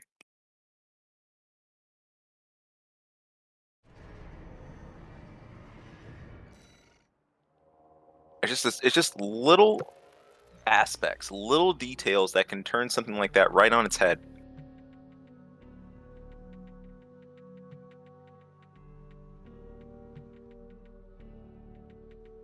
Good deal. It's game 1 done.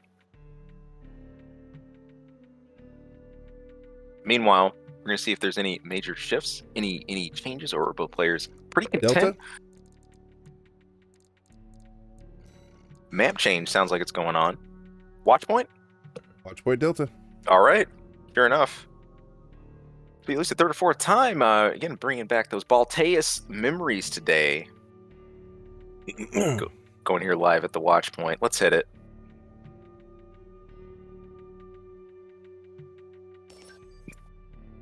And we are getting underway.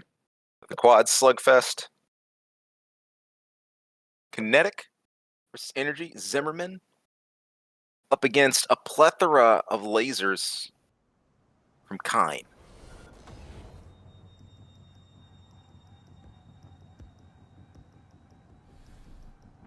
All right, here we go. Laser quad on deck. Zimmerman's locked and loaded. Not as much cover here. Things are pretty open. Let's bring the pain. We are, from Kaine's perspective here, just taking that time, waltzing right in. No hurry. Now we get aerial. Taking just one shot with the right back cannon, but holding that left back cannon charge. Some Armored Core classics there. Back cannon over the left. Seeing the orbits come out. Not wanting to stay at range. Getting right into the brawl zone here. Both shields going ham. And look at this. The stun. What a setup. Laser after laser after laser. The laser cannon catches the stun, goes in, dips in for the melee, then catches another dual backburst of laser.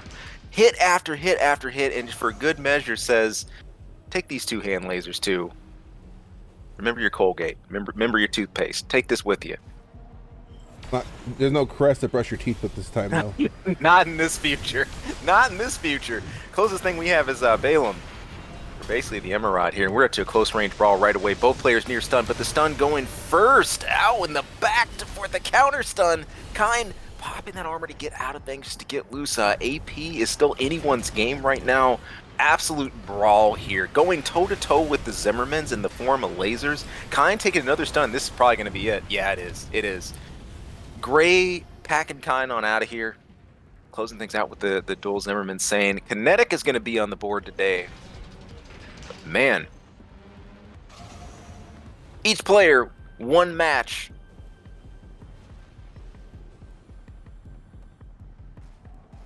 Rules of engagement. Really, sending Gray into an early shield, but the big time stun. Let's see that damage. Back-to-back stuns. The kick trade. And despite the whirling movement, Kaine trying to make something happen, just chunking that AP down with those lasers.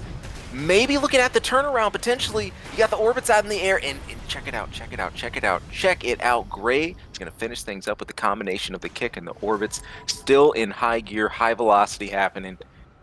That set of wins is going to go to Gray 2-1 for that set of games. Vicious stuff. Vicious stuff. Venom.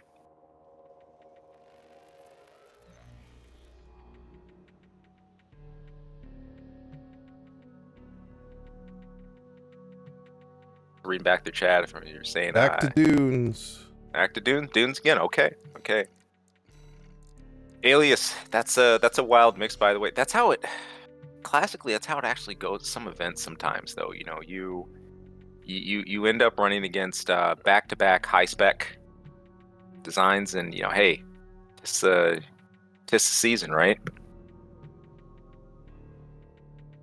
I mean, we're keeping things open with a little bit of hilly terrain on the forecast. We're heading back to the dunes.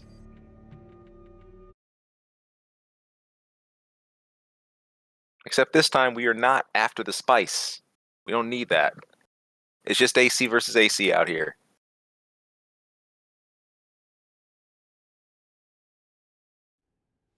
All right, let's load up. Let's see it. No changes. No irregularities. The dual Zimmerman orbital quad coming out from Gray. And of course, that laser signature statement.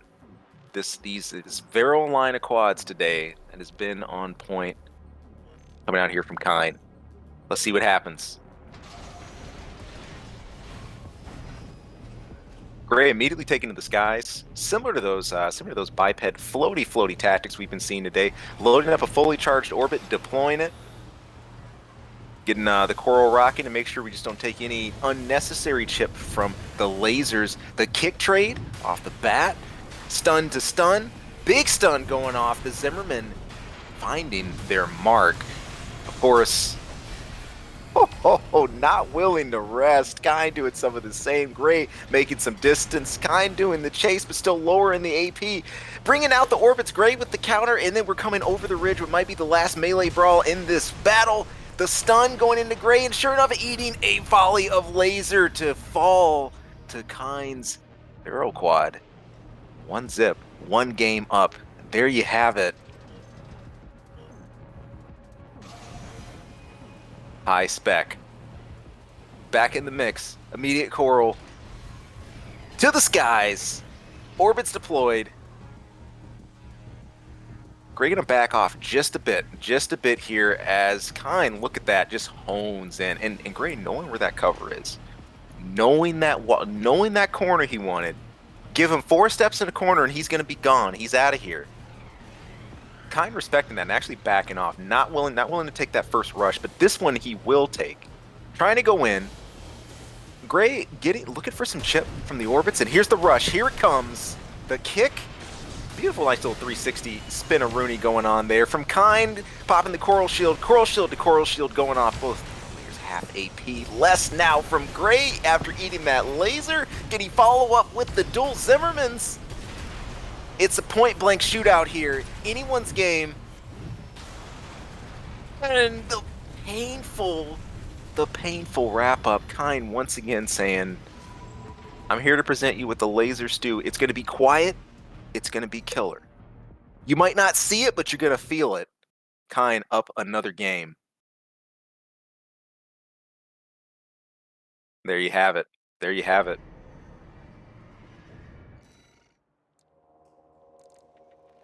Yowza. Yowza. It's amazing too, again, with lasers, how incredibly high velocity they are here in AC6. And again, the stagger potential too, they can just really creep up on you, not to be underestimated. But something, again, as critically amazing as Zimmerman is, lasers with the right punch at the right time, on the right design, can literally spell doom for you. It's like we're on our way to Watchpoint Delta again. Yep. Let's head on back out there and let's see if this one goes down for the books or otherwise.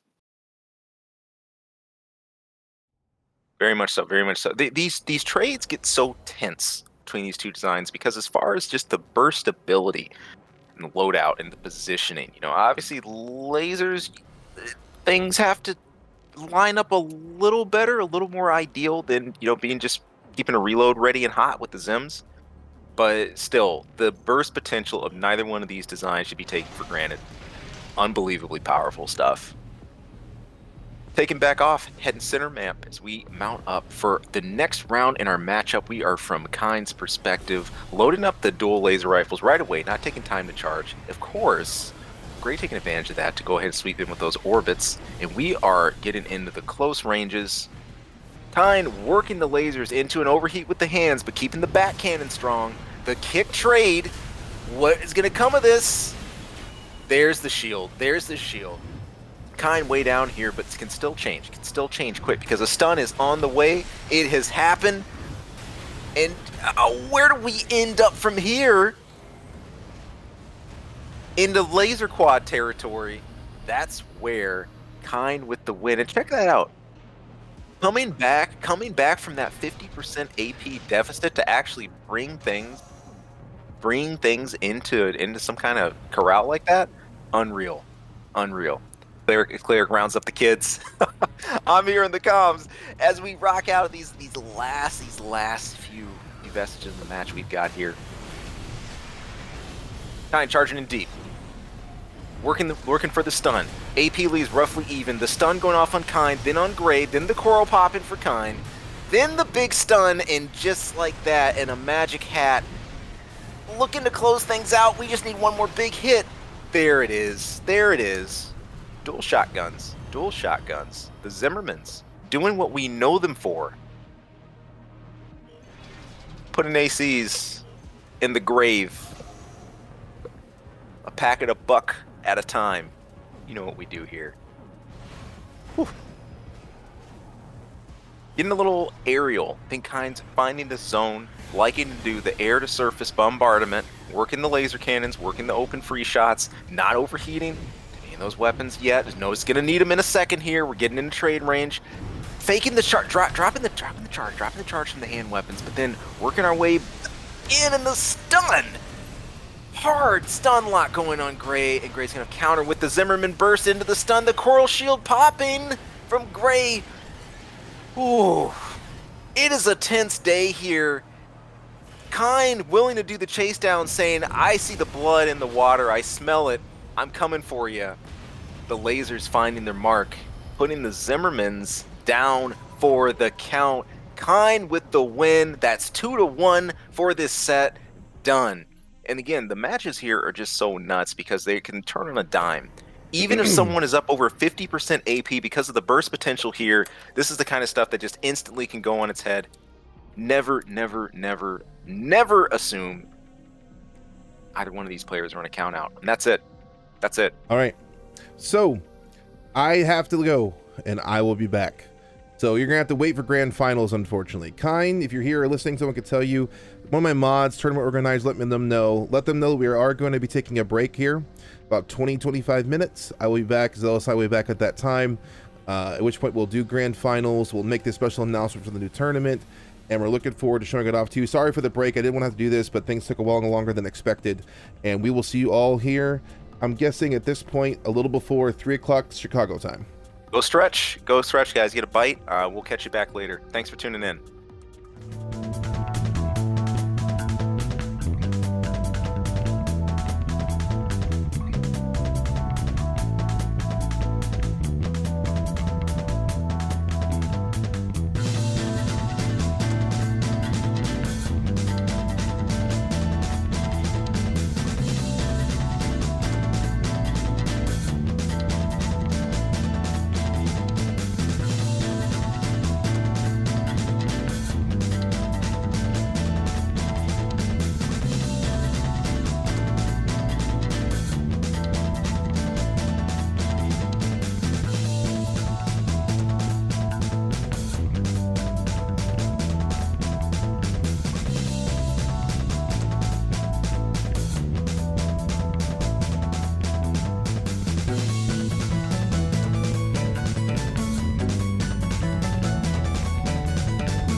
All right, everybody, welcome back.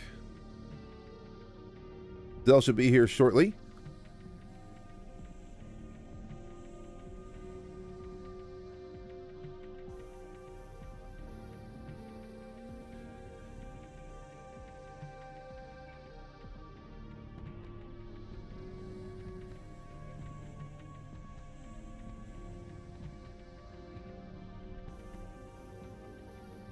How's everybody doing?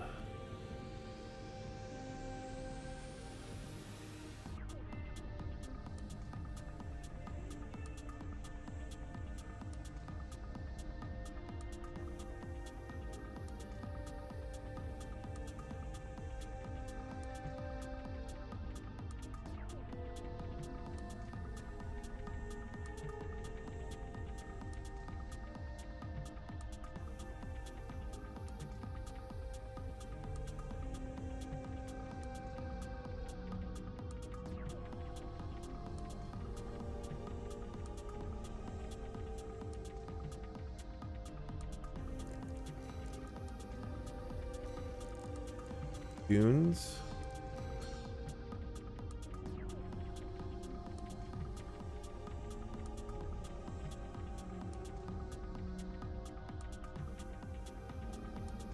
Zealous, as I said, Zealous should be here shortly.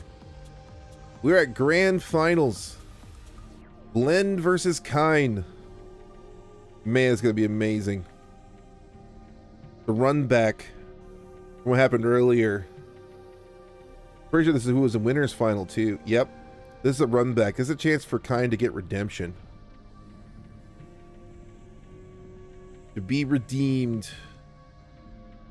See if Laser Quad can outplay Zimmerman Quad. Go.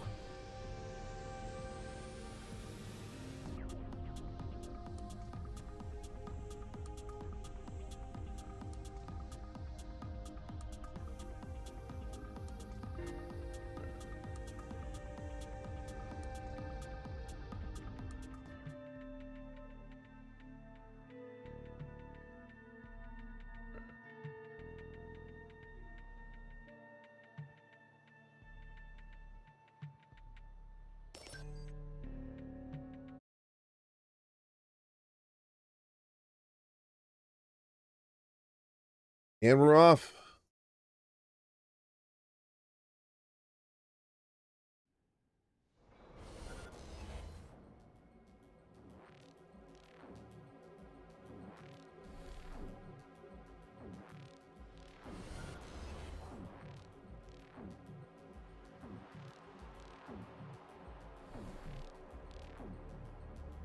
Kaine and Blend. Let's see what happens.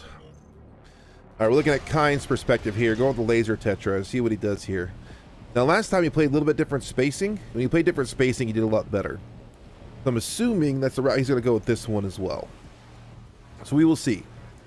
Blend kind of happy to kind of sit in the middle. Bide his time. Wait for his assault boost in to get the extra ACS damage. Blend going right for the building to play the building. Are we going to have a good old standoff here? Are we going to wait till the last 10 seconds and have a major assault and just go? Is that what we're going to see? No, wait. We got one up. Kicked first. Kick landed. Trading kicks right now. Ooh, Kaine with the answer, though. Both popping their pulse armor. Blend's not going easy, though. Oh, with the stun.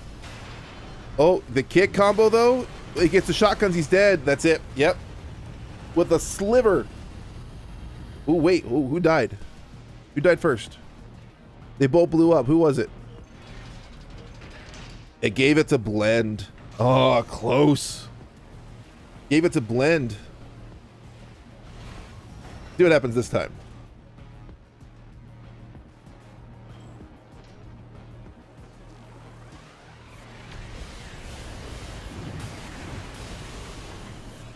Goes in with the drones, making his way in. Kicks him right before the pulse armor goes. Doesn't get the stagger off it, though. A little bit of delay on the animation there. Kaine trying to get some distance, the drones having nothing to do with it, and Blend takes round 1.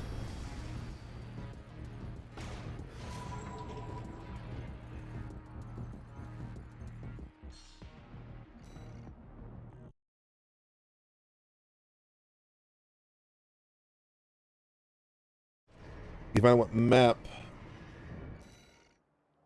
map Kaine wants.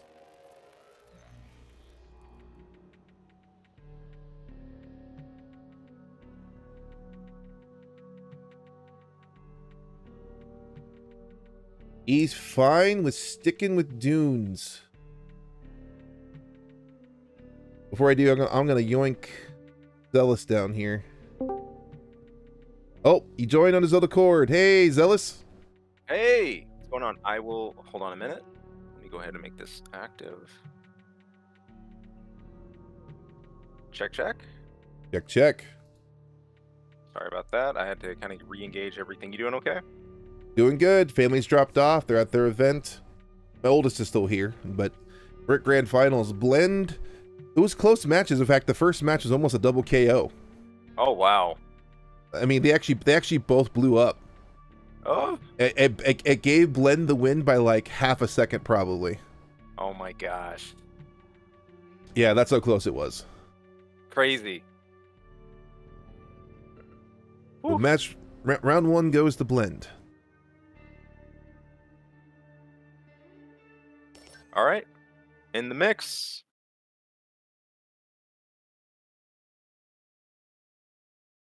I think everyone's pretty much rooting for Kaine. They want the lasers to win out against the I see Zimmermans. they are.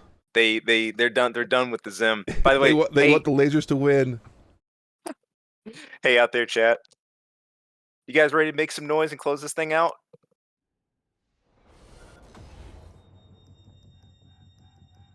Blend on the Zims. And the drone and the coral shield. Did they have coral shield on this one or not? I actually don't think he did. I think he had double drones. I don't think so. He may have a coral shield. Let's double check. Nope, double drones. Yep, double drones. I'm gonna use saying drones too and not orbits. They're technically drones. It's funny, right? Yeah. That's still gonna take an adjustment for me too. Watch it from Blend's perspective this time.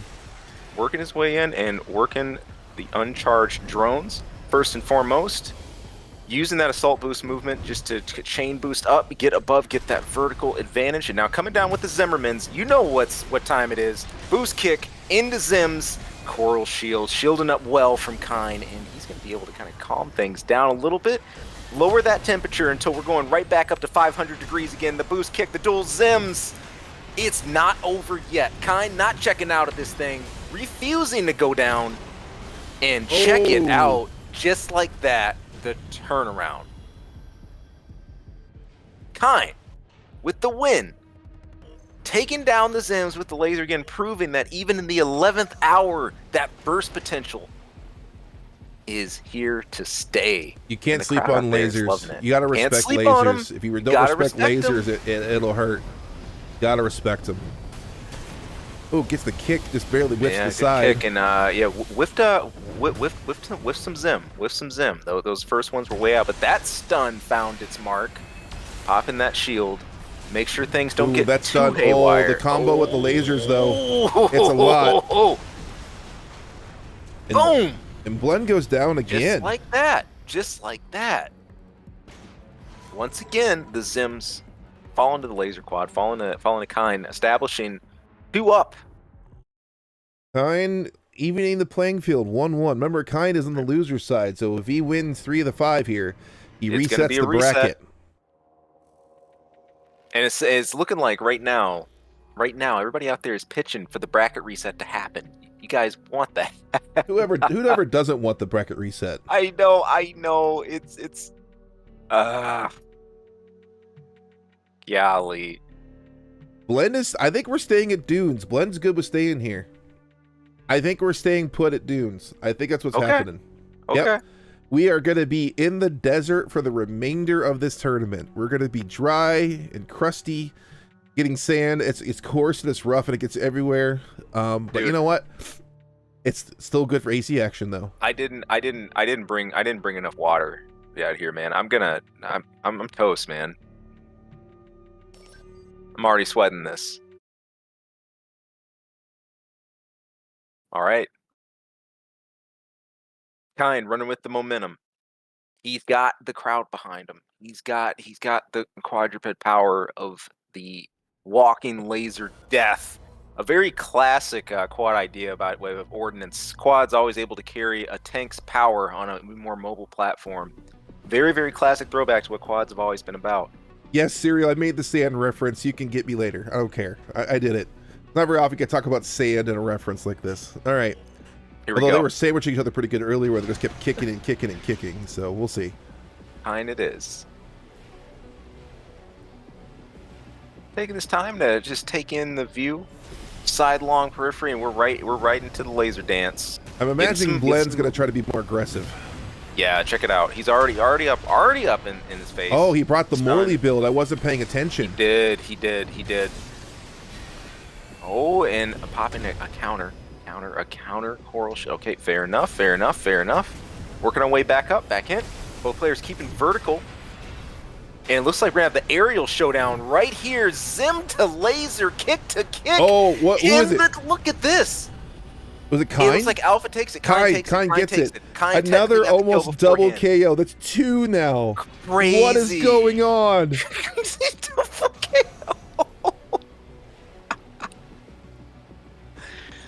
This is almost the equivalent of watching 2 Pauls in Tekken do Phoenix Smashers. Yep. That is crazy. Body to body, stun to stun, kick to Zim, coral to counter. Blend sending a message this time around, though. Right. You know the formula. Getting a lot of vertical height there, trying to get some falling laser rifles. Quite finding the mark, but still got 2 more tracking close. Both players building up that stun. The Zim in the back. Big hits. Zims to the back. To kick, to Zims to kick, to Zims to kick. You know. Unreal. So far, it's kind of gone to whoever has the best initial exchange. The person with the best initial exchange has kind of taken the round most times.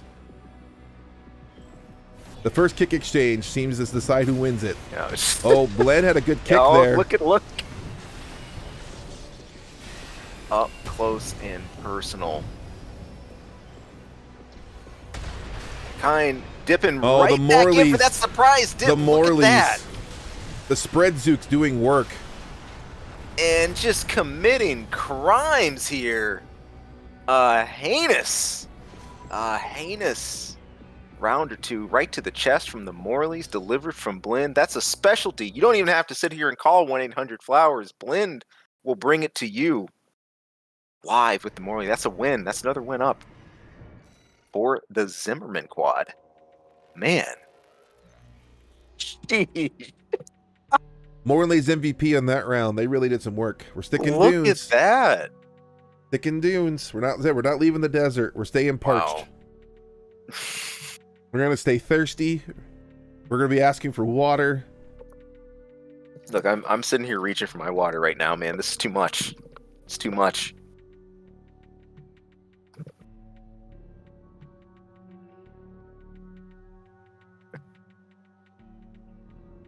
Oh man. So the narrative says, let me get this synced. Here we go. And we're loading next match. Okay, there we go. That was a little just off on my end.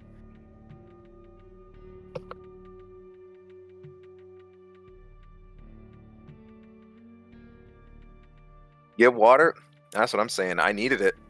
Need that drink that water chant. We used to have like NPC tournaments. Drink that water. Drink that water. Drink that water. Clap, clap, clap, clap, clap. All right. Check it out. Both quaders are ready to rock. Here we go. We're going to kick another round into high gear. We're here live at the Missile-less tournament, the pre-October 14th lineup here. Thank you guys for tuning in. It's Cleric, live with myself, Zealous. We're here for the grand finals. If Blend takes this game, that's it. Yeah, this is it. This is the decider. Will we see that reset? Will we get to that reset? Or are we gonna pack our things, wrap this whole desert story up with the Morley Zimmerman story? Let's write some AC history here. Stay thirsty, my Ravens, Wild Coyote. I love that. Ravens, Lynxes, 621s. Every pilot out there, make some noise, Body guys. bags. Let's rock. Corpses in the closet. All right, going straight at him. All right, here we go. Kick trade. Kick there. Trade is good. And that's right. Just fearing the power of those Emeralds, popping the shields. Both players, we're having a Star Wars. We're having a Star Wars Episode 1 standoff again. moment for there. I don't think. Wow. Now that blends on tournament point. Now that This is blend has these Morleys, that the up front, up facing one is not as advantageous. When you ran the drones, the face tanking was actually better for Kaine, but with the Morleys, that's not a good idea. It isn't. He says, "I'll wait." He said, "I'll wait behind this coral barrier." Qui-Gon, you just stay there. Stay there. Yeah, Kaine needs to start taking some more distance and getting more spacing. Yeah. And we had a multiple kick trades here, and then look at Kaine really getting in there though. Just not fearing, really just saying, "I'm doing what I gotta do." He says, "I'm doing what I gotta do. I'm taking these lasers to you. You're gonna take this delivery. Don't sign for it. I'll sign for you. It's okay. It's okay. I'm coming to you." Kaine, not out of this thing yet. Staying tight. Unbelievable. He said they just did return to sender on the kicks. Yeah. Like, my turn. My turn. What just happened? Oh, Ooh. Man. Zims are going to cause a stun here, though. You got to watch it. It's going to hurt. There it is. Popping the shields. He says, let's wait it out. Let's wait it out. I'll sit behind this. I'll Darth Maul. We'll wait this out. We can duel the fates all day. It's okay. We got time. Oh, we got lasers to the chest. Look at this. Look at this. The Morley, do you see the animation? The Morleys were just about to fire. They just started angling over to shoot. Wow. Like half a second, the Morleys probably would have sealed the deal for blend. Half a second too late on the Morleys. Crazy. That is another win up. Kaine on the board saying we are not letting this end. It's not ending this way. Spin to win. We thought spin to win stayed in Diablo. No, it's not just barbarians. Blend with the instant ready. Like, let's go. Blend said, let's just hit it. Rematch. I don't think I've seen a ready up again that fast since the Excellent Kai days of like the instant rematch. You know, like what was it?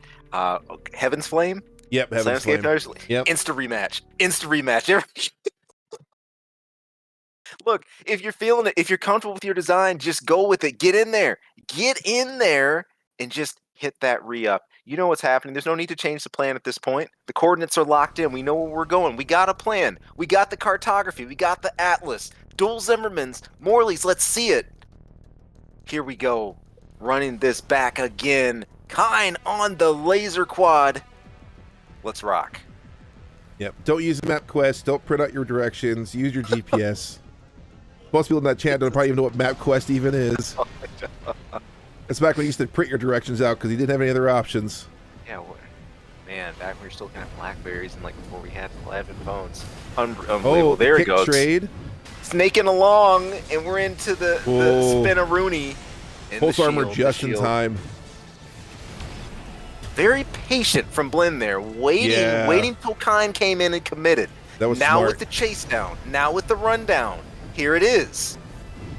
Will the Zims find their mark? They will. Ooh, yes. Ooh. He drops out where the Morleys could do a lot of damage, though. Yeah. He fell out of the air before the Morleys could do work.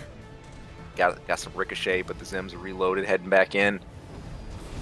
Snaking good it, exchange. snaking it. Blend takes it. Oh, yeah. Ooh, wait, hold up. We have Morleys And the again. Kick. Morleys and the kick for the win. Blend on tournament point. Blend. But we see it here. Work our way back. Taking that slow pace in. Says I'll walk. We'll just boost slide in. I'll wait for you to come over that ridge, and you know what's coming up. It's the calm. The double whip on the kick. Oh, man. Glenn on the receiving end this time. Advanced back into... Oh, man, Kaine coming by. A lot of damage. Oh, but he's over the dunes, though. He was out of the crater. Not enough for the follow-up. Nope. No, popping. The shield's popping just in time. Just in the nick of time. They're staying in each other's faces. Ooh. Wow. And they said, look, who's going to flinch? You want to play chicken? I'll play chicken. I'll play Tournament chicken. point and reset point right Tournament here. end, reset point, absolute hype. Neither one of these players willing to blink or shirk away for 1 second here. Unbelievable. The crowd still pulling for Kaine. Trying to end the story of the Zimmermans here today. Will it happen, though? Kaine with the flyby. And there's the kick. Kaine, of course, getting more of the stun. Double whip on the kick. Oh, but Kaine is hurting, though. Careful. Glenn. Oh, the Morleys are coming in here any second. They're going to hurt. Here we go. There they are. And they have returned with interest. One Zimmerman shot done. Yep, there it is. And the Zimmermans making their statement. The post-mortem report. Somebody tell the mortician. The buckshot to the chest. Zimmerman fulfilling their role as the villains here at this event. Blend walking away from this quad slugfest. Yo. Very, very clutch win. Blend, good, gracious. GG's. That was great to watch. It may have been Zimmerman in the end, but at the same time, though, the match was enjoyable. It was well to do. It was a good balance. It wasn't one-sided. The lasers showed their work. There was a lot going on there in that match, and a lot of like very small, tiny deciding factors that were the end piece of it. So yeah, that was well done, you two. Well done. Well played, everybody. And man, what a day! All of you who have stayed and tuned in for the whole thing, guys, raise the roof. I hope you've enjoyed the showcase here. You know, and I know the fear was, man, we might only see a certain type of design, or we might only see Zimmermans, but what a cool way to end the day. We began in Zimmerman, we ended in Zimmerman, but the story leading up to that point, man, there's a whole lot on the board for that. Let me tell you what a fun event. Amazing. All right, so I know there's another tournament going on. I know it's kind of a tradition to bring someone in via chat and come talk down to the streamers, but also know he has other places to be. Right. So Blend, it's up to you. I'm just going to ask you here in the thing if he wants to have a chat with us or not. Woo. Point today, Serial Commander, everybody out there, glad you guys had fun. Thanks for tuning in. Like Cleric was saying, of course, Blend is very busy today. It's a busy day for Armored Core. We might be able to get some post commentary, or maybe not. I'm not sure. Just stay clutch with us just for a little bit longer, and just see where we get here. Man. He says he has some free time. Okay, so are we going to get our post-match chat after all? If so, please bring them on in. Man, I'd love that.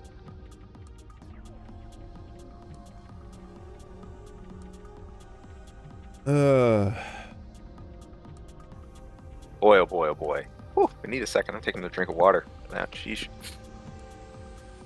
To calm the tip down.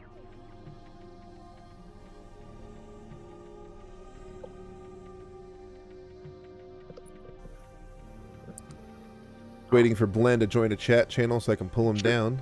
Sure. Same when we're going to be in here. Okay, sure, got it. Yep. Let me go ahead and just bring up Discord on the side. Man, oh man. Pull him in. Say hi.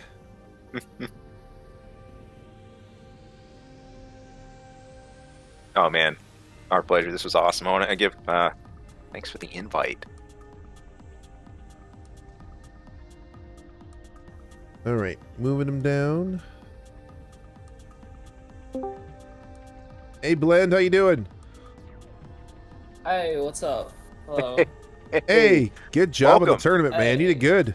Thank you. Congratulations. I had to really fight hard for that one. Yeah, Kaine with the laser quad was giving you a run for your money. Yeah.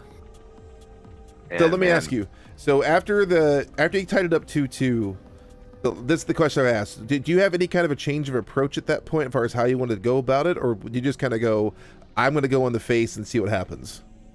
Well, prior to this point, I've played with him a bunch, and I've only played the Zimmers and the laser drones into his quad laser setup.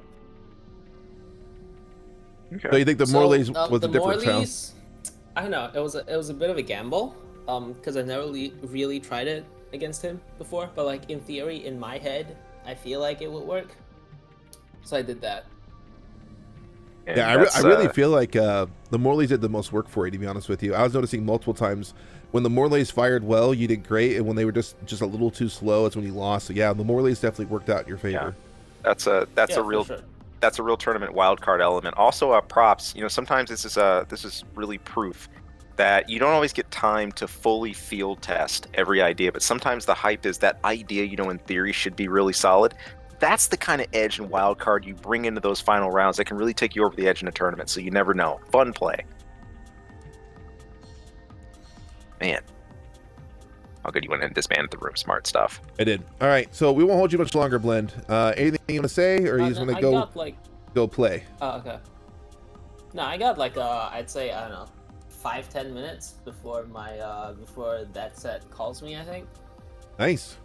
Because funnily enough, I'm gonna be fighting Kaine again in my next set. Yeah, he's gotta wrap up one set before this, and then if he wins, I fight him again. Wow. Yeah. That's crazy. It's not every day you get to run back like that quick. I mean, this is just really crazy hearing this. And when we played in LAN tournaments, you'd have to wait months, maybe even a year to get your run back. Forget like Excellent Kai or something like that. But you guys might get a repeat, within minutes here. That's insane. Yeah. Wow, I love it. Well, if that's the case, Blend, we have a couple more things we have to do here.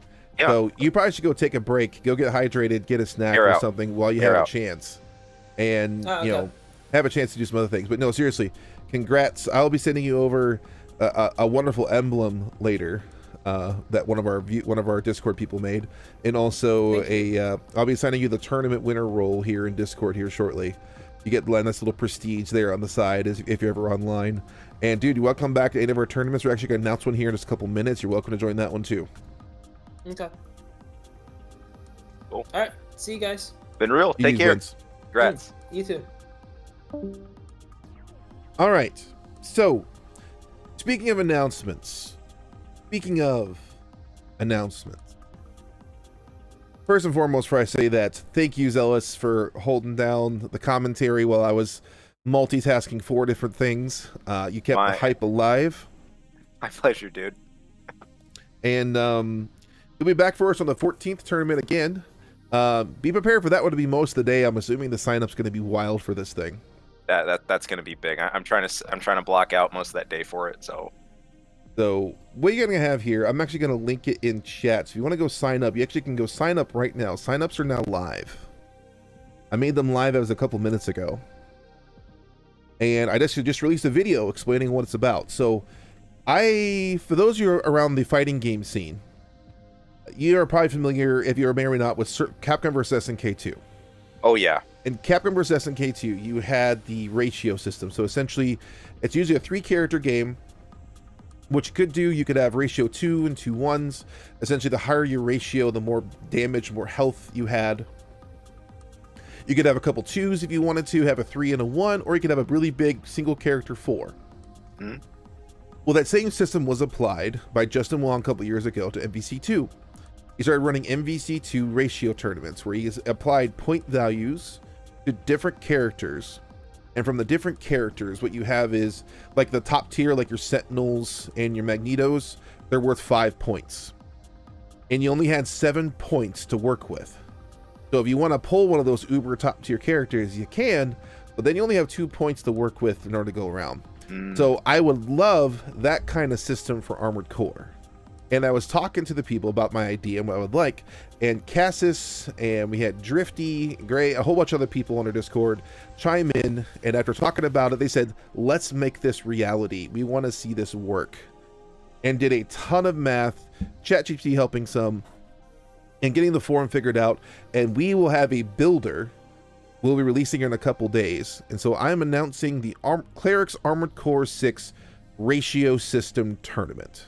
Here we go. So essentially all the parts, everything from your frame, your booster, your FCS, your weapons, the expansion slot you choose will also have points. So for example, assault armor is very strong. It's going to be one of the higher point ones, whereas terminal armor is not as many points. And it's going to be in a system of 5s. And you're essentially going to, this is going to be our 200 point tournament. That means your frame in total is going to have to cost 200 points or less. And yes, the things you assume are going to be very heavy point wise and cost you a lot of points, they are. Zimmermans are expensive. Most of your missiles are going to be expensive. What you're going to have for your generators, the core ones are very popular and very good. They're going to be more expensive. You're going to have all of those things happen. So what you're going to have in this tournament is, once the builder, I'll add a link in the description of both the video I just released on YouTube. I'll add links into the Start GG page so you can see how the builder works, and that way you can start working with your build. So on October 14th at 10 a.m., same time we started this time, 2 weeks from now, Zealous here once again commentating with me, running this tournament. And this tournament has prizes. So third place will get $15 Amazon card. Second place gets a $30 Amazon card. And first place is going to get a $60 Amazon card. You're going to get a custom 3D printed Jacko Cleric Armored Core logo based on this thing right here. This Jack 3D model, courtesy of Mason Rosenquist. Those of you who know him on Twitter, he's the guy doing all the crazy AC modeling. He does a great job. He sent me the model. Shout outs to him. You get one of those trophies. I'll get your address. I'll ship it to you, giving you the winner for the first ratio tournament. And we're going to have also a special emblem like this one before, and also a special tournament roll. So sign-ups are live now. Go sign up. Go watch the video. It gives a very basic explanation how it's going to work until we get the actual details, the actual math. The builder is really done. We actually can use it. Just the math is getting cleaned up by Cassis right now before we can, we want to make it easier for people. And the better part is we're going to open source this thing. So it's going to be made available to the public. So you can take the system. You can modify the points at any point. You can say, I want a 250 point tournament. I want a 220 point tournament. You can do all of those things. So with that being the case, you're welcome to take this and maybe use this system to balance out your matches, or balance out your PvP, or balance out your tournament. So you don't have to just ban everything. We're not banning this, or just banning one of these, or you only can use one of these, or you can't use this. This is kind of designed, you can use those powerful things, but the rest of your build are going to be suffering quite a bit if we're using the uber meta parts. So we're looking to support some creativity. We're trying to find from bans, get away from bans, and actually see some different metas or some different systems or different builds come out of this system, and we think it really could work. And so we're also open to feedback. So once the builder goes live, if you think something's too expensive, you think something's not expensive enough, you can let us know. The good news is, if you think it's not expensive enough, or you think it's too easy to fit certain things, you can run your own tournament and bump it down to 175 points. That's the most you get to work with at that point. And then you have to be even more strict on what parts you get to use. If you want to go ham, make it 300 and don't care what you run. The point, might as well not ban anything at that point. So I wouldn't recommend that, but you could do it if you wanted to. That is what the system is around. So I hope you guys get a chance to check it out. I said the builder should be out here in a couple days. I mean, it's kind of want to make an announcement into this tournament so people can see we're putting some effort into kind of not really cleaning up, but making the PvP space more not necessarily inviting. Inviting is right, because variety of builds, and see more build diversity, and not have it just be ban this, ban this, ban this, ban this. We want to see some things and let some other builds and other parts and other frames shine. So I'm hype. The guys did a lot of work on it. I'm excited for all the work they did and seeing this come to fruition. So I'll see you all here in a couple weeks for that tournament. Fantastic. So, oh man. So what do you think, Zealous? What do you think? How do you feel about it?